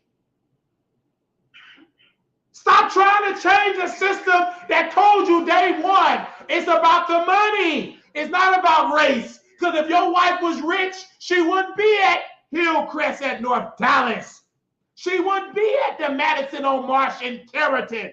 She wouldn't be at any of them nursing homes. She'd be at home with 24/7 caregivers like the President of the United States. I didn't get done talking, his caregivers step in. He have a medical staff. Why? Because he got money and he the president. That's in the package. But what about the poor whites that got dementia? They suffering. Best, I'm sorry, but go ahead. Thank you to North Carolina B. Make sure y'all go check them out because I'm getting passionate because seeing Joe Biden up there, that's elder abuse. And I hope somebody go to jail for forcing that man to get up on that press conference. I had to bring that up there. I'm passionate about that. See, per my experience, stop talking to them coon white supremacy. Okay, Elizabeth would damn sure would love to use that white supremacy to help her. She white. Where's her supremacy? They dumped that white woman out of that hospital. Dumped her. Took her out. Called the cops on her husband. If you don't believe me, let's call her. Dumped her. We dumped him out of this nursing home. All what he doing is yelling. Oh, we on this spirit hard. The coons gonna wake up. Now, where's the Congressional Black Caucus? Why they ain't helping Mr. O'Neill? Because they don't give a damn about Mr. O'Neill. Neither his white wife. They don't care. He calling my phone. But he ain't listening to nothing I say. I let him talk. I'm going to sue. I'm going to go to Congress. Go there. You ain't going to get no meeting. We went to the state. That didn't help. You go to the state, all you do, and I went to the state, God said, we're going to let you go one time so you can see how the system works and never go to the state again. We went to the state to tell this nursing home bad treatment. Per the law, I got to tell them what I found. So you go in there and I mean, I got my notes, paragraphs of all the stuff I found. After I got up and left that meeting, everything that I complained that they effed up, they changed and make sure that on the paper, they did it, everything was right. Oh, that African was asleep, don't worry. We will edit his time and say he was on his lunch break. And then they're going to make you look crazy. And then the administrator of Hillcrest of North Dallas said, and yes, you can go to the police and we will not retaliate for you complaining to us. That's a lie. I left there and them residents, they were happy. They ratted behind by the desk like somebody defending us. But I knew that it was a losing war. I did know that.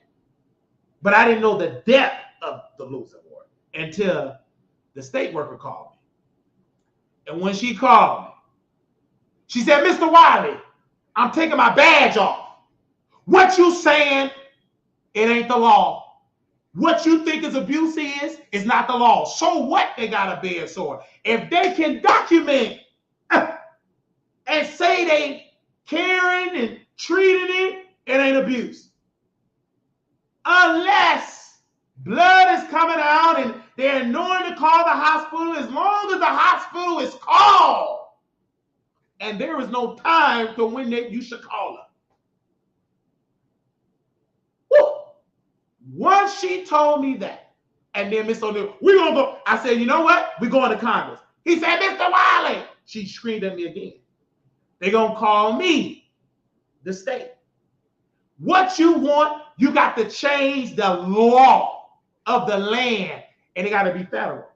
Because nursing dollars is from the federal government, and the state agency oversee to make sure, blah, blah, but it's all by the federal. Unless you come Vice President Wiley, unless you go to Congress and you got about majority of people that think like you, plus the Senate, and then you got a president that can sign it into law, it'll change. To the end, it won't. There is not a president that have ever, in my lifetime, said we're going to treat people in nursing homes better. We're going to pass a law. If you get sick, your Medicare and Medicaid dollars can follow you at home. You won't have to be forced to go to no rundown nursing home. Not one president have ever ushered that and campaigned on that issue. Republicans, I've taken care of, suffer. When you poor, because if you rich, you ain't in the nursing homes that I work at. You would be at Park Place or Amherst. They had some issues, but none so huge like the place I worked at with people with no money. So that's the point. And when you say that, the coons gonna shut up because they grandmas, and some of them is in nursing homes. But they can't fight at the nursing home because they're gonna retaliate. Because the average person I've talked to been in multiple nursing homes. And one told me, there's no need for me to complain. They're going to retaliate and don't feed me. They won't give me my medicine if I retaliate. Or dump them out of there or put them in a psych ward. So it's a losing battle. Unless I run for president of the United States and you campaign on that issue. And you got to run your party with an iron fist. Because you can't be weak. Even Republican Party, the same thing. It was a lady, we was at West Clucking. Angie, it was an older white woman. She told me, I said, ma'am, well, I just visited my husband at a nursing home. I wish the money could follow him. It gotta be, she got early signs of dementia.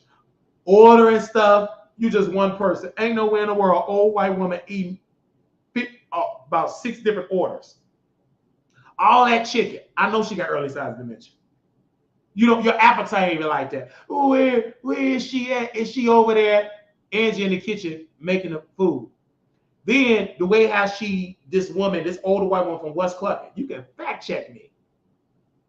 I said, ma'am, she parked zigzag. Couldn't even hardly get out of there. Fact check me. But you got to be a journalist. You can't be cooning.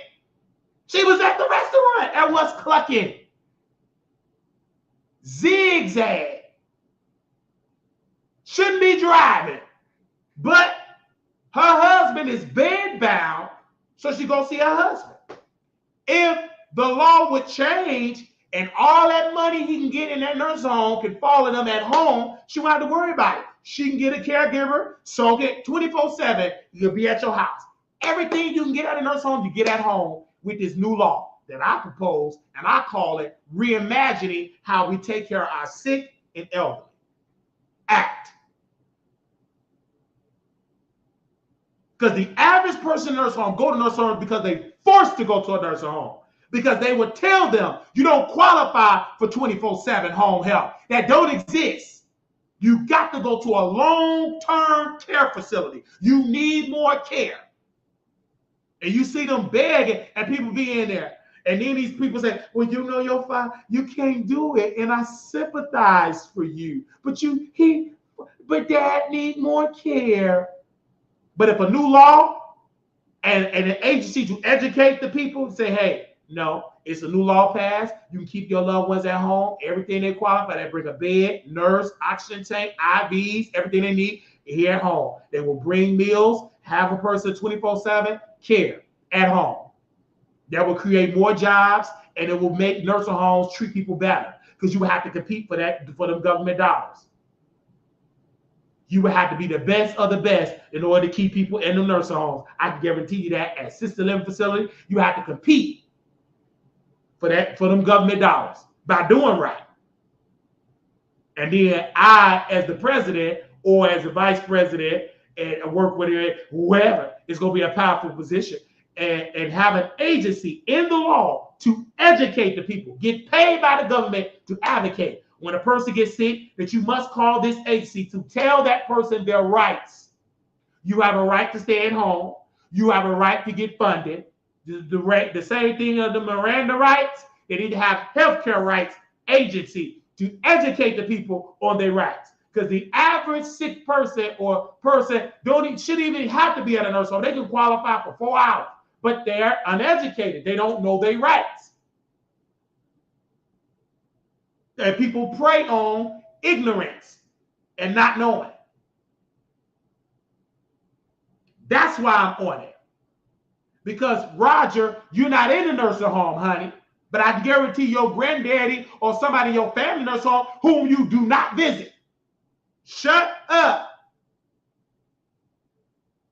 Joe Biden needs to be in. He won't be in a nursing home. He ain't going to be at no Hillcrest at North Dallas. He going to be at a nice nursing home.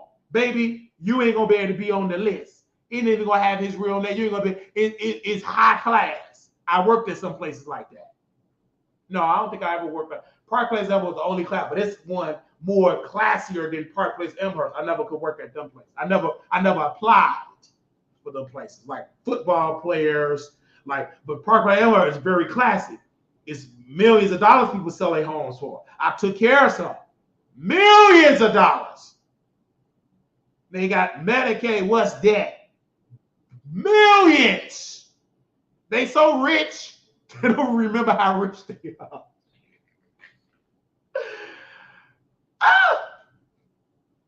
You just rich. You don't dress. And none of them had a Gucci walker. They had a regular walker.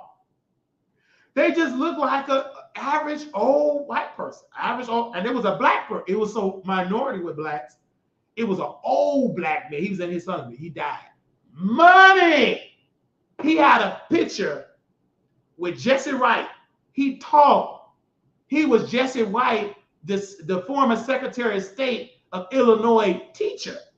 He was with Jesse White. He was his teacher because he had pictures of him. He was like a businessman. Money. He talked like he had money. Tall, old black man. And nobody wanted to be in there because, you had lazy CNA. But I was intrigued. I'll be right there listening to him. And I said, well, what do you think about this generation? He said, every generation have their issues. And the previous generation, back in my day, he said, there will come a time you're going to get older. And you're going to say to your younger people, I didn't have nieces and nephews then. You're going to say to your children, back in my day, that older black man said that to me. And he's gone over to glory. Tall, still could walk. He just needed assistance. That's why he was in assisted living. And I was in there able to observe what he was talking. And I would let him talk. And I would take it because it wasn't that bad. It wasn't no hard place. They had extra staff. And I would be in there to talk to him. He would talk. And we would talk as men. That was like my grandfather. Oh, how you doing, Mr. Wiley? Oh, you really? He would talk. He covered rep. I make sure he eat first. Because I was intrigued. I said, wow, this man got money. And the other CNAs, ghetto, while they take to see your granddaddy, I did it happily. I treated all my staff happily. They would get jealous because I was sing to the white staff. Because when I worked in memory care, they were all old and white. We would sing, we couldn't sing stomp. And people say stomp, it was scared of white folk. They sing, holy, holy, holy, Lord God Almighty, casting down their golden crown, my heart doth run to thee, cherubims. You know, you gotta sing it the white way. This was contemporary gospel. It went out, holly, holly. You can't sing, you're scared of white people. So you gotta understand. So when I went to South Shore Nursing Home, you can sing it. Ow, I got it. Watch me. Ow. When you sing it, them old white folks in South Shore, you can sing James Brown. Say it loud. I'm reckon I'm proud. Ow.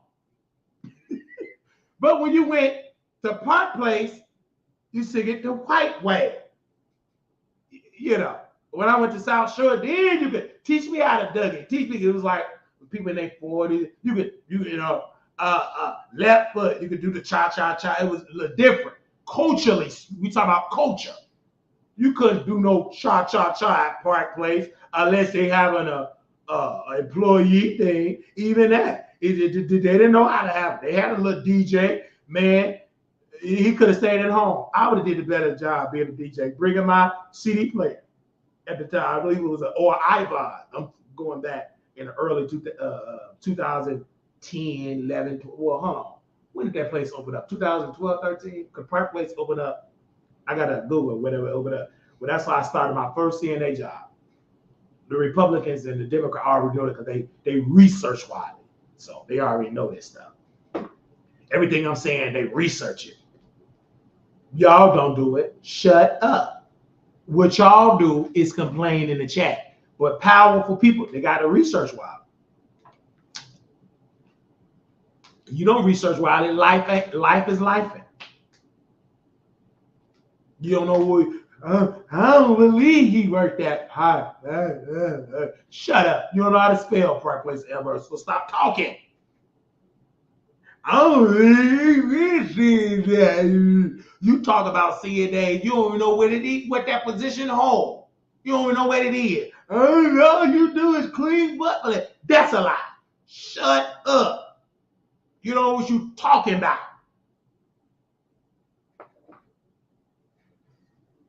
You look how you sound bad. That's why you ain't got no husband and no provider. Now, let me see what we talk about in the topics today.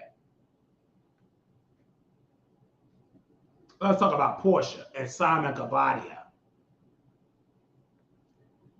Let me put my website. Shout out to the North Carolina Beat. Amen. Did y'all love him? He came on. He showed us love. He know I'm long-winded. Oh, before we get to Porsha, let's get back into Joe Biden. Then we get into Porsha when we get into the black stuff. Stuff that y'all love. Y'all love to be entertained. You don't want to be informed. You want to be entertained. So I inform you by being entertaining. You know more about Porsha and Simon Kabadia. Then we're going to break that down. Where's Proud of Me? Do she want to come on and say something? Because she got sense. When she get up, she talk with sense. And if you bother, she'll call the FBI on you. You better go ask Aaliyah TV. Okay. We'll let her come on. And then we open up the phone lines. Well, we got a lot more topics. If you got sense, we'll let you on. Okay, I heard Chuck Todd the other day talking about, I'm rethinking the way that I've thought about Joe Biden for years. But he's been the same Joe Biden for years. He's been there for 50 years, Chuck. He's not any different. He's still a guy who is extremely ambitious, power hungry, and surrounded by an insular group of people in his family who are going to prevent him from leaving that White House where they are all living and where they all want to keep him in power regardless. Facts. Of whether that's good for the nation or not. Yeah, that's the same Chuck Todd that had a cabinet member tell him that he was concerned about Biden and didn't report it for over 2 years. Didn't report it. Exactly. Speaking of the media, Ben, Wisconsin, a radio host in a station there, amidst editing a Biden interview, then this is what they said in the statement. The Biden campaign called and asked for 2 edits to the recordings before it aired, given the gravity of the current political moment, the stakes in this election, and the importance of public scrutiny of public officials. And even these so-called black radio stations. In the highest office. We believe it is important to share this information. And even in this is why you're not going to see the president come on the Wiley Show. We're going to ask the real questions. There is no edit. It's unedited. It's real, raw, unfiltered. I tell people all the time, any independent artist, whomever, I don't give you pre-prepared questions. Come on the Wiley Show. Because that's the realness of this show. I can tell when a show is pre-prepared, it's phony and fake, and it's boring. People need to get the real questions because voters, they know you can't ask a voter when you just do a campaign stop off the grid, off the schedule. You just do one, do an improv. You're gonna get the realness. This is why they get pre-prepared campaign stop. The people get vetted to be in that eating. It's stupid. It's not sincere. Just like when President Biden went to go to IHOP. Well, he went to Waffle House because it's black. It's not black owned, but most black people eat at Waffle House. Okay, it's all pre-prepared. None of them black folks asking the real questions. And they make sure they get coon. It could be real blacks, but they're cooning. They so indoctrinated with cooning. If I was eating a bacon, first of all, I would say, excuse me, Mr. President, why are you campaigning when you don't know the difference between Kamala Harris and Donald Trump? I act the real thing, and I will continue to eat my bacon. The Secret Service, they will give me a fist bump. They love me. Baby, the Secret Service is tired of the lies. This is the reason why the Secret Service sole job is to protect the president for any threats that come to the president's life. Unfortunately, there is no Secret Service that can protect the brain. They can't protect the brain. The brain has been invaded by dementia. Unless the Secret Service turn into neuroscientists and they can just rewire his brain to take out the dementia, he already been invaded. The only thing the Secret Service could do is to make sure he don't trip and fall, to make sure they cut up his food, make sure he get his parade. If he can't eat solid food, they make sure he eats his favorite ice cream. Who cares if it's chocolate as long as it's some ice cream? It could be vanilla. It could be butter pecan. But he probably can't even eat the big old pecans. They probably got to put it in the blender in order for him to swallow it. That man probably not even on solid food.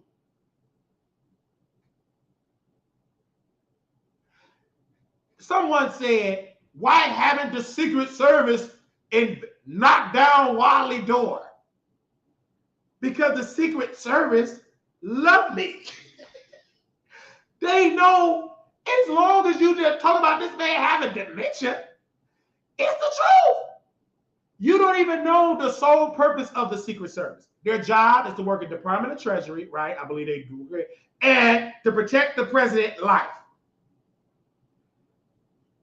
This is unprecedented for the Secret Service in this time for these new agents. They probably copy Make sure the president do not go in the chemical room. Over, copy. That, please, who put, one second. Who put the chair? The president fell over, out, he gonna have fallen. Nah, he tripped it. So now the Secret Service got to make sure the staff don't put brooms.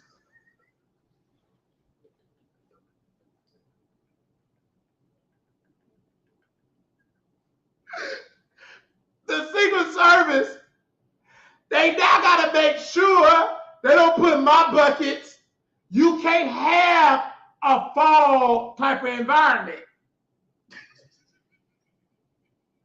They got to make sure the rooms are padded down, packed with pillows and floor mats.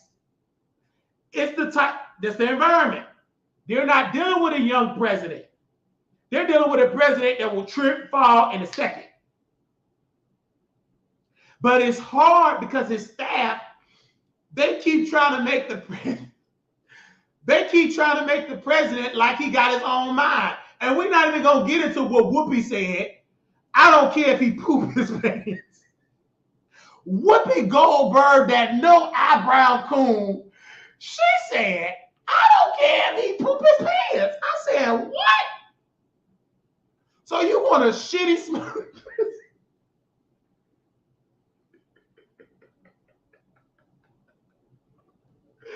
So you want a shitty smelling president? Are you serious? Are you serious?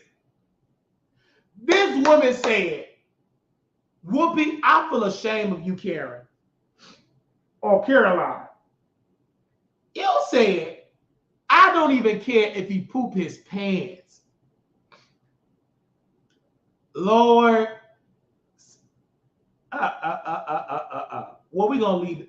Okay, we're going to put you in timeout, troll. You said we ain't have no subs. That's a lie. We got to put you in timeout, Armand. Okay? I mean, they just keep punching. But we're just now learning about this. Do you think it would be acceptable to edit a Trump interview? No. Look, I'm not against. You ain't got to edit no Trump interview. Baby, what you get from Trump is what you get from Trump. You're not going to edit an interview with Trump. Not. Excuse me. You when you talk to the president, you ask the president, well, what kind of ice cream you got? He's not the president. You are. But excuse me. You ask the president, well, what kind of ice cream? And he said, I like chocolate. You asking Joe, excuse me, sir, what kind of ice cream? It's like that 60-minute interview of President Donald Trump was the best 60-minute interview ever that I watched because it was entertaining. 60 minutes, this is why they ain't got no ratings. It's boring. They talk slow. They even fired Oprah. She added some new spice. They want you to talk real slow. So we fact-checked the president. And in fact, he did create jobs and record-breaking jobs. But it's not the extra 3 million. Like, we don't want to watch this boring crap. So President Trump, he got up. Okay, I'm done with it. Can I, Jim, can I talk to you? Can I talk to you?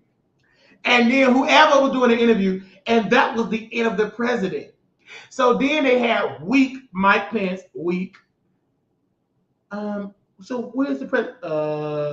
Well, President Trump, he was so sleepy.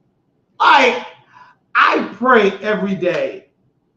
I wish I was 35 years old so I could be President Donald Trump VP choice. He need a president with a VP with some swag. Mike Pence was the most weak, boring VP ever. He he was just so dry and boring. It's like at least Dick Cheney had a little bit more swag. Mike Pence was weak and sleepy. He talked slow, weak, and he got with them Democrats. He picked their side. He was a rhino, Republican in name only. That man was a rhino. He was with them Democrats. They got to Mike Pence. And he wanted to implement the 25th Amendment. And the only reason why it just was a project in his mind and not implemented, it only was a theory in his mind, he had to say no, he didn't have the vote. He didn't have the votes. He wanted to do it because he could have been the president for 10 days. That was only if Trump cabinet would have voted with. They would have not did it. Like with Kamala. The reason why she ain't implemented the 25th Amendment, she ain't got the votes.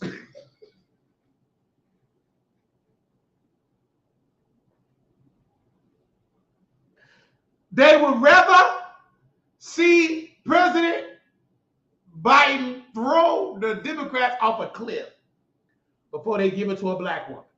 So you want to talk about racism, Dr. Divine? Let's talk about the Democrats will rather put their support and love with an old white dementia president man than to give it to Kamala, a black woman. So Democrats are more racist, way racist. The Republican got a racist bone in their body. But them Democrats, they racist. Let's go back to Fox News. You know, sometimes you have to have pre-taped interviews. But my question is, does Joe Biden do any interviews that aren't pre-taped? Right. So that they can circle back? He can't. He better not come on the Wiley Show. Baby, when he went on the Breakfast Club, and if you don't vote for me, you ain't black. I said, oh, he got the mission. Because they tried to do the Breakfast Club. And Charlamagne said, this ain't nothing about being black. He didn't catch it because Charlamagne is a radio host. He ain't no CNA. He don't know the definition. Angela Yee ain't no CNA. She do real estate. DJ Envy scam people out of real estate deals, allegedly. And Jess Hilarious, she is a baby mama. They're not no CNAs. I would have caught it.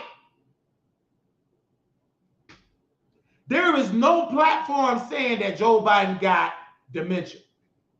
We are going down in history to say that man got dementia.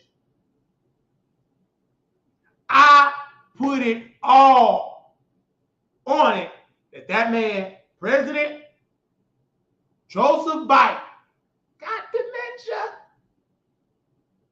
Kamala, she know it. And I kind of feel bad for Kamala.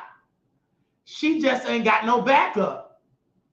Let me press play a little bit on Fox News. We're going to show you the replacement or who they want to run against Trump. And it's not Kamala. Back and say, edit this part out. You know, we don't want the country to see this because, again, he's going to do another pre-tape. He just did a pre-taped interview with George Stephanopoulos. He's going to do another pre-taped interview on Monday. You know, is he going to do any of these things live? He needs to in order for us to have any confidence in the questions and answers being what they actually were. I'm just telling you, as someone that does interviews with the former president all the time, there wouldn't have even been a suggestion from the campaign for me to edit the interview because we just aren't going to do it. It's just not happening. What we tape is what we tape, and what we decide to air is what we decide to air. Ben, thanks so much for joining us. That's true. Thank you, Ben. It's the truth. You ain't going to edit that because at Mr. Mockley, the people at Fox, you ain't editing nothing.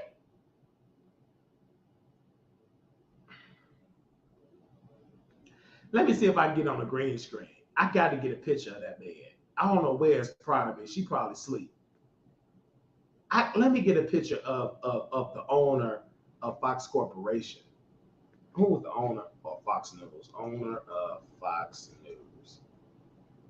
Fox News channel. Okay.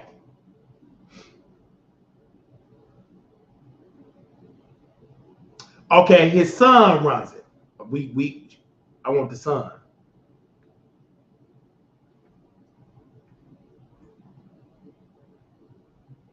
There we go. Because that's the father. Where's the son at?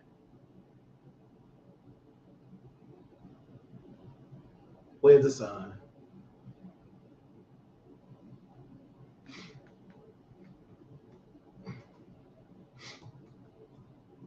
See, a good father leaves an inheritance for the son.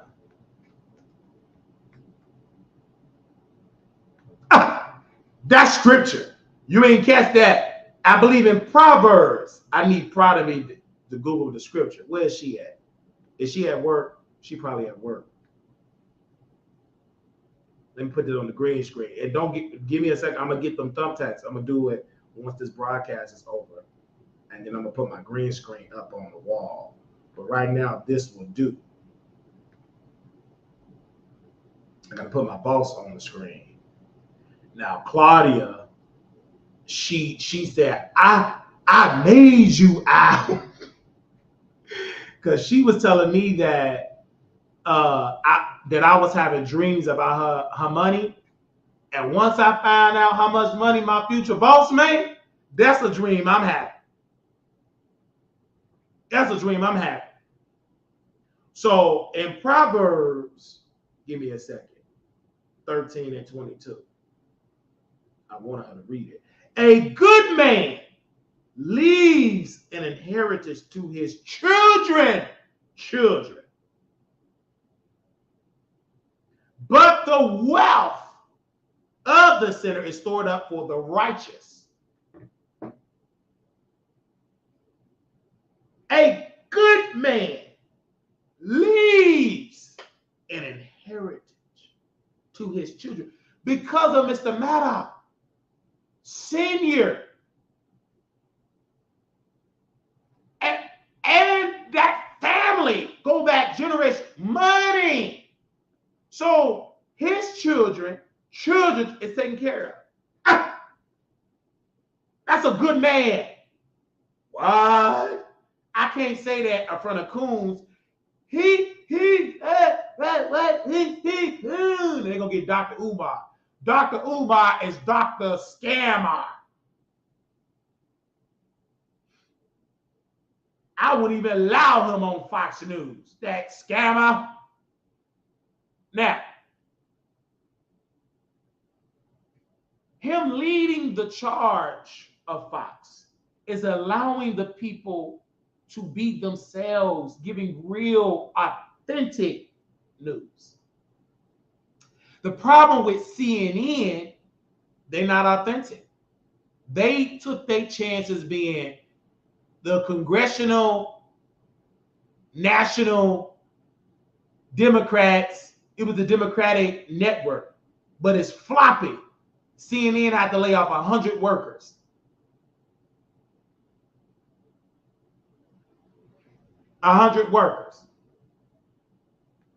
Because they was cooning. And they took their chances cooning.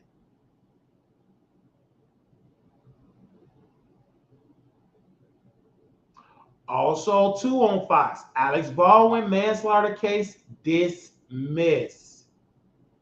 I saw that first on Fox.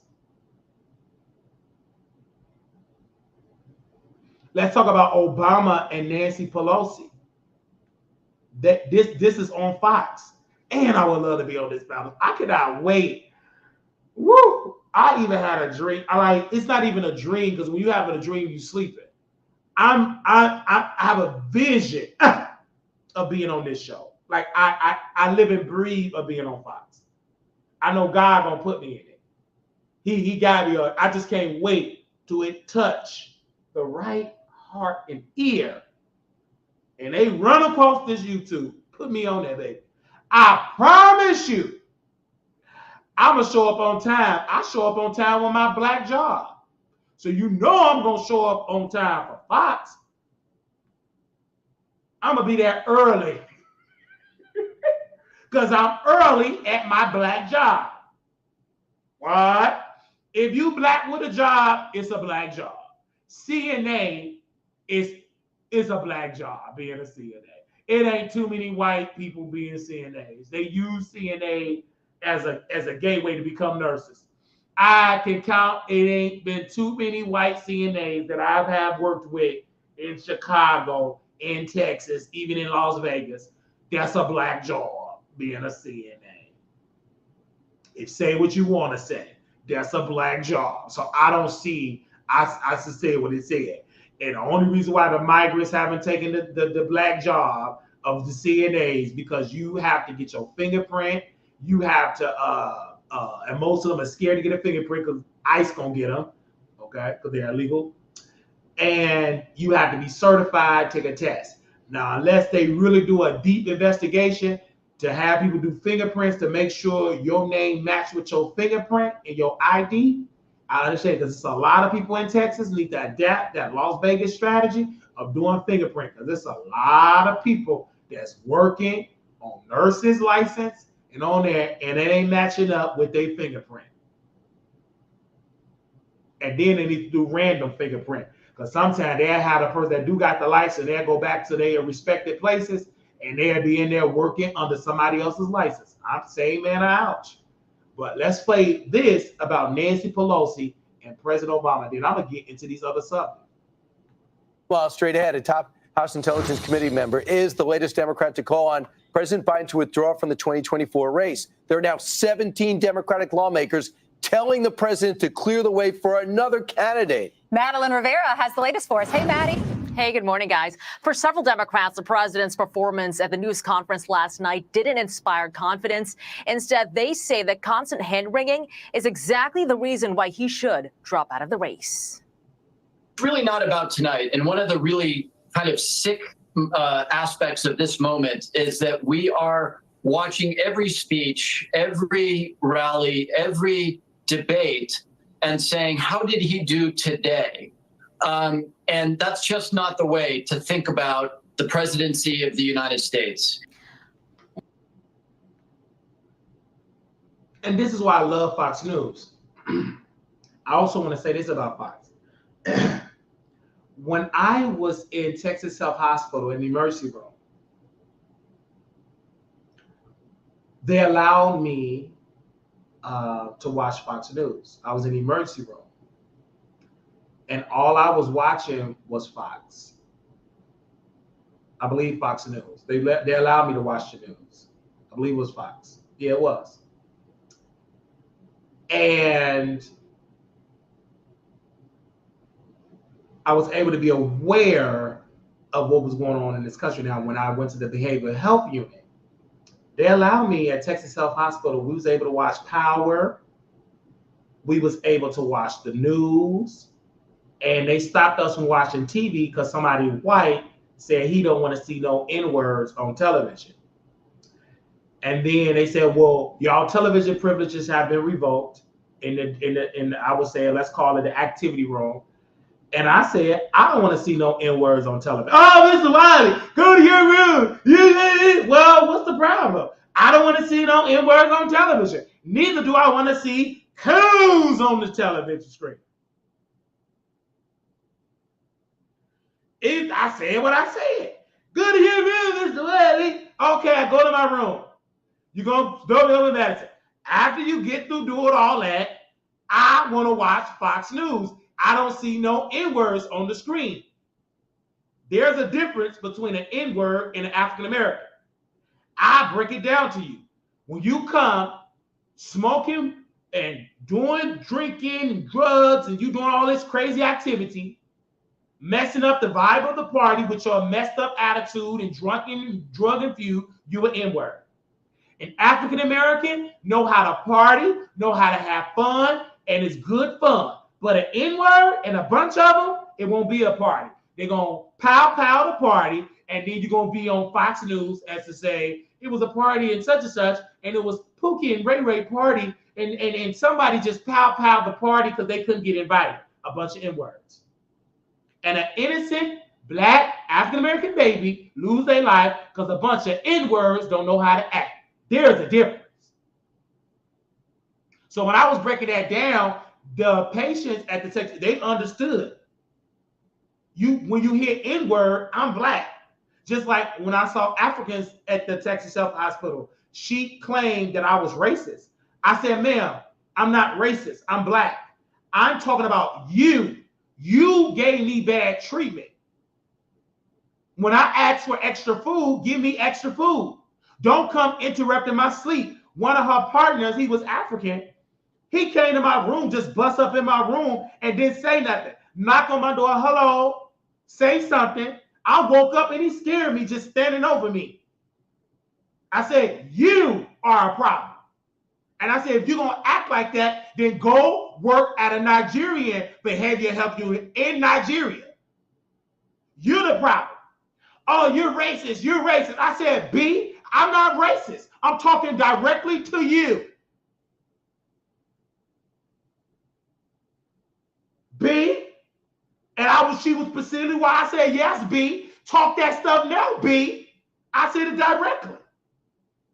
You got the audacity to call me racist? I'm black. You black. You in the motherland. My ancestors came from the motherland. Hello. You're racist. Shut up. You don't know what you're talking about. B, I surely did call her that because she was talking mess with her African friend, her African partner that was working there at the Texas Health, and I got her together. Don't you show up in front of these people. Oh, Mr. Wiley, you can't be saying that. Go to your room and go to I went to my room, shoot me up the medicine, and you still gonna treat me right.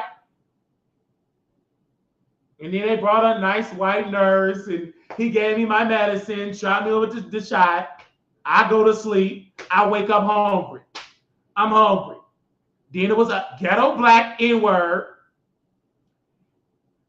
Oh, go home. Why you? First of all, if I can go home, discharge me. Y'all brought me to this debate. I didn't bring you here. I said, well, somehow I can't leave. Get your own. I'm going to sleep with my B. We'll go and sleep with your B. So you're going to go sleep with your dog? Because the definition of B is a four-legged dog, a female dog. You stupid N-word.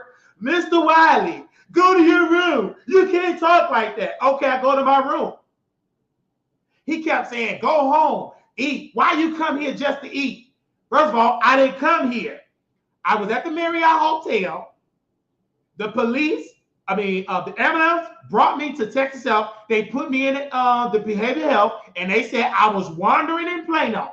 I didn't come to no hospital, in no behavioral health unit. I was in the ER. They put me in the behavioral health unit. So while I'm here, you're going to feed me.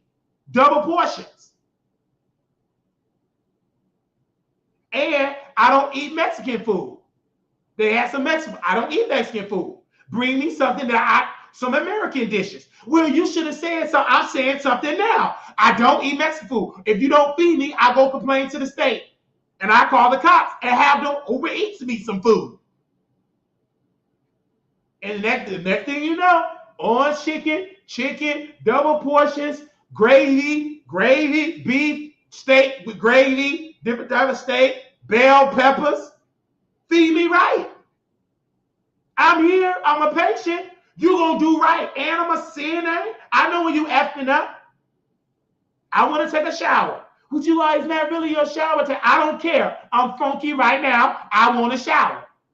Give me my stuff so I can shower. Mr. Wiley, you can't go in your room with the phone. Yes, I can. Watch me go in the room. Watch me. And if you got a problem, you can't snatch it out, try it. Only thing you gonna do is go get my nurse, and he gonna give me some medicine. I don't care. And by the time he do all that, I'm done with my conversation.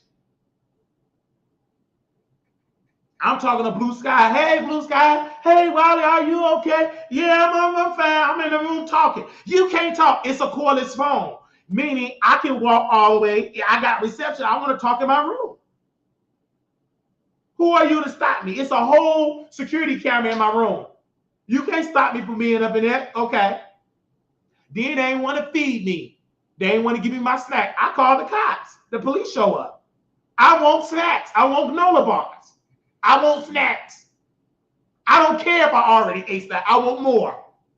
I'm hungry. When you take that Zyprexa and you take it out, it increases your appetite. That's a part of the side effects of the food, of the medicine. So feed me. I want more. Feed me more. You put the medicine in me, you're gonna have a high food bill. I didn't gain that weight for nothing. When in that pandemic, I was on that Zyprexa 100 milligrams. It made me hungry. If you want me on the medicine, you better pay for my grocery bill. Until then, shut up. I went to the Texas Health Hospital. They fed me good. I guess they said, man, he eat too much. We gonna discharge him. I said, well, y'all got to discharge me because I got to clean my apartment. Now, who gonna pay my rent? They got on the phone with my mama. Okay. She said, ain't nothing wrong with him. Let him go. Let him go. He got his own apartment. He got his LLC. He gonna get a multifamily unit. In so many words, let the man go. He have his YouTube channel. Let him go. He ain't crazy. So that white woman had to get it over because I lost my phone. I left it at the BMW at Plano. And I didn't know at the time, but then I was like, oh, okay, that's why I left, because I left it in the seat. So when I got out of the hospital, I had to go get a cricket phone. And then I said, man, I remember it. And so when I said, oh, my phone is here, then there was a white lady at the reception as at the BMW Plano location. I got my phone. Now I got two phones. I got my iPhone right here. She had it at the front desk because I was at the BMW place and stuff like that. They said I was wandering. I was there because my phone told me to go there. So I was there. I wasn't wandering. And the only reason why I technically, quote unquote, was wandering because I didn't have my phone. I didn't know which way to go because when I was in Plano, it wasn't an area that I was that I knew in Plano. I only know like the West Clucking area and I know how to walk home. But when I didn't have my phone, Google couldn't tell me which way. So that's why it looked like I was wandering. So once I got my phone, I'm good.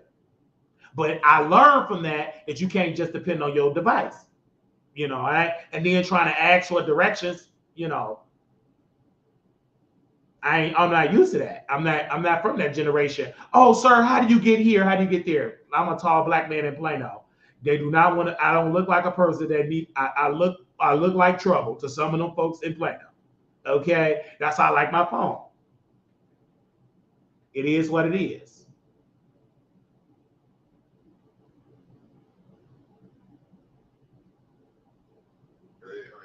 Hey, brother, how you doing?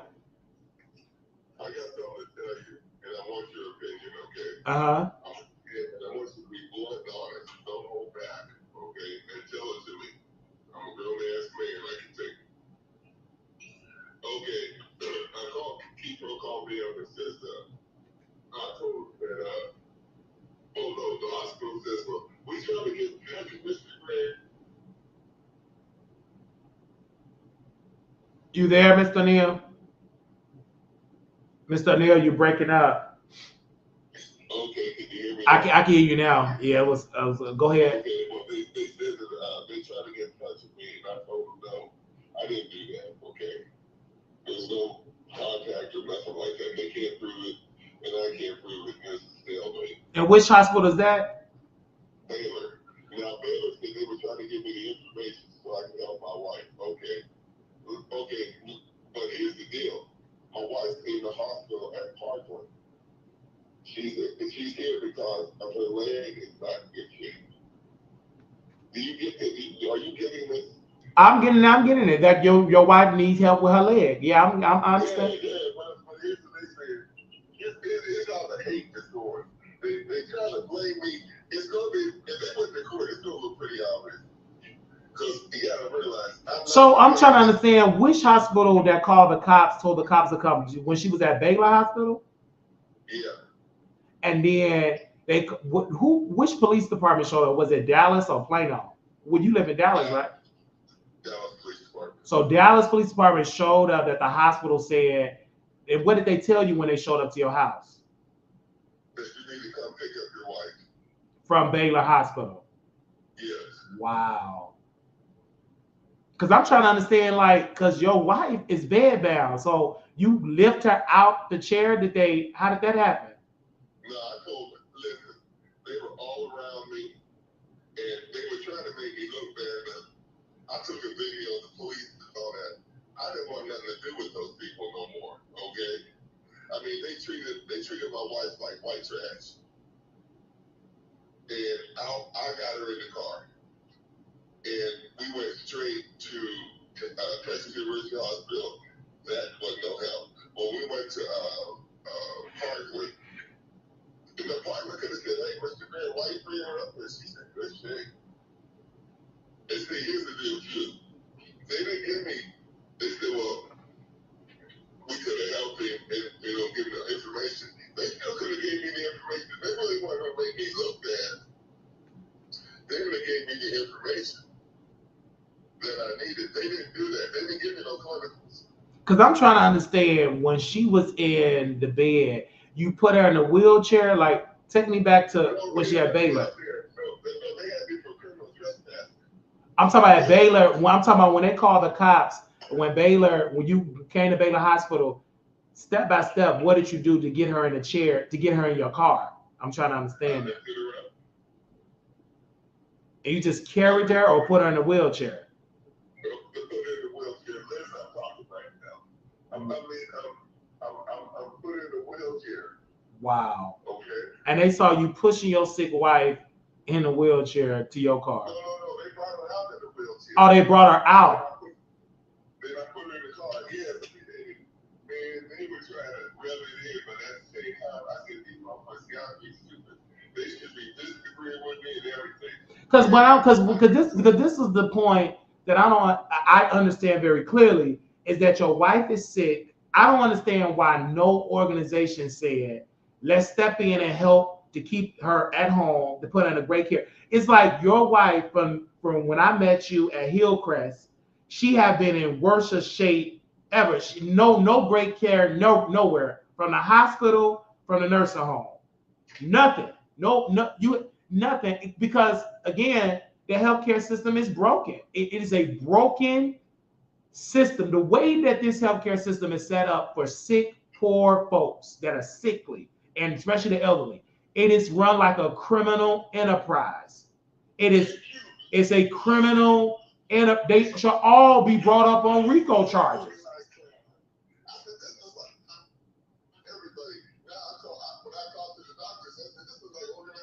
It is organized crime because your wife is sick. It's like, and then it's so sad because when I went to the state on Hillcrest of North Dallas, the lady said, what you're complaining about is not against the law. It's making us look like me and you crazy. It's clear case of abuse. But she said, and I checked the law, there is no law to say what they're doing is criminal. Only thing they can say is that they documented that they're trying the best they can. They turn her every 2 hours. But you see, what you experience is clear case abuse. But they're making you look like to be the crazy one. And you're not crazy. You just going against criminal people that's making you look like but it's criminals. But you can't stop it because by law, they promotes that. They got the law on their side to do criminal behavior towards sick and elderly people. It's sad. But here's the deal. She really needs to be here. Of course, I know that. But they don't want to take care of it because there's no money for them. But see, here's the deal. If I would have took her home, I would have owned it. But you need, in order for you to take your wife home, you need the education, you need the staff, you need to know what medicine she's on, and she needs 24/7 care. And and because she don't even qualify for 24/7 care, 24/7 care. That don't exist with the type of, if she got Medicare, that doesn't exist. They're going to tell you, put her in a nursing home. The law, I mean, the president of the United States and Congress, they will have to sign, he will have to sign into law that if you get Medicare, it shall follow you at home, whether you're at home, and you can get doctors sent to your house 24/7, CNAs, I have a CNA 24/7, and an RN at your house 24/7. But as of the law today, it don't exist for home health. It don't exist. You would have to pay out of pocket, and you don't have money to pay for a 24/7 RN. You don't have to have a doctor to come to your house anytime you call. You don't have that type of money. You are beholden to the government insurance, and the government insurance, quite frankly, is shitty. It is Medicare. It's clear case of Medicare fraud. But in order for us to know it, you would have to have the agency. They're incompetent because it's their job to go after Medicare, but they're incompetent. They're incompetent. It's you wasting your time going to. I went, and I will never do it again because it was painful. I cried because I'm telling Hillcrest everything that was going on. We had a 2 to 3 hour meeting of everything that was going on wrong. You know what they did? They just covered up all of the complaints I gave them. So I said, I will never complain to the state because I, by law, got to tell my employer everything that's fucked up. They're going to make me look crazy.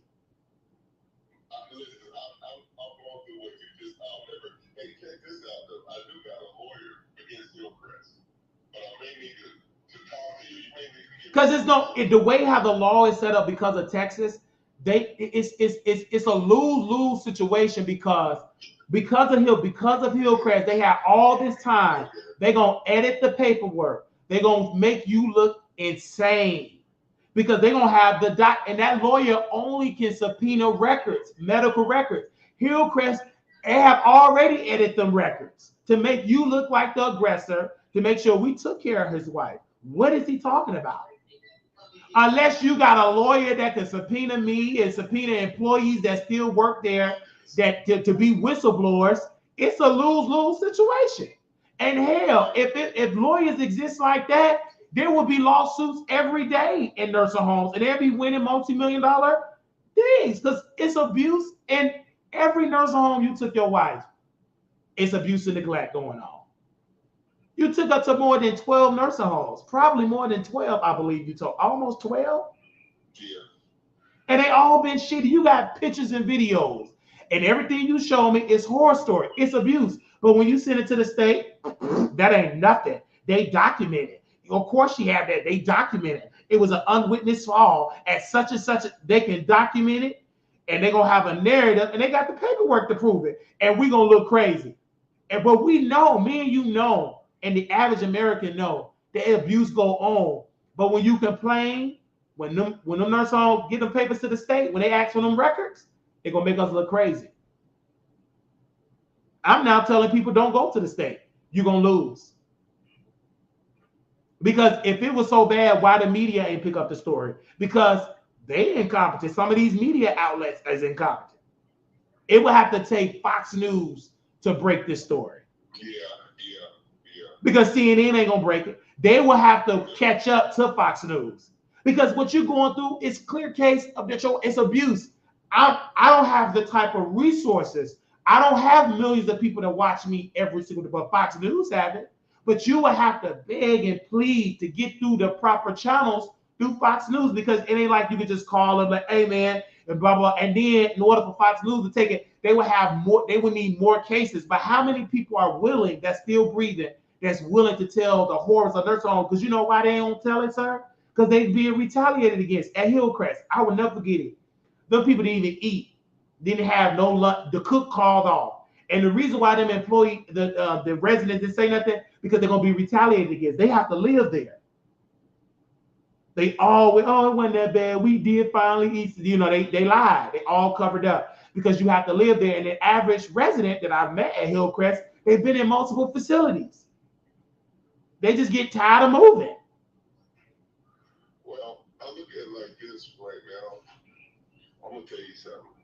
Please stay in touch. I'm always gonna stay in touch with you. But my prayer is for you, is that I wish that I had millions of dollars so you can take care of your wife at home and get the best care at home. Because you can't trust the hospital. The hospitals, they're incompetent. You're going against an unjust system.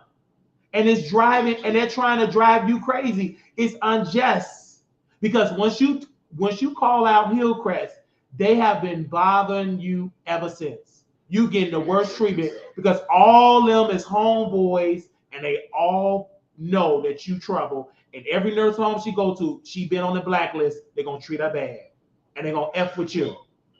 Hey, check this out, the videos that I have, and I got more. Now, I meant to tell you, I had a problem with this hospital a long time ago, and let me tell you something right now. I would suggest you send them videos to Fox News, because there's no need for you to keep it in your phone. You have to email Fox News and just send them to Fox. Every video you have, send it to Fox News. It's no need for you to have it in your phone, because it does nothing having it in your phone. Send it to Fox News. You need to send it to Fox News. Every Fox News affiliate station in this America, in the United States, send it to them. Because send it to CNN, and let's see if the news are real. Let's see if these news, because that's a story. That's a real story. All them horror stories of how your wife is treated, it's painful. But I can't do it because I can be easily discredited. I'm just a black man. Oh, he's a disgruntled employee. But you got to give it to Fox News. Yeah, they're going to gaslight you, because you would have to send it to a white news organization, and it would have to be white reporters from Fox News to talk about it. Because let me tell you why Fox News, Mr. O'Neill, because the average person in nursing home, the majority of the patients I'm taking care of, they watch Fox News. And if they talk about it on Fox, they're going to have thousands, millions of people going to talk, because they all watch, the people that they all watch Fox News. And your wife is white. You got to do it while she alive. You got to do it. My prayer to you is all them videos, send it to Fox. You can't hold it, because you got to do it while your wife is still breathing. Send it to Fox. Every video. Drive to Fox News station. Send it to Fox. Send it to them. Don't take no for an answer. Stop going to the state. Stop going to lawyers, and then once Fox do it, then every lawyer in America gonna call you. But you got to send it to the news. You got to talk about when that hospital dumped your wife out of. You got all the evidence, but you can't talk about it because you a black man. They're gonna discredit you. You got to give it to somebody new so they can put it all in order. From the day one with Miss Elizabeth, from when she was born, they're gonna have all her background. They're gonna have it all, because this is what they get. This is what they do. Tell breaking story. This is a breaking news story. That is criminal for Baylor Hospital to dump send the police. This is how emboldened they are, because they know all he gonna do is complain to lawyers. You got to go to the news.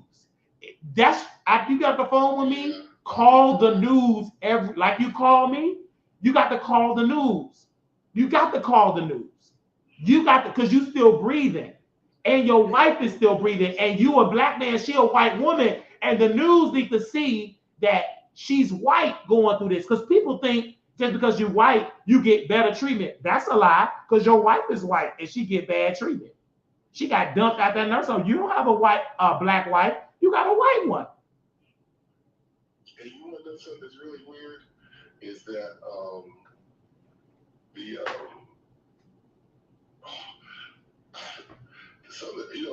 I got that one recording. You know what I got called me a digger? Yeah, at Hillcrest, and then he told you, "Oh, I'm not going to tell you. I'm going to give you a false name." I got that on. You got that all recorded, but Mr. O'Neill, you got to send that to the Fox News station.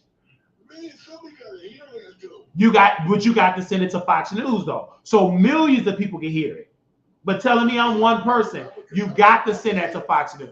Man, somebody's got to hear that one though. He says, "I cannot tell you. You don't want me to lie to you, do you?" And he was an African, and he told you, "I give you a false name." And then the white man came on, "Hey, you're supposed to give up Mrs. Graham that information. You're not supposed to withhold that." He gonna do it. They're incompetent, baby. You got to give it to Fox News so they can do a reporting of why so many of these Africans coming in these nursing homes, treat and talking to American citizens like trash, calling them N-words and niggas and all. That's a breaking news story, but you got to send that to the news. You got to. Let me tell you why they give you hell, because you got the evidence, because they know you talking to me. So they already know my main strategy is give it to Fox News. That's why you got hell in Texas, so did I. I got held in Texas. I got blackballed, whiteballed, blacklisted. I couldn't get a CNA job to save my life in Texas because I'm going against a system. It's bigger than Hillcrest. What we talking about is changing a system. But you want to know something else? If somebody heard him say that, I cannot tell you. You don't want me to lie to you. No, you have to bring that to Fox News because they won't believe it from you. You're dealing with a lot of black folks that are coons. White people have to break it down for them to wake up. You can't do it because it's coming from a black mouth. It got to come from somebody white that's on a news station. Because black folks ain't gonna believe it from you. They're coons. They got to get somebody white and they got to go viral white news media because they only believe it if it's coming from a white lips out of a white mouth. Can you imagine somebody True. that kingdom? Yeah, I can imagine it. That's mind-blowing. It is very mind-blowing, but you have to send it to Fox. If I were you, I would send it to Fox. That's why they give you all the hell. Send it to Fox. Send it to them. MSNBC, CNN, Fox, upload it to YouTube. You got to fight back because you keeping it a secret ain't helping you. It ain't helping you. Look how they treat you. They dump. You have to upload that to YouTube, Twitter, X, everywhere, and give it to the media. You got to. It doesn't matter. They trying to put you in physical jail. Can I put that on Facebook? Yes, you can. That's your wife. Put it everywhere, every social media platform, and let people see the horrors of nursing homes. You have it all in your phone. Don't keep it to yourself. They dumped your wife. That is an act of war. They dumped your wife out of the hospital. You have to put her in the car and shop her around at hospitals. And you know what they did? They already got you blacklisted. You probably got to leave the country to get some better treatment. You ain't gonna get it in Texas. I can guarantee you that. Hey, you know what? What if I put that one where the police came out there and I was put there in the car? You can. I will put that one out there, and I would tag Baylor Hospital. This y'all, and then I can share it. But you got to put that stuff out there. You got the footage and share it, and I'll share it on my platform. What do you think Baylor Hospital did when they see it? What can they do? Lie. Oh, it was nothing wrong with her. He wasn't cooperating. He was aggressive. They gonna give you a bullshit PR, but you put her in another hospital. So that means whatever's going on with her, she's still sick. Yeah. But you have to put that on social media. If I were you, I will. I would do that today because you telling me about it. The only thing I can do is be a listening ear. I can't change it. But you got the power in your phone. Put it on social media. What's the best social media? All of them. I don't know. I'm not on Twitter though. But I would download Twitter, go to Twitter, get you an account, set up an account, and upload it on Twitter. Twitter is more open-minded than Facebook. Absolutely. I will put it everywhere. Every social media. Put it everywhere. And that's how you fight back. Because already they effing with you because you talking with me. And that's why they really hate that. Because I'm not emotional. Because she's not my mother. And I'm just coming from a professional aspect. You're coming from, this is your wife, this is your family, this is your reflection, this is your family. So they giving you hell because you got the real power. You think they'll try to you know what would be beautiful if they did see that and they try to take me to court over that? It doesn't matter. Let them. Do they really want to go to open court dumping an old white woman out of a hospital? What jury gonna be on their side? There's no jury in America, in Plano or in Texas, gonna be on the hospital side. They dumping an old white sickly woman to the streets. And it make it so bad. Who's that Congress lady that died? Did you know the way she died is that those nurses stayed behind that nursing station and let their feces get to her. Yeah, of course. And they didn't care that she was a congresswoman. They didn't care she was, because what they saw was a poor black woman. Now, can I interject something? My wife and Eddie Bernice Johnson were friends. She used to come over to the Small Business Administration to do photo ops. My wife knows Katie Lee Hutchinson, George Bush, and all of them. And she's in good standing with them. They love her. She's also helped the Dallas Cowboys, and she's a member of the Republican. But all of that, send it to those organizations, sir. All them videos. No, but I'm not kidding. But what I'm saying is you got to send it to them. I don't know none of them people. If your wife. No, check this out. You know what the beauty part is? Like Clemens over there at Texas University Hospital. Sam Clemens, the guy that they named the hospital after, he gave my wife a certificate of a yellow rose of Texas, signed by Governor Clemens when he was governor. He liked my wife was a fine motherfucker. Man, two men and men would come at me, be coming at her. Oh my God. She was like, you know, I mean, I'm just saying. And like I said, George Bush sent her a Christmas card and thanked her for helping the Republican Party out and all that. I even got a White House dinner invitation. If I were you, I would tag the White House. I would tag the president. I would you need to upload all that. You got the stuff, sir. You just got to do that leg work. And it's easy because it's all on your phone. It ain't like you got to. You mean, get the White House's. I would email it to the White House. I will call the White House. Okay. I will send it all to them. There is no way for Elizabeth to be connected to the Republican Party and the Republicans don't step in. Send it to them. This is election season. You know what, though? It was ironic. When you see those videos, I didn't know how you would take that, though, but those are raw. It's I don't want to see it. It made me cry because it was painful. And if it made me cry from a man that have 10 plus experience from being a CNA, could you imagine what an average American that live in Alabama that's going through it right now? They need to see that. And you have hundreds of videos. You don't just got one or two. I done lost count. You have, and it's all with different nursing homes. All of it was bad. And you're not the only one, but you still breathing, and so is your wife. So it's best to do it while she's still alive. You're right. I thought about that too. Man, It's no, now that thought got to be a reality. You got to do it. Because Dr. King thought all integration was right, but until they started marching and started protesting, it became a reality. There's many people thought that black folks should stay in the back until a group of blacks said, oh, we should be in the front. And what did they do? They started protesting and said, we won't ride, we'll boycott the buses. So you got to put that on the social media.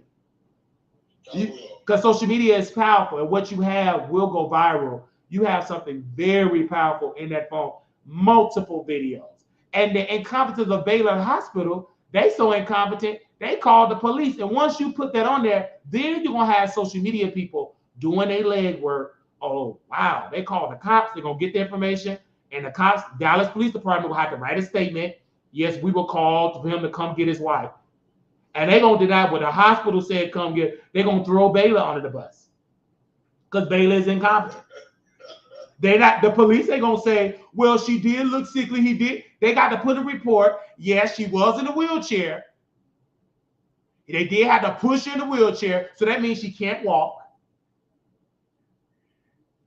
That means they come to your place and then they're going to go to your apartment complex when they said, didn't they call your apartment complex? Or didn't the apartment complex say the police called them? I should have taken it, but I didn't. You ain't got to worry about it because the police got body cam footage.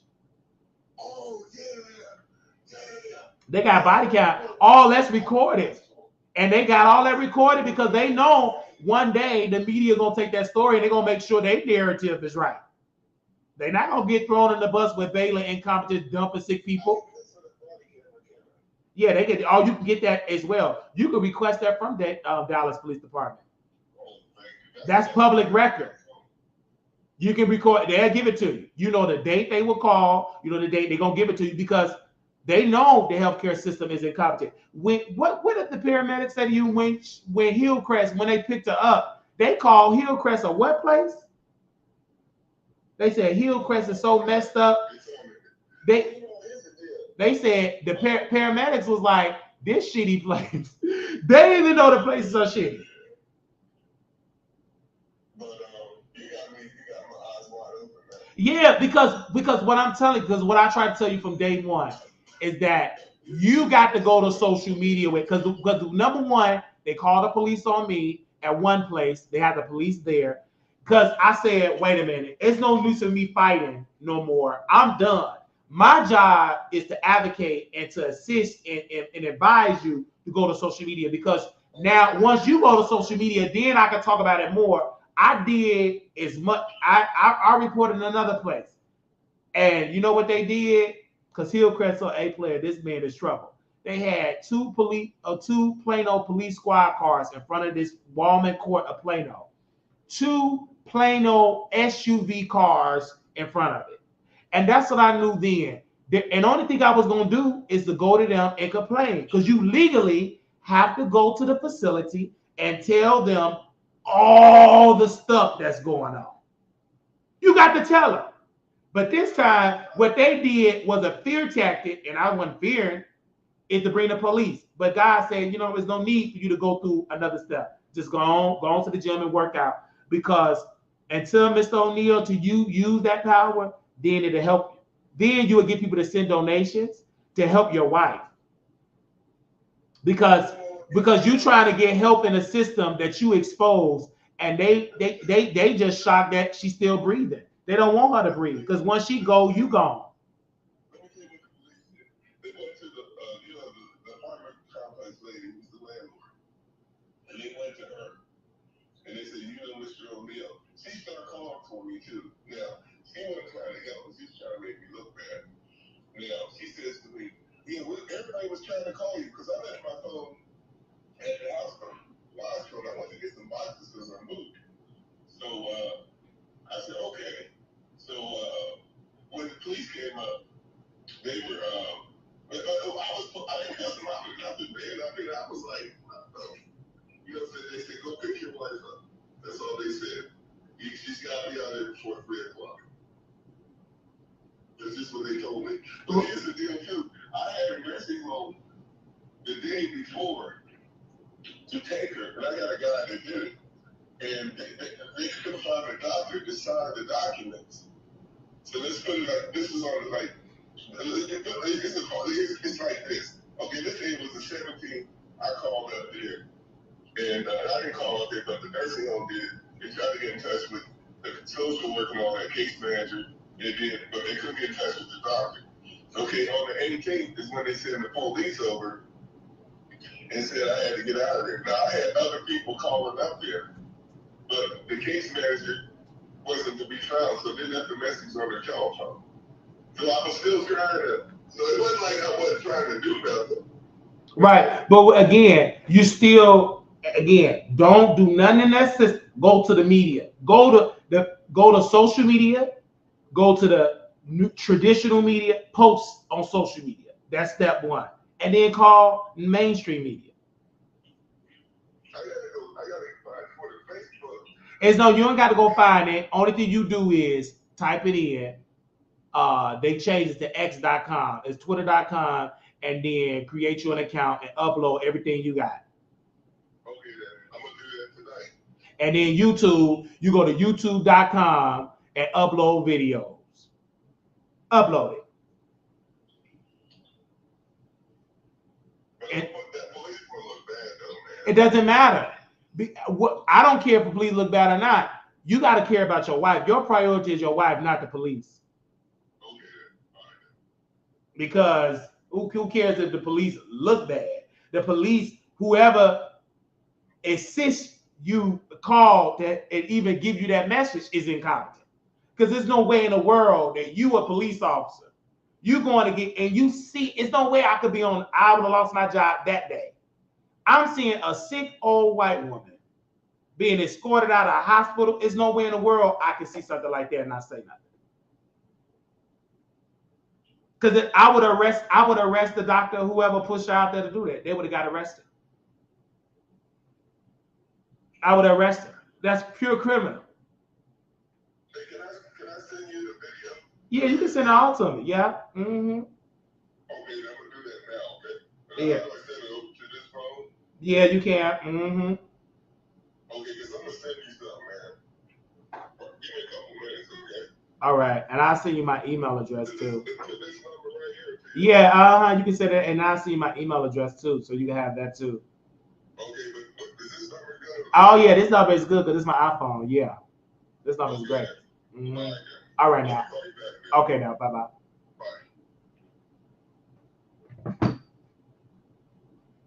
Why you think it wasn't successful with me in Texas? Well, it was very successful. I just couldn't be no healthcare worker. I knew it. It's only going to be a short amount of time for me to do this. Is the last it for me being CNA. I knew it. But this one story with Mr. O'Neill, this is this is just way to show it. Because I never had a family member that went on the record and worked with me on this. Everybody in secret. But Mr. O'Neill was different. Because this was the first family member in history that I had to call Dallas Police Department on Hillcrest of North Dallas. And I called. And they showed up. I had to call 911. 911 I called for Mr. O'Neill's wife. Because he was like, call 911, my wife, sugar is low, or something like that. She was having a health crisis. You know what Cecilia and Thaddeus and them did? They laughed. Them African nurses that was working at that nursing station at Hillcrest, North Dallas, they laughed at Mr. O'Neill. I couldn't believe it. And he was like, y'all laughing? And I said, I'm going to call 911. That's not your job. I said, you are incompetent, and I'm going to override your authority. I work under your license, and right now, you are incompetent. So I'm going to invoke my fingers and dial 911, and I called. And then Mr. O'Neill took over the call because he knew all of his wife's name, birthday, because I was working at Hill. That was like my second night at Hill, but third. I only worked there like 4 days, like second night on the shift or whatever, how that goes. I would say, because when I work overnight, this is when I was by myself overnight, 10 to 6, and I met Mr. O'Neill and Elizabeth, his wife. And she, bad treatment. He couldn't believe it, that a good CNA was changing him. It surprised him. A black CNA treating his wife with respect. He felt like his prayers, but oh, I never seen a nurse like that. Of course you did. Because most of the scene, we are in the minority. To change somebody and do right, you are in the minority. You blessed if you got somebody that can do that. You could be changed. You blessed if you could be changed once. Instead of being changed multiple times, you just dry and good, you blessed to have a worker like that because it's a minority of the minority. Anyway, so I said I override your authority.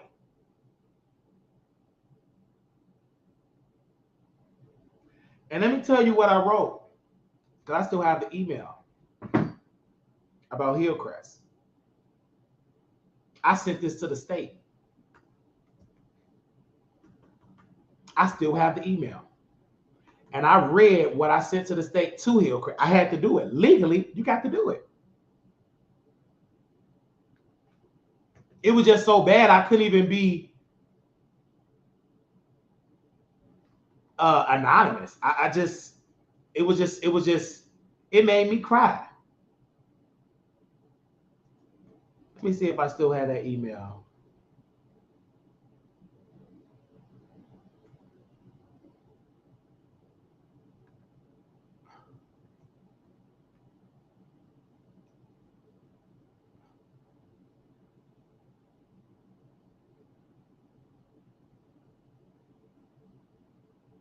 And I sent it to Roland Martin.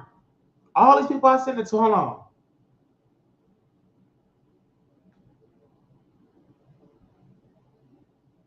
I sent it to Roland Martin, Dallas News. I sent it to all these people. I don't think I sent it to Fox News. Did I send it to Fox? No, I didn't. WVAA, Dallas News, Roland Martin. Let me show you what I sent to Roland Martin. This is why I don't fool with him. He too busy cooning for Democrats and black folks that he claimed he loved getting pure hell at nursing homes. Listen to what I sent to Roland. I can't stand that man because he's a liar. We sent it on April the 15th, 2024. Whistleblower report abuse and neglect at Hillcrest of North Dallas. Did we send it to him? Don't you see the email rolling? Let's read what we sent to Rolling. I thought he was black media, love black folks. Baby, I cried. It shocked me.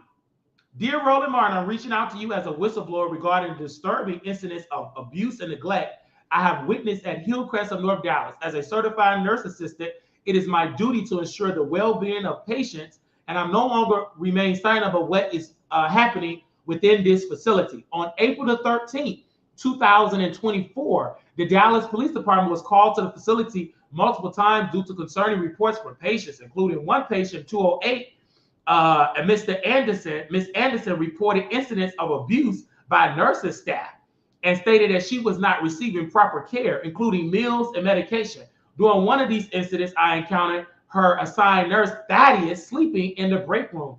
When I attempted to address the situation, he verbally abused me with racist language, referring to me as a black bitch and insisting that I not disturb his sleep. I've attached evidence of Thaddeus sleeping during his shift to this email. Unfortunately, I do not have his last name as is not provided on the schedule at the nursing station, which only lists his first name. In addition to sleeping on duty, Thaddeus has also ordered me as a CNA to administer medication to patients, a task that is beyond my scope of practice and qualifications. Furthermore, on a recent Sunday shift from 6:30 a.m. to 2:30 p.m., the kitchen staff called off without proper notification to the rest of the staff. Consequently, many residents did not receive their meals on time, leaving them hungry and neglected. When I raised concern about this to Thaddeus and other staff members, I meant to say Cecilia, hope I'm saying her name, I know how to pronounce it, Cecilia, I was met with disrespect and indifference, which both individuals dismissing the issue, referred to me with the derogatory language. The situation has escalated to the point where the Dallas Police Department has been reportedly called to the facility during my shift due to reports of inaccurate care for the residents. I've also filed a formal complaint with the state of Texas, case number 497155. An individual who received this report is what was that? ALYSSA. I do remember that. Okay. It is imperative that the public be made aware of these egregious violation of patient rights and safety. I urge you to investigate this matter further and shed light to this ongoing abuse and neglect within Hillcrest of Dallas. Sincerely, Marquise Wiley, certified nurse assistant. And this is the picture of Thaddeus sleeping. So I did my job. I sent it to everybody that I can muster. Let me see him. Let me forward this to Fox News. I don't think I forwarded it to Fox News. Let me forward this to Fox News right now. Somebody send me Fox News. Let me send it to Fox. Oh, they black. Fox News Insider. Fox News. Fox News.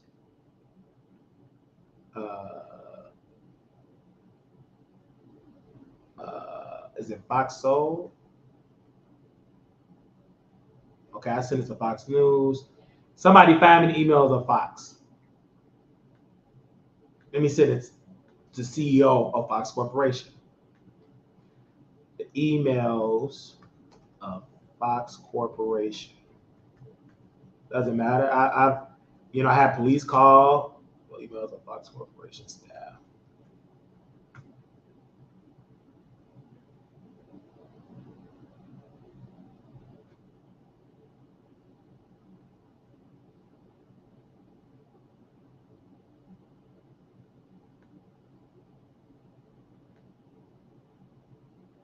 I sent it to them.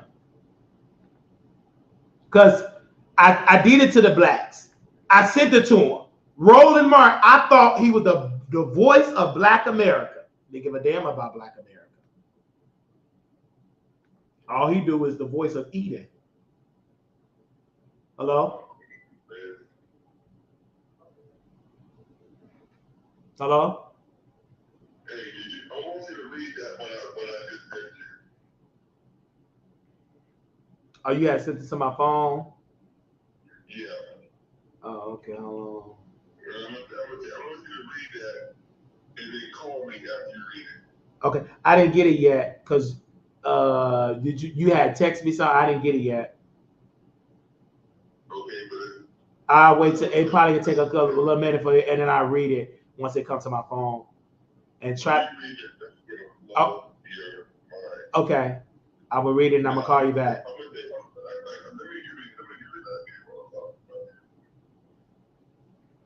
Go ahead. Okay.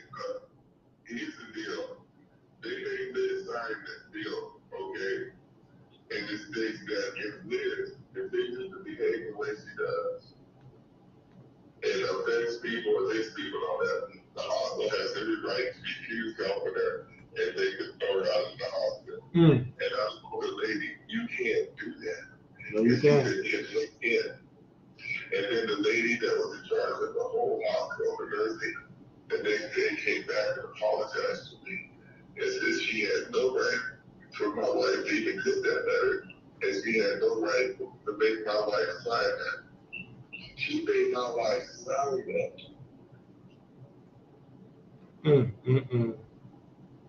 You got to read it. And the lady told me she's going to have to retrain all her nurses. To have your wife sign a paper and she got dementia. That is sad, man. Let me read it to you. Just since you don't have it. But you got to let me do this. Go ahead, do it. I'm here. Okay, whatever. It says, as a patient, you contribute to the cooperative effort along with your health care. Well, you are responsible for participating in your medical care plans and following the recommended treatment plans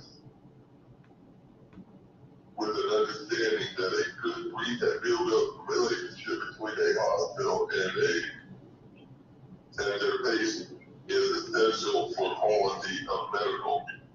Now, if you had to do it like a Miranda rights, and the patient and the hospital medical staff take the responsibility, refrain from abusive behavior, harassment, and intimidation of staff in any form. Inappropriate behavior such as profanity and all that stuff, acting disrespectfully and intensifying your voice, and harassment of any kind, appropriate, essentially comments, gestures, behaviors, threats of violence, acts of violence, or actions deemed inappropriate towards any staff are regarded very seriously and absolutely unacceptable behavior in this facility. If this should occur, the patient will be asked to refrain from inappropriate behavior if the patient chooses not to comply. The actions may occur such as formally ending our patient-facility relationship.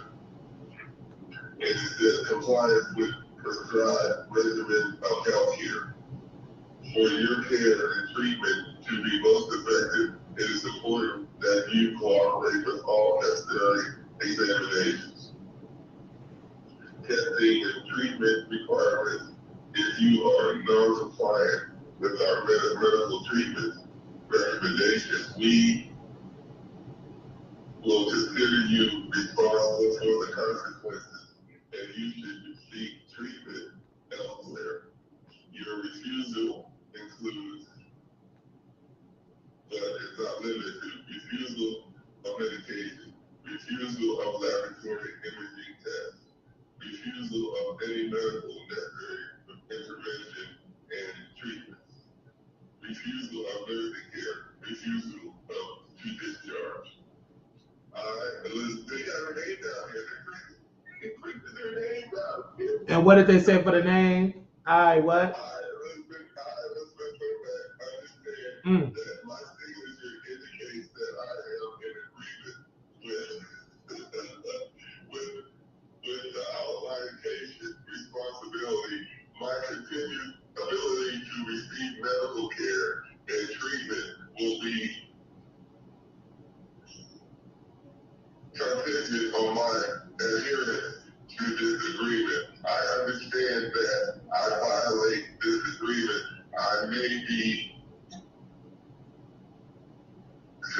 I just cannot believe they had her sign. She didn't write it. The hospital wrote it. Had your wife sign with dementia. A false First of all, they can't have her sign anything when she have dementia and you her power of attorney. That's crazy. These people, they have Elizabeth. Elizabeth can't sign for anything. She have dementia. So with that was a. It just to me, whoever like these people. This is why I say you got to send. I'm gonna send you some email addresses to send these to these people. Hold on, because it's so incompetent. It is criminal and it's sad.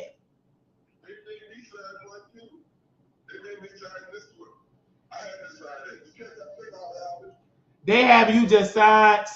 You're signing it under duress.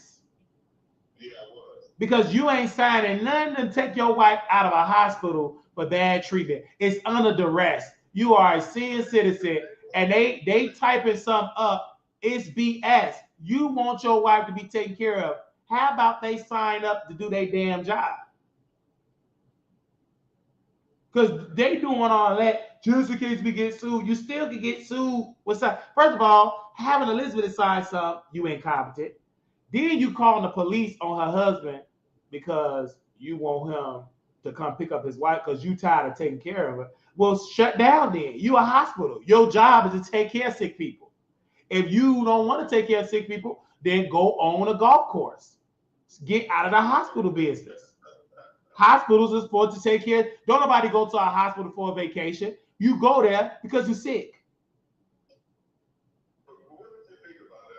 I just think it's criminal and it's incompetent.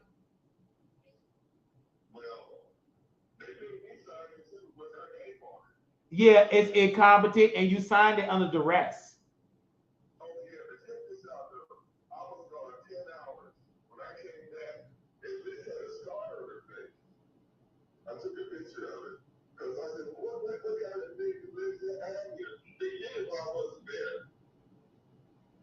Yeah, my sad.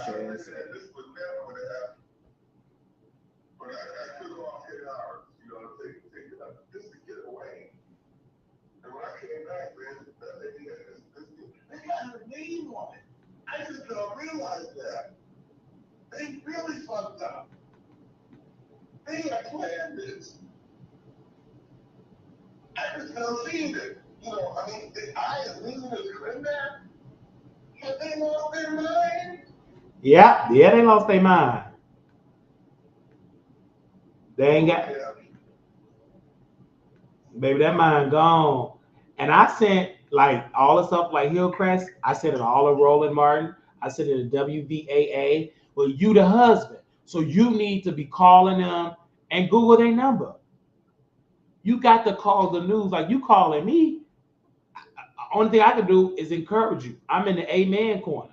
I don't have the power.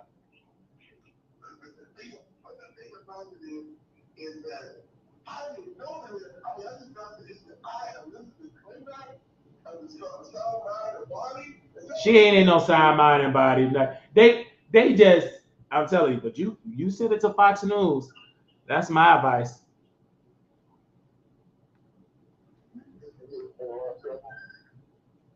Huh? It ain't no thing. I know it if the media talk about it. Because the world will be complaining like y'all treat people like this, blah blah blah blah blah blah blah blah. But you got to send it to the news. I don't know why you holding it. For what? Well, I just got this this is my here. I just got this it's been about 6 weeks. I'm talking about not just that letter. I'm just talking about everything you have. All this from Baylor Hospital, send it to the news. Everything that you have, videos, send it all to the news. You did right by documenting, but just keeping it in your phone ain't gonna help you. Send it to the news. Don't go to the police. They don't know nothing. Because the police, they job is to serve and protect. The media job is to speak truth to power.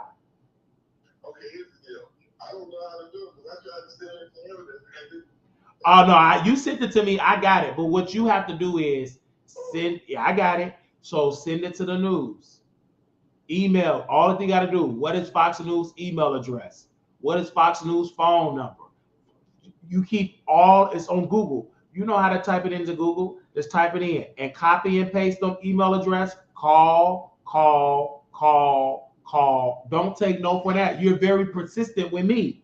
So, you know what I'm saying? So be persistent with them white folks, with them notebooks and them pads. If you want to know something, though, I'm glad I did this because I didn't realize they had this plan. Yeah, they have it planned. They evil. And that's probably not, is that her signature? They probably forged her signature. And then they have your wife sign it in front of you. These people are sick. Baylor Hospital. Baylor Scott and White is crazy to have a person with dementia. I'm looking at the signature. She said 5/31 of 2024. They had her to sign. Ain't nowhere in the world she know anything about patient behavior agreement. These people is incompetent. They don't even know, like, because they banking on you not taking it all the way. That's just stupid. Ain't nowhere in the world. But the way they did that, though, like I said, I was gone. And the first thing they did, they ran into her. The nurse was over her, reading to her like with a Miranda like. It doesn't matter, but yeah, you took it to the news, son. I told you to take it to the news because talking about it, it's gonna drive you crazy. All that talking about it, talking to the news. Call them. You got number time. Call the news. Don't call the police. Don't call the state. Call the news organization. Call black journalists. Go to the NAACP. Go everywhere. Go to the Jewish organization. Ain't she? She's Jewish. No. She's not Jewish. Well, say she is Jewish. Go to everybody because there are Jewish people that's going through. Go everybody. They supposed to be helping people. It's Jewish organization help people whether they Jewish or not Jewish. They just help people. Go to every organization. Jewish, NAACP, the Urban League, the RNC. Go to all that. Right, President Bush. Call the White House. Go to all these organizations and go. This is a political season, and call the president. I don't know if he gonna answer because he got dementia. He don't know the difference between Donald Trump and Kamala Harris. Yeah, of course he got dementia. We both know this. We'll call him. His staff member take it down. Hey, if he gets to the president, he wants some ice cream. He don't even know if he's the president. So, but the only thing you can do is to go and hopefully you can touch a person. Okay, but can I elaborate on something? I did not realize what I just said you had her name on it. Yeah, it got her name on. I'm looking at it right now. What the fuck was they thinking? They had her sign her name. I'm looking at it in black and white. And they had the audacity to put, hold up, 5/31, 2024. They had her somebody put the time on there, 10:40 p.m. They gave you a Christmas gift. They letting your wife sign papers that ain't got her mind. So go ahead, sign the paper. She got dementia. She gonna sign anything. That's classic elder abuse. But the system, you got to be careful what lawyers, because these lawyers, some of them are weak. You got to get you a strong lawyer that's be willing to just fight like hell. You can't get no weak one. You probably got to get one that's fresh out of law school and hungry to make a name out of him or herself. Yeah, but I mean, like, that's sad. It just said, yeah, it said. That's how I told you, man. Like, you go to the media because they doing stuff and they gonna try to pretend like you doing all this. That's why they playing with your mind. They making it seem like you going crazy. Yeah, they doing a good job playing They're doing a great job because you all in the system. Once you start going to the media and you send them all a receipt, they'll back up off you. Because then now they'll get CNN a call, ABC News, Fox News, because they play a great deal on your mind. They was playing with my mind, but I had sense because I'm not attached to this. At best, the only thing they can do, oh, you can't work no more. Okay, great. I go to another state, but I know never to complain again because the system is broken. Okay, I tell you what, let's just get to the bottom line. You know me, I'll make sure you have a podcast. I'll pay for it. Okay? With a podcast, and there's a lot of people like me, and there's probably a lot of people that been in worse shape than I am. Okay? They don't have a voice. And I think this is the number one cause. I already have a podcast, Mr. O'Neill. I don't need one. Well, I'll do it. No, what you have to do is you upload all that, sir. You got the receipts. But here's the deal. I never had so many women plainly tell me you really love your wife, don't you? Yeah. Yeah. But when I was at that place, man, they were great, man. They were gaslighting me. They were brainwashing me, man. Yeah, they train to like gas or get information. But I told you don't share any of it. Those people are not your friends. What you have to do is upload that to social media. What do you have to lose? You have nothing to lose. I think Facebook will put me in jail, though. It doesn't matter about you being in Facebook jail. They trying to put you in physical jail. Yeah, they are. They want me to fuck up so bad. That's what they're trying to do. That's how I'm telling you.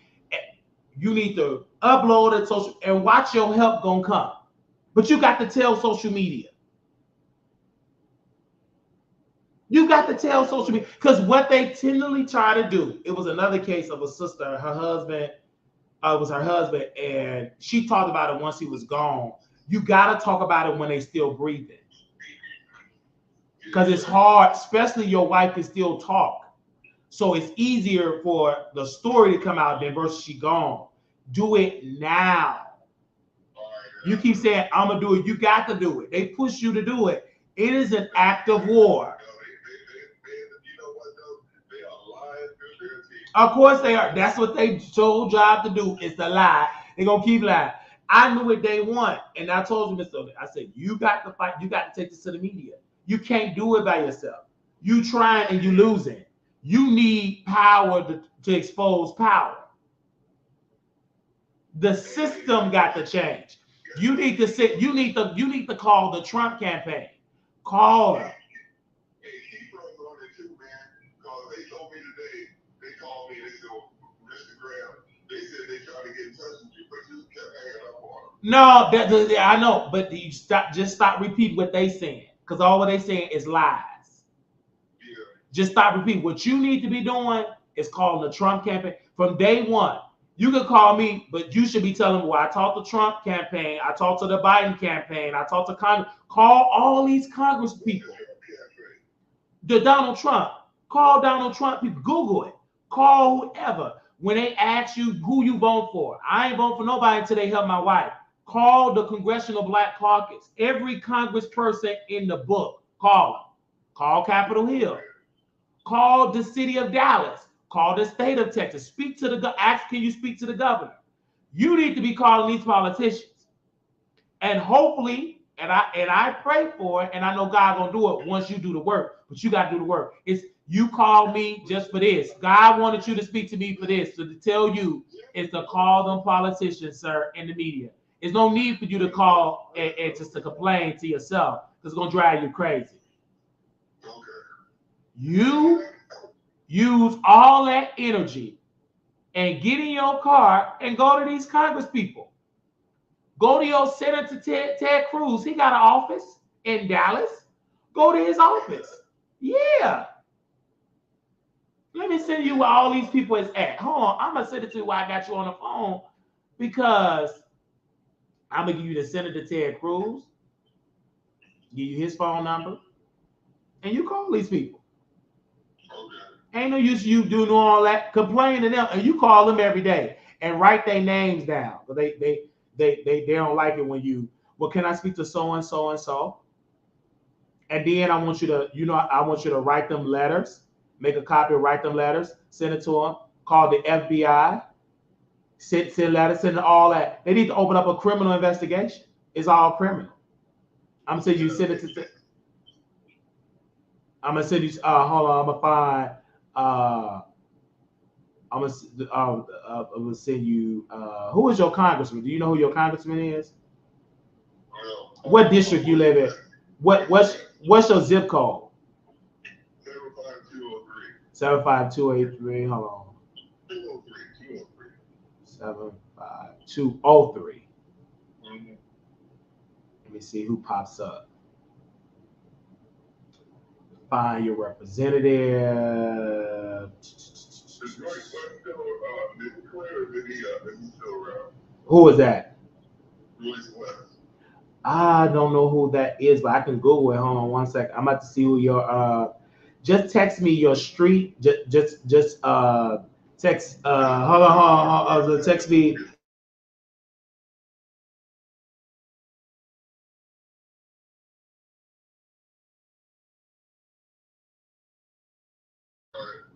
Because you reach out to these people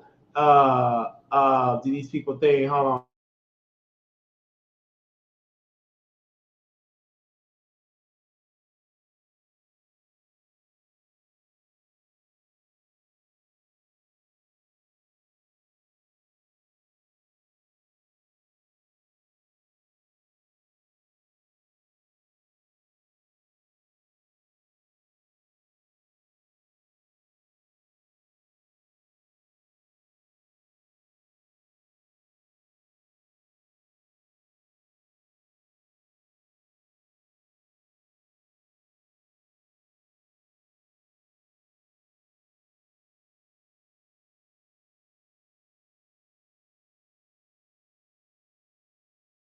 Jasmine Crockett.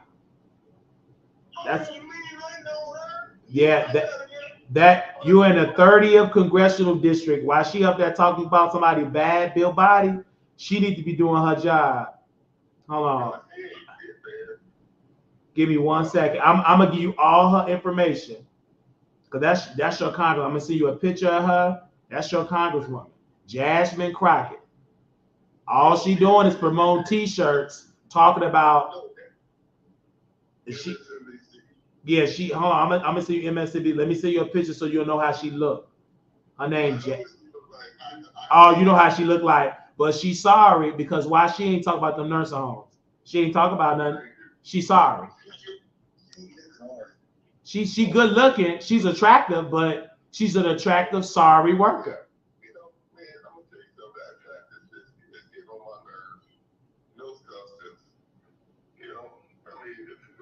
And it'd be Jasmine Crockett. Hold on. And then you got a Republican, Keith Self. They said District 24. It all depends, or a Democrat. He running for senator, Colin Z. Allred. Let me see you his information. He supposed to be running to replace. He ain't talking about nothing. You might as well just keep sending to Ted Cruz up in there because neither one of them doing nothing about these bad nursing homes. Nobody doing nothing about it. Why he up there want to run for office to be a senator? What is he running? Hold on. I'm gonna send it to his office. All the stuff I found. Let's pray he do a better job for Hillcrest. I'm about to send you his DC office and his district office. You go there, get in your car, and drive there. They got a staff there. You probably won't be able to meet him because he out there campaigning, lying to the people like he gonna change. He ain't gonna do nothing. Because I don't even see him saying nothing on his campaign, on his website, what he gonna do for nursing home, but lie. Then it's a Republican, Beth, the 24th district. Who is this? What is her name? Beth Van Nee, whatever her name is. She's in the 25th. Hold on, what district she's in? 24th district. I'm gonna send you her information. I gotta send you her information. So these are the people you complain to. Go to them, and they say email me You know how to send out emails and stuff, right? Yeah. Okay. I'm gonna send you her her website, and then take you to like contact me. Go reach out to her. Like reach out to all because it's election season. The Republicans, because this is not a Republican and Democrat. This is an American issue. Americans is suffering in bad nursing homes. I don't care what state you live in. People realize how much money is being spent on nursing homes and all that. Billions. And they're not getting none of that. And these residents ain't getting they getting slop. I had to supply my wife with pads. You got to supply your wife with pads, clothes, linen, everything. You got to bring them food if you want them to eat, because that nasty slop they be feed the people. You won't feed it to your dog. Your dog won't even eat that slop. So these are all the people I send it to you, and I'm gonna forward what I sent to all these people because I want them to change it. These people, but you as the family member, you could do more, and I could do more. I've sent it to many people. I can help send whatever you want me to send these people. I send it to. Just send it to me. I send it to them. But you as the family member, you have a lot of power because that's your wife and everybody. I'm still advocating from you from Las Vegas because I advocated a lot in Texas. It got me blackballed. So.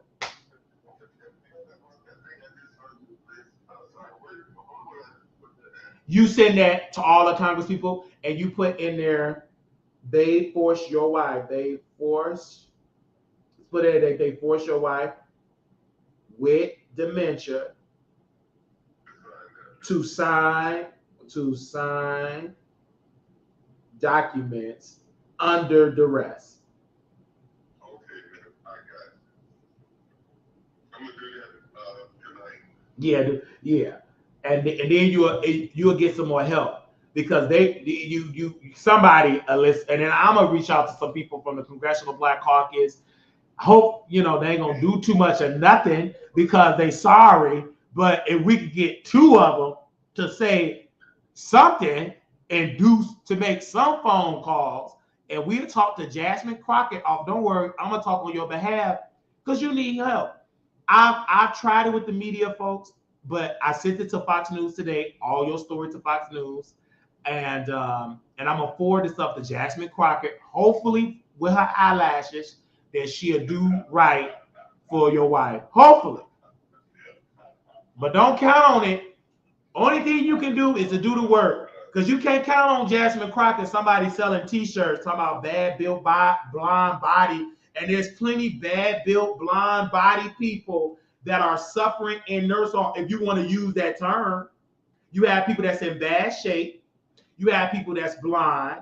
You have people with amputees. You have people all type of in bad shape, suffering in nursing homes,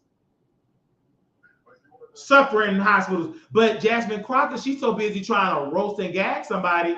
Baby, the gag is you a sorry congresswoman and incompetent with the thick eyelashes.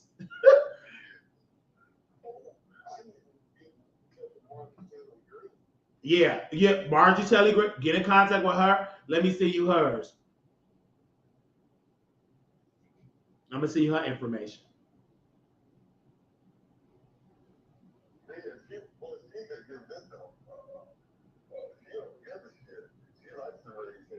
Yeah, because I'm about to see you her information. She was born in 1974. She's in she represent Georgia District 14 because there's plenty of people in her district.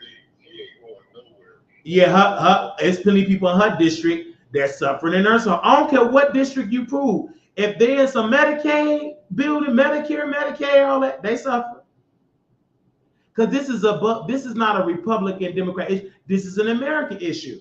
This is a disaster. This is a pandemic that has been going on for generations. I'm gonna send you her information too.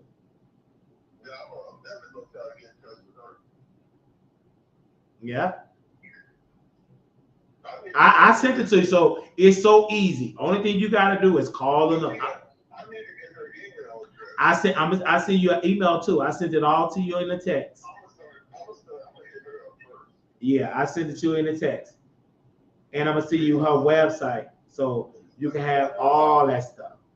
It was really weird ago, and I hate to say this, but when I see women of color, I know I'm gonna catch hell.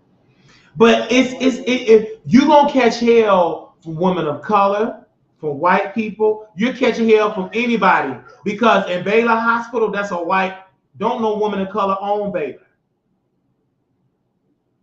They're all white.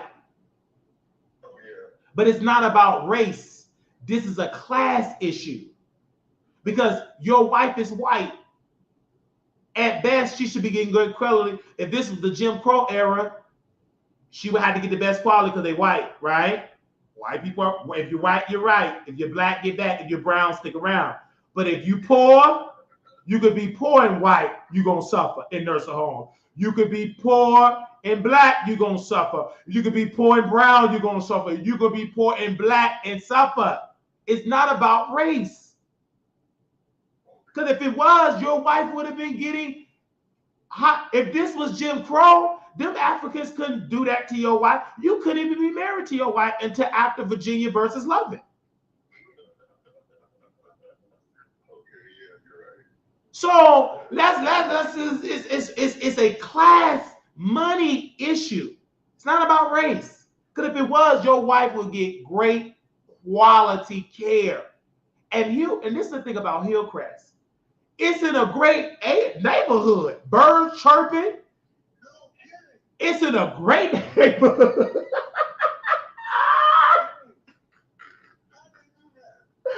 All because they so emboldened. But soon when you step inside Hillcrest, pure hell.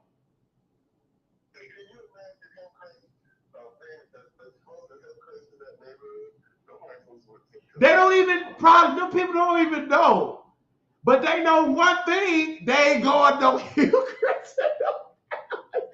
If them folks in that neighborhood get sick, they ain't going no Hillcrest. And it's like, it's in a good, I couldn't believe it. It's like I'm getting pure hell in Hillcrest, all this bad treatment. I go outside to a brand new word, birds chirping. Chirp, chirp, chirp, chirp, chirp. Only. Okay. Send me everything that you want me to send, and I'll forward it to her office. Yeah, because this is a great issue for anybody that want to make a name for themselves to really change this system. The system have to change, and this been going on for decades.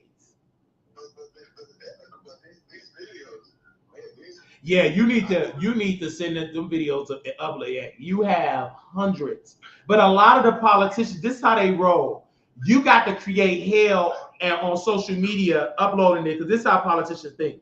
It needs to make noise in order for them to wake up. That's why the news is important, because then when the news step up, then you're gonna get Taylor Greene, you're gonna get Jasmine Crockett on, and they're gonna be competing for your endorsement, for your help, for you to tell your story, so they can brag about it.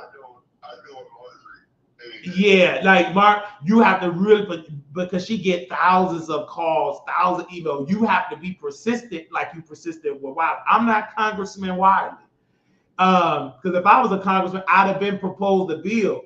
But you would need, and this is what my sister here, God rest her soul, the first the black congressman that went into Congress. You can have that idea all day long, and I want to definitely, because it's a book that I read, and in that book, I want to make sure I give it to you.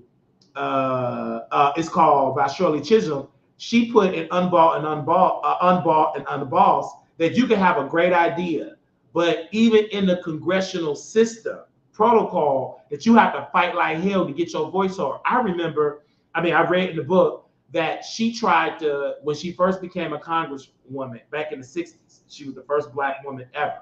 I believe the first black woman in Congress, right? And she was a freshman. So they do committees. You know what committee they put on that? She's from New York.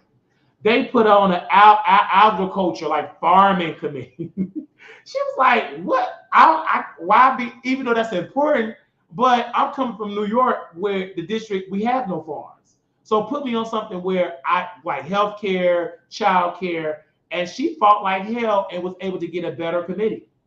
But the people in the Democratic Party said, just don't raise hell, you a freshman. But she was like, hell no. And if they want to know anything about, they didn't even want Shirley Chisholm to get that seat, because they said if we can't control her at Albany, how are we going to be able to control Shirley Chisholm in DC? Because she was different. She was I would call her a great disruptor in Congress. But you need new versions of that, because she got the blueprint. Only thing you need is people to do their job. You need people in Congress, but in order for it to happen, it's checks and balances. It must be you and me and millions of others raising hell to make sure they do their job, and to make sure we vote in the right people with our interests. But then when we vote them in, that's one process. The next process is raising hell to make sure they do their jobs.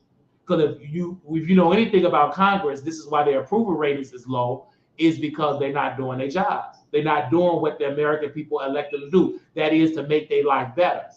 They're doing some things great, but when it comes to that nursing home stuff, I give Congress and the president an F, F, F, F, F. They get a failing grade. Can you hear me? I can hear you, yes, sir. Okay, I'm gonna tell you something right now. You know why Medicare is going to go out the box? Because of fraud. It's massive fraud, but you must have people that in there to make sure that they do right. If the people that supersede Medicaid, if they incompetent, then the whole system is incompetent. It is what it is. But that Medicare, if they can handle that fraud, they might be around a little bit for a long period. Absolutely. You know? Absolutely. But that's why it's important for us. Ooh, it's a system, man. It's a system. I'm gonna go ahead and do it. But I'm gonna tell you right now, I'm gonna get in touch with Marjorie Taylor Greene, because if Marjorie Taylor Greene finds out that Spark is in my district and I didn't go there, you know she's gonna want to get involved. Yeah. Scared that girl. Did you know I met her? I asked her for help. We went to Union here in Dallas, and she turned me down flat. Me and my friends met her at Chipotle. Are you talking about Jasmine Crockett? Yeah, I met her. I can imagine. I know she's sorry. You just confirming my theory that she's sorry. No, she's sorry though. Of course she is. All she do is pander to black people to vote. I'm great in Congress. No, you ain't. People in your district, Jasmine Crockett, I'm telling you, Mr. They suffering. You know what I can do? I can write a letter to Marjorie and say, listen, I don't want to mess with Jasmine Crockett. I'm gonna come to She ain't confident. I'm glad. I can't wait till you write that letter and send me a copy so I can read it. Hey, can you do me a favor? Did you write it and I send you for my name on it? Yeah, I'll write it for you. Oh, absolutely. You're kind of good at that kind of stuff. Don't worry, I'm gonna write you a good letter, and you put your name, because it's about. I'm a definitely write it and let you look at it, and I'll text it to you so you can send it to Jasmine. I mean, not Jasmine Crockett, so you can send it to Marjorie Taylor Greene.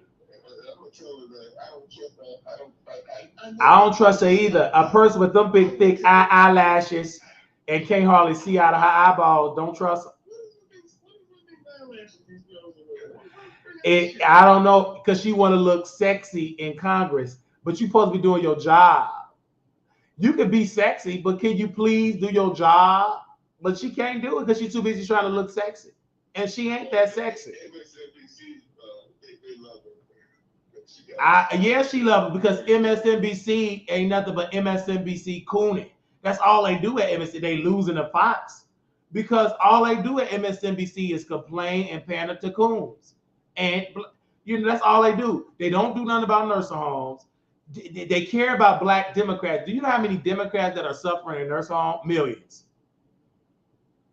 Millions. Hey, can I ask you a favor? Like, while I'm doing this, if I get overwhelmed, I'm gonna ask you for your help to help me navigate through this. Oh yeah. Just in case the press come at me. Yeah, I help advocate, to assist you, advise you, and what you know what I'm saying. Because I sent you everything. Like, now that you have everything, now your homework is just to send it to those respected people that I sent you and those media outlets, so You just go on and email them, and you write them letters, and you let them know what's going on. And I would actually, once you email me once you text me your email, I'm gonna copy and paste you everything that I sent about Hillcrest. Yeah, but I got something to tell you. I got another phone full of stuff. I know you got multiple evidence. I got this other phone, man. It's got my wife. You got multiple stuff about. That's what I'm saying. That's why now that you have it, you have to send it now. Now this is my activist hat on. Is that we got to activate and continue to apply that pressure. I applied the pressure so much, it caused me financial harm in Texas. It caused me harm. They came from my pockets. I couldn't get no job, no black job gone. And you know what Hillcrest do? They still send me texts like I'm still employed because I'm a whistleblower. They can't fire me. They still send me texts. They still be sending me texts like I'm employed because they can't fire me because I'm a whistleblower. Let me explain something to you. Basically, why I want to need your help, because each one of these things I got requires a lawyer. So, okay, there's going to be a lawyer for Hillcrest. There's going to be one for this one. There's going to be one for that one. I mean, it's going to take a combination of lawyers to do this deal. One lawyer ain't enough to do all this. And I really have, if it comes down to that, I mean, hypothetically, I don't know yet, but I know one thing. Boy, we got Hillcrest, and we got this other hospital, man, and we got, hey, let me tell you something. Oh, man, I mean, I'm going to be honest with you. I'm kind of scared, but this thing is going to blow up, man. I mean, I got a feeling, because when they see Liz in that, but I want her face covered, okay? I don't want her to be like, I mean, I gotta figure out a way to No, it's no need for you to face cover anything. You have to show the real story. Hey, but check this out. I got pictures of Liz with King Bailey Hutchinson. I got pictures with Liz with Louis Gohmert. Every Republican dude. I got this one thing where Liz all I gotta do is show up with they're like the Dallas Cowboys. I mean, Liz got some credibility. Yeah, and thank you so much for sharing all that, and that's why we definitely gonna talk some more and stuff. But I'm glad you got all that. So yeah,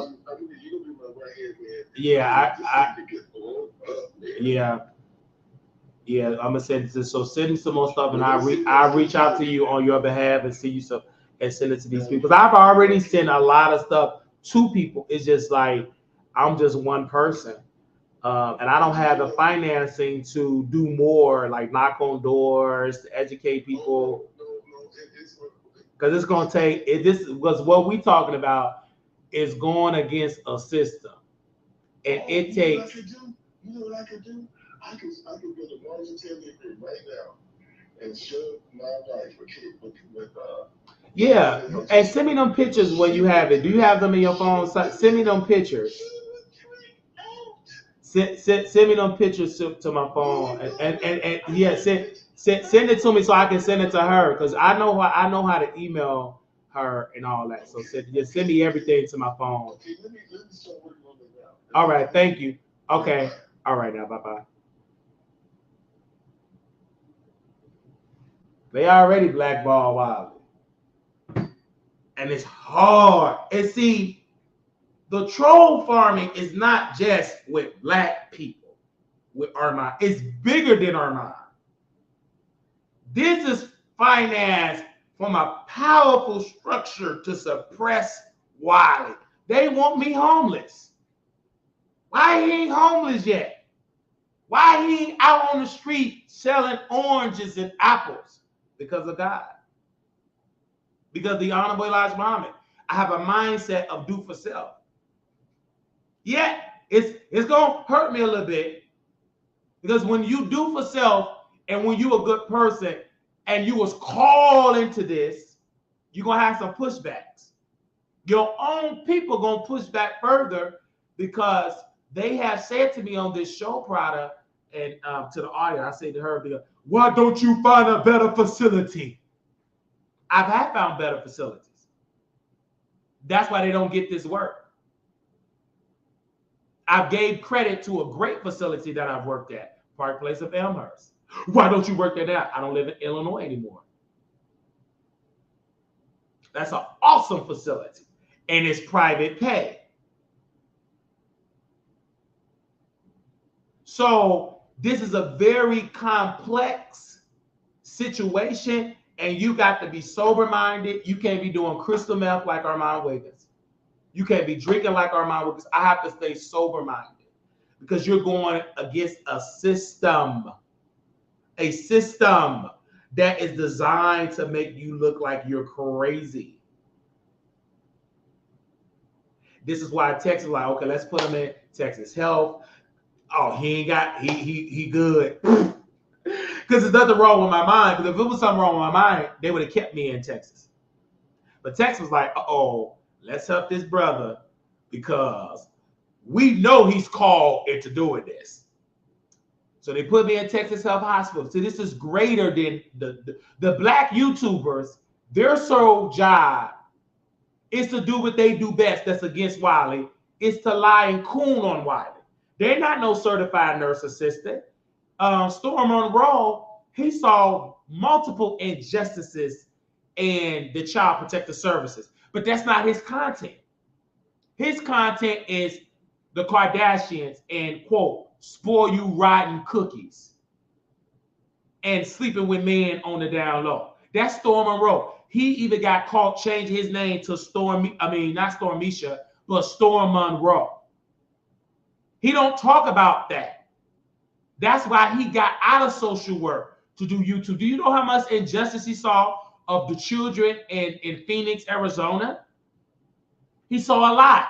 He would get millions of views talking about that, but he'd rather talk about something that give him a quick butt and then he buy views. You won't have to buy views talking about the horrors of the Child Protective Services and how our youth is being treated in America. That is getting foster care, the horrible story. Storm can tell you a lot, but because he's incompetent and he trying to be cool with Armand and Larry Reed, he'd rather go against Wiley. You see? And his lifestyle is so expensive, he can't even, his lifestyle is so expensive, he can't take that risk of making maybe $1,000 on YouTube. I live so below my means, if it's just enough to pay for my room and some food for I eat, amen. Because I know one day God gonna really take me to the next level. But you got to work hard to get there. Because people with my type of mindset, it ain't many of us make it to that financial peak. Because some people, they tap out mentally, they get exhausted, or they just become part of the evil system. I decided to be that light. It's challenging, yes. But because this is a calling of mine, I was calling to doing this. It's a calling. Healthcare is a calling. The reason why a lot of people fell in here because they wasn't called to do that service. They just do it for a quick buck. If you're not called to do healthcare, it is stressful. It's a stressful job because you're working in a stressful environment. The system is broken. And you can't go in as a CNA trying to change the system. No, you have to have like an LLC and work with a show and to really bring awareness to the situation. You got to be cautious how you do it, though. Very aware. The reason why the Mr. O'Neill thing is just a whistleblower is because he's no longer my patient. His wife no longer my patient. So I can just only legally can talk about that story. Other story, I can't talk about none of these other stories because I can just talk about that. Wallman Court of Plano, I can talk about that. They're no longer my residents. But I have those recordings of just bad system. Wallman Court of Plano was so bad, baby, they let med tech be nurses. And they was like, we need to discredit Wiley. We're going to bring the police. I still got them videos of how they mistreated. And these are people with money in Plano. that you can't even eat. I even got them on recording. Oh my God. On recording, talking.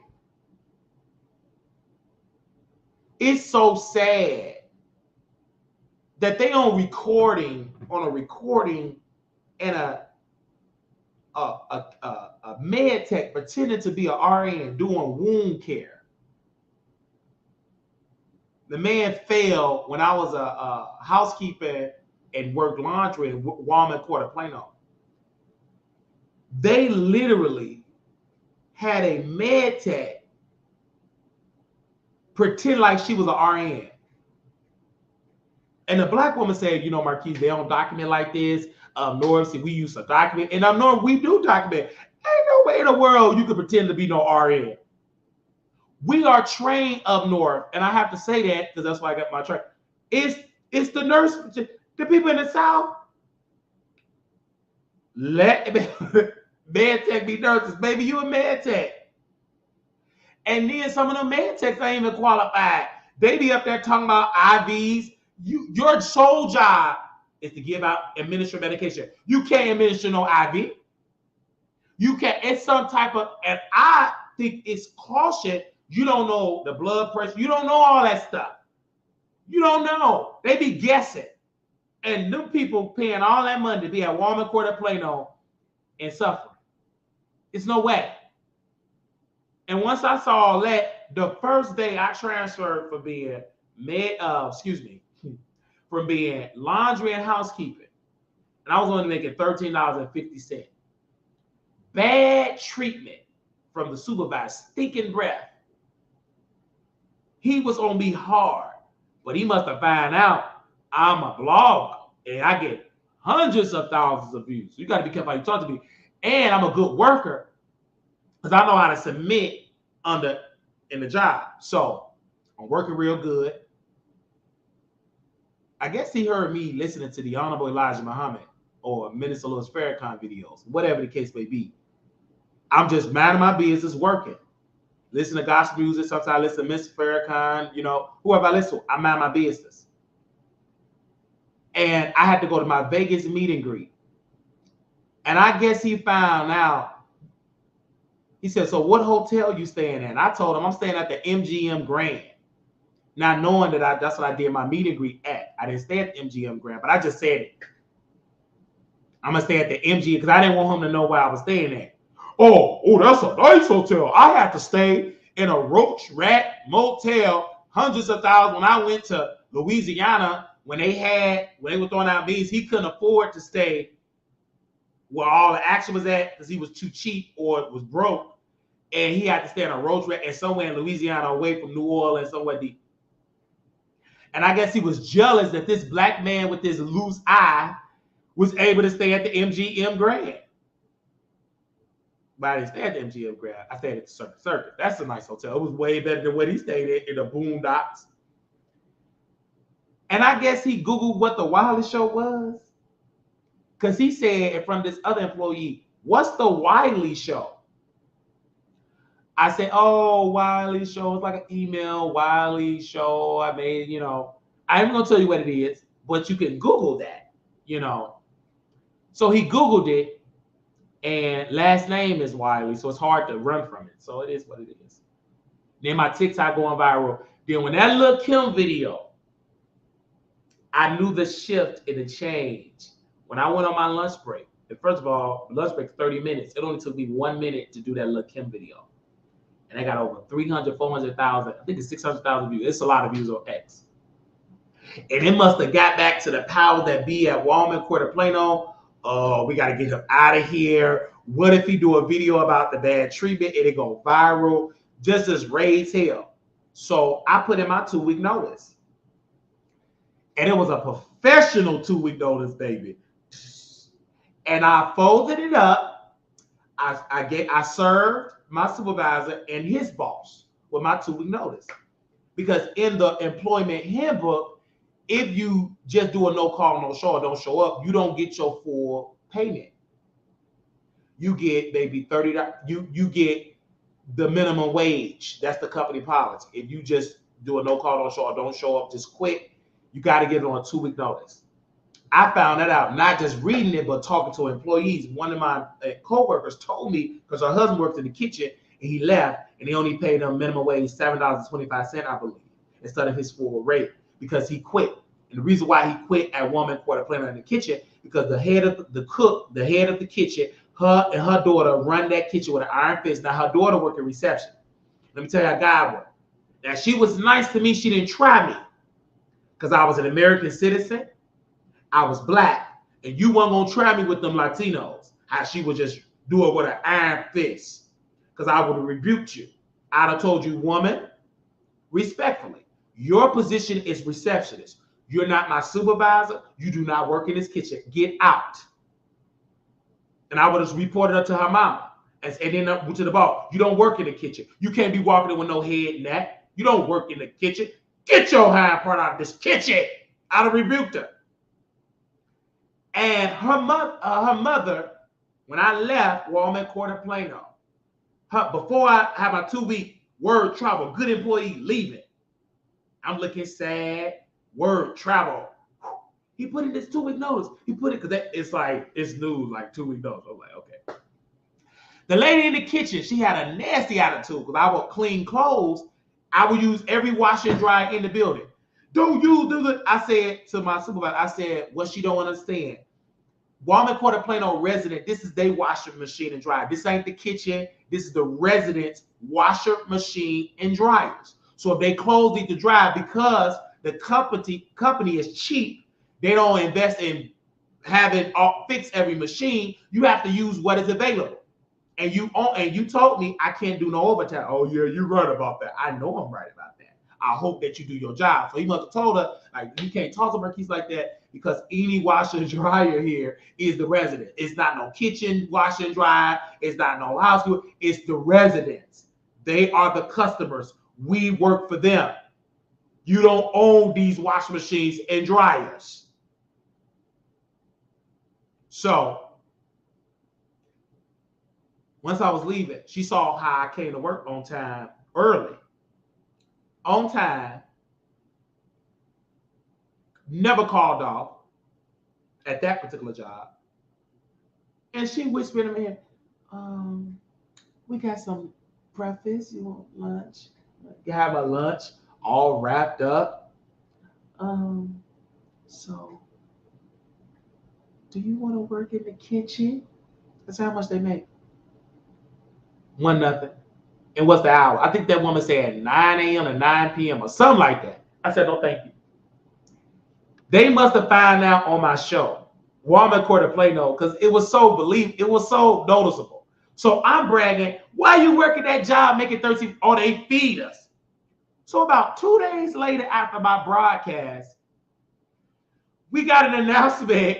We ain't giving y'all no free breakfast, no free lunch, no free dinner. It's breaking the budget. So they thought I was going to quit. I didn't quit then. Only thing it caused was just a hostile work. If you canceling food for what? You ain't, to myself, you ain't paying us nothing but $13.50. You should give us breakfast, lunch, and dinner. You ain't giving us no good salary. So this is when the cooning happened. Lord have mercy, Jesus. Jesus. Help me, Lord. Help me, Lord. Help me, Lord. So this is when the cooning happened. When I was at Walmart Quarter Plano. This was like professional coons. Walmart Quarter Plano owner was Indian. His son, I think in Pakistan, Indian. His son was in the audience. And all the coons, that's the owner's son. I don't care. I'm an owner. Only coons is impressed by the owner's son and do too much. It can't be yourself. Cooning. So one coon from activity, she did so much. Y'all know the resident audience and all that. She was just cooning to the highest level, and she was a thorn in my flesh. Talk bad about how I clean. But that day, she was a top-notch professional coon. And all the residents, and we encourage the residents to come to activity. Baby, them activity is boring. You got that nasty dog, them stinking feet. Them residents, you don't even know how to do activity. I've done activity better than what you were doing. You too busy in everybody's business cooning. And you ain't have no husband or no provider. That's why you have to work. To myself, I would say to myself. All that cooning. Everybody cooning. Then my co-worker, she supposed to be a spy. And she was a messy, been there for years as a housekeeper. She didn't know that other Mexicans couldn't stand our guts. So she was telling me the truth about, watch out for her. She messy. Watch out what you say. It didn't bother me. She don't like it when you use her vacuum cleaner. I use her vacuum cleaner, her garbage bag, everything else. She never tried me. Because if she would have tried me, you don't own this. This is the company vacuum cleaner. That ain't your vacuum cleaner. That ain't your cart. These ain't your cleaning solution. If I need to vacuum this floor, I'm going to use everything in this building to this cleaning solution. You don't own it. It's the company. Because if you get fired, you can't take that washing machine and dry, the kitchen utensils, the broom, dustpan. It is the company. You got to understand that. I don't know why people get up in there talking about, this is my broom, this is my dustpan. No, it ain't. You a liar. It's the company. Shut up. Stop talking. And she must have saw how strong I was. Then she was nice. And then I think I left my wallet in there one time. And somebody, the other coworker, she let me, she kept it for me. And I came back up there. I think I had a Wally show stuff. Anyway, whatever the case may be, they were watching me thoroughly. This is when I knew I was a walking target. This supervisor, and everybody was extra nice. That's a red flag because they never was extra nice, especially the supervisor. He had the co-workers bringing me food. Bringing me food. I never took food for him. You were mean. You were a meanie. Toward the end of my last day of my 2-week notice, they knew about the Wiley show. They knew about the Wiley show now. You sure you don't want no breakfast? I don't eat that. You don't want no smoothie? Don't want it. I don't want nothing you got. Only thing I want from you, I said to myself, is to get out of my face. I'm clocking out. You sure? I'm throwing out trash anyway because I had to leave at 3:30. You said no overtime. You was very aggressive. You lost a good work. No overtime. You did too much. You lost a great work. I said, okay. And I left him a great message. I said, so what do you want me to do? If the work is not done, I need your permission. Do I leave it? Because it was a lot of laundry. Because what he didn't understand, and what he said about his bosses, and what he didn't understand is when you have a facility that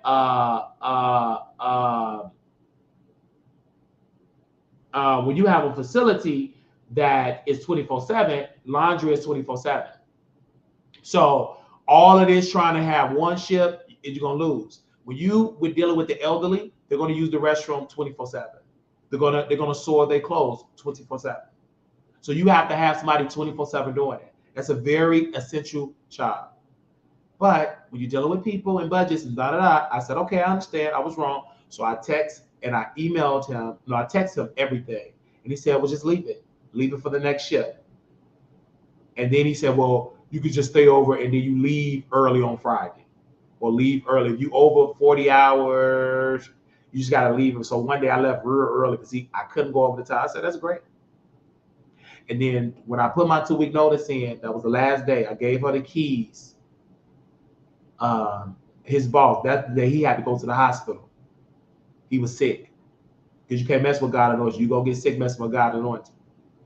His boss said, the administrator, she said, knock on wood, I never got a complaint about the laundry. Knock on wood. And then her boss was in there because the state was in the building. And I said, because the customers, the residents is the customers. And we serve them.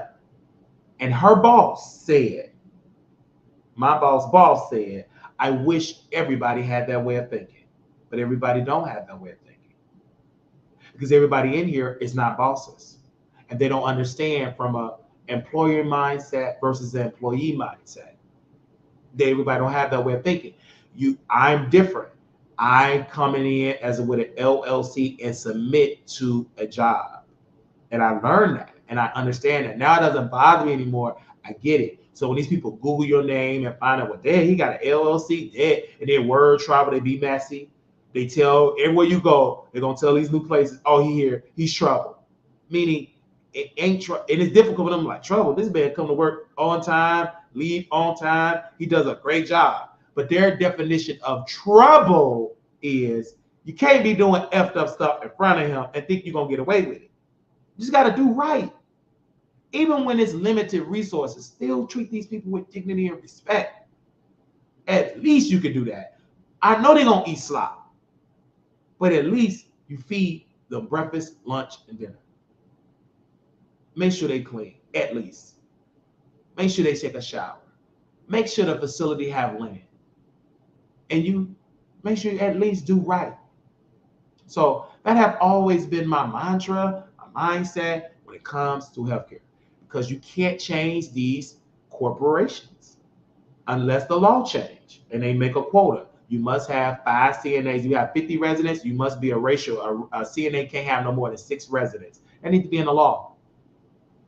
Especially if you're in a long-term care facility and you have to have it. I would rather them have great quality care. That we should have in America. Instead of you having all these residents, whatever, we short, just deal with it. And then it's so freaking backwards. They let agency get all the money and your regular staff get nothing. That's backwards. Anyway, but I had to say that because Mr. O'Neill got me turning. Now, let's get into these topics, honey. When you do this on the Wilder Show, baby, you can talk about it. Now, let's get into Porsha. I did all that. Say this. I don't care if you don't watch it, baby. We've been on here for 8 hours. And I love it. Almost for 8 hours. On WilderTroll.com here,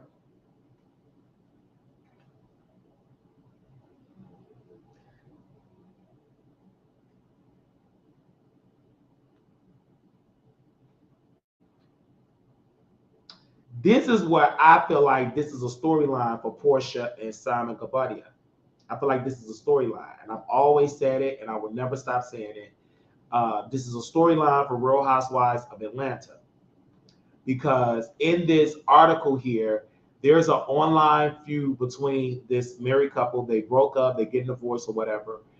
This is so strategic for Porsha because I do believe Simon got what Porsha wanted to be with because she's a young Black woman and blah, blah, blah. But I feel like Porsha is a reality star. She needed some controversy to get her a check. She don't have talent. She's not a singer. She's not a dancer. She is a reality on-air personality.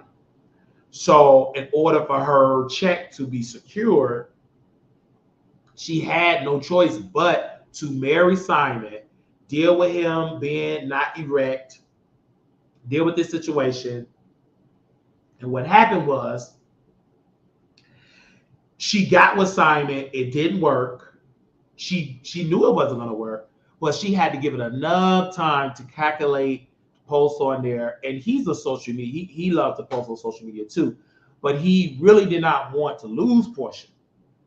But now Porsha is using him for a storyline, and he plays into it because he posts some receipts here. In this article that I posted on here, he posted some receipts here. This is where she said, men health awareness, lose weight, erect dysfunction. She posted that about he not being erect. Then it was another piece here where he posts like where Porsha was talking about her husband, some guy she was flirting with, and I posted that in there. And give me a second. Do I have that article on here? I know I posted that earlier. Okay. It was like, so receipts here. where he posted some receipts of her flirting. Let me see, where's the receipts at, chat? Where the receipts? Oh no, did I post? I don't think it uploaded. Okay, I know I had it on there. Hold up. Where the receipts at, chat? I'm gonna read through this. Hold on. Where the receipts at? Where you at? Oh, okay, I got it on here. Let me pull that up real quick.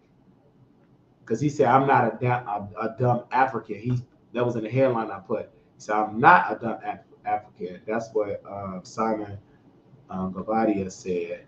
And I'm going to definitely pull up this receipt here.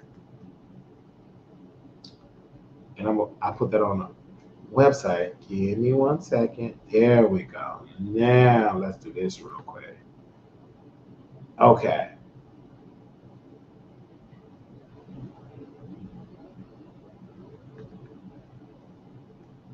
So Simon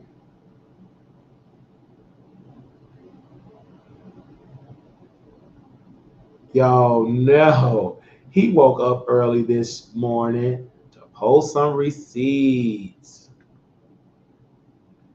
And I want to make sure we bring that up, child. He woke up early in the morning and said, I'm going to post some receipts. Oh, wait. Okay. All right. He said, how the hell my name get caught in all this? I don't know if you really got erectile dysfunction or not, but I got the best product in the world. It's all natural herbs and sea moss, your third leg. This is what Simon said to this person. Dude, I also do not understand how you ended up spending so much time on the phone with a married woman.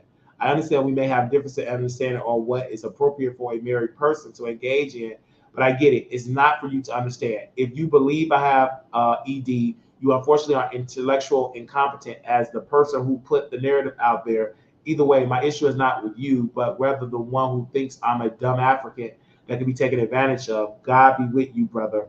I wish you no harm. I posted that on the website here. And it was a lot. And that's what I'm saying. Like, all this stuff that Porsha is going through is that it's all by design that Porsha go through this because she wants to be a reality star. She wants to be the new Nene Leakes. And before all of this, you guys, there was nothing aggressive about Porsha. She had nothing interesting. She cried the whole thing about Phaedra with the whole candy thing, but nothing is interesting about her. I'm looking at it. So that's why when everybody posts about it, I said this is the reason why Porsha and Simon is going through what they're going through is because she wants to be a reality star. And Simon understand every woman he want attractive women that want to be in Hollywood, that want to be stars. They're not going to submit to that structure. Okay?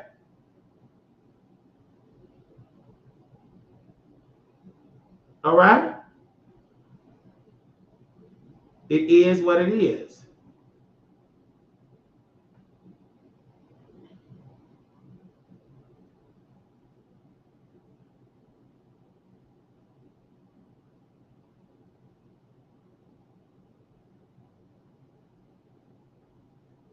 I just love that. That's why we must understand that it got to be a difference in here.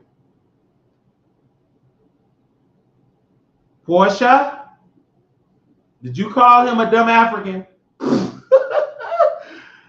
But it's dumb for you to continue, Simon. It's not that because you African being dumb. No, African people are the most smart people ever in the world. We know this. This is a fact. African people, if you look at those African immigrants that come to this country and go to college, they do well in college, engineers, etc. The issue is with you, Simon, is that you want to make a housewife on television submit and be an African wife. It ain't gonna happen. It's not going to happen. It's a situation with Tasha K, former husband. I'm not former husband. Lord, former employee. She wanted to be a baddie, and she got an African. And what happened? She got somebody older, and he sucked that energy out of her. Suck the energy out of her. Suck the energy out of her. Suck the energy out of her. She's no longer looking to be a young woman. She looked older.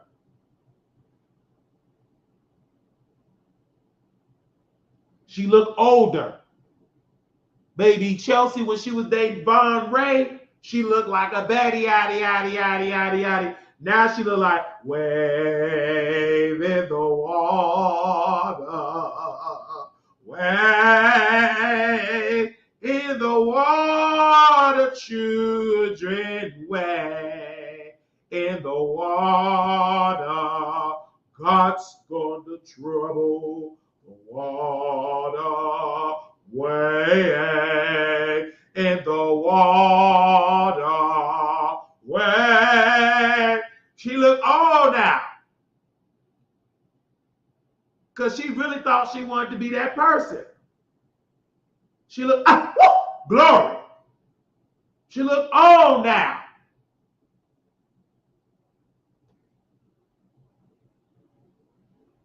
Press one if you still hearing me. And I know y'all ain't used to a person having a job, a company that go live 8 hours. But where's the complaint? Mr. Maddox, he worked hours upon hours.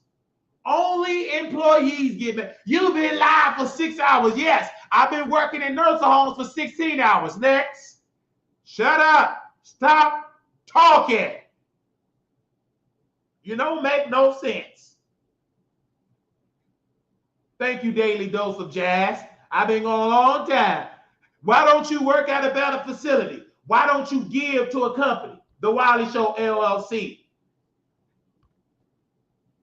Stop talking. And ain't got no husband or no provider.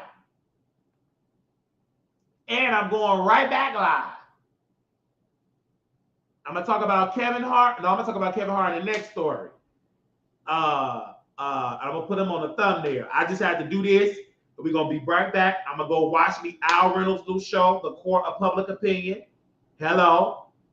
I'm going to go watch Al show. Make sure y'all go check that show out. I'm going to drop the link. I love Al show. And this ain't me kissing butt. I don't promote boringness. If I F with it, I F with it. Okay? Go check it out. The Court of Public Opinion. I'm not a lawyer. It's not a gossip show. It's a show. It's a gossip show, yes, but it's lawyers doing it. Make sure y'all go check it out. I'm going to share it on there. Go check it out.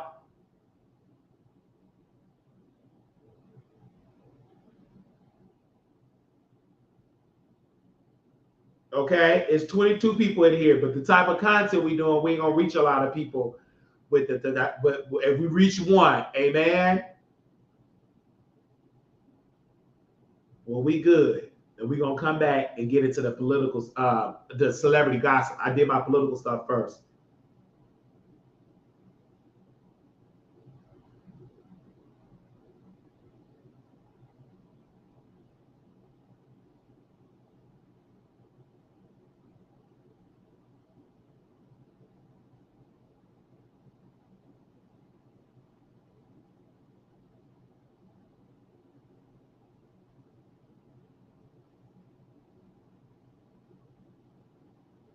Okay, because I know the political stuff, it ain't gonna touch you, you know. Y'all don't like it. Well, I love it. And Facebook, we did almost 2,000 views.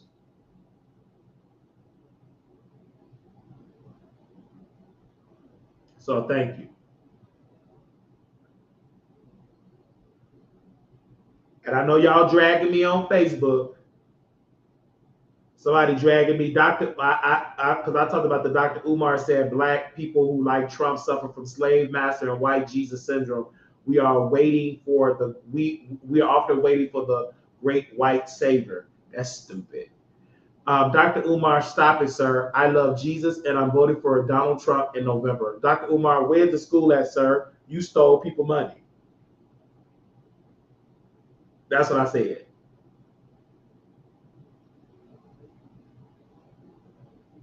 I'm gonna go do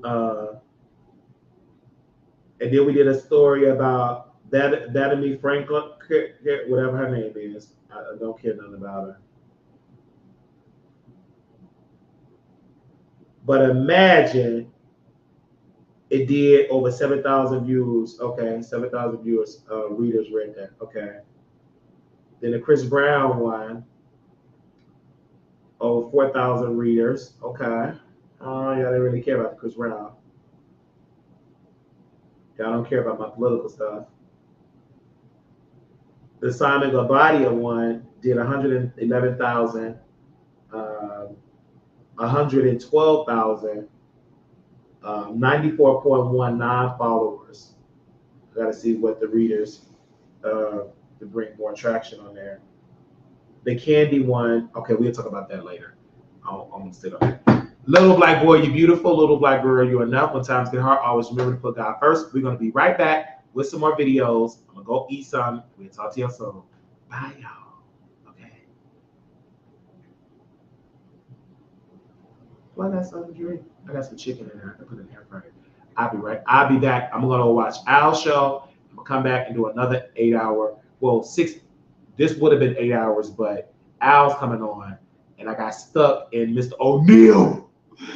But it's okay. Bye, y'all. If you want to contribute to the show, I ain't gonna talk about it because I love Mr. O'Neal. Cash App, $ Marquis Swallow 28. We ain't got the Fox Soul gig yet. ZLWileyShow@gmail.com. We will talk to y'all. We've got some more shows, and I will see y'all soon. Okay? Bye.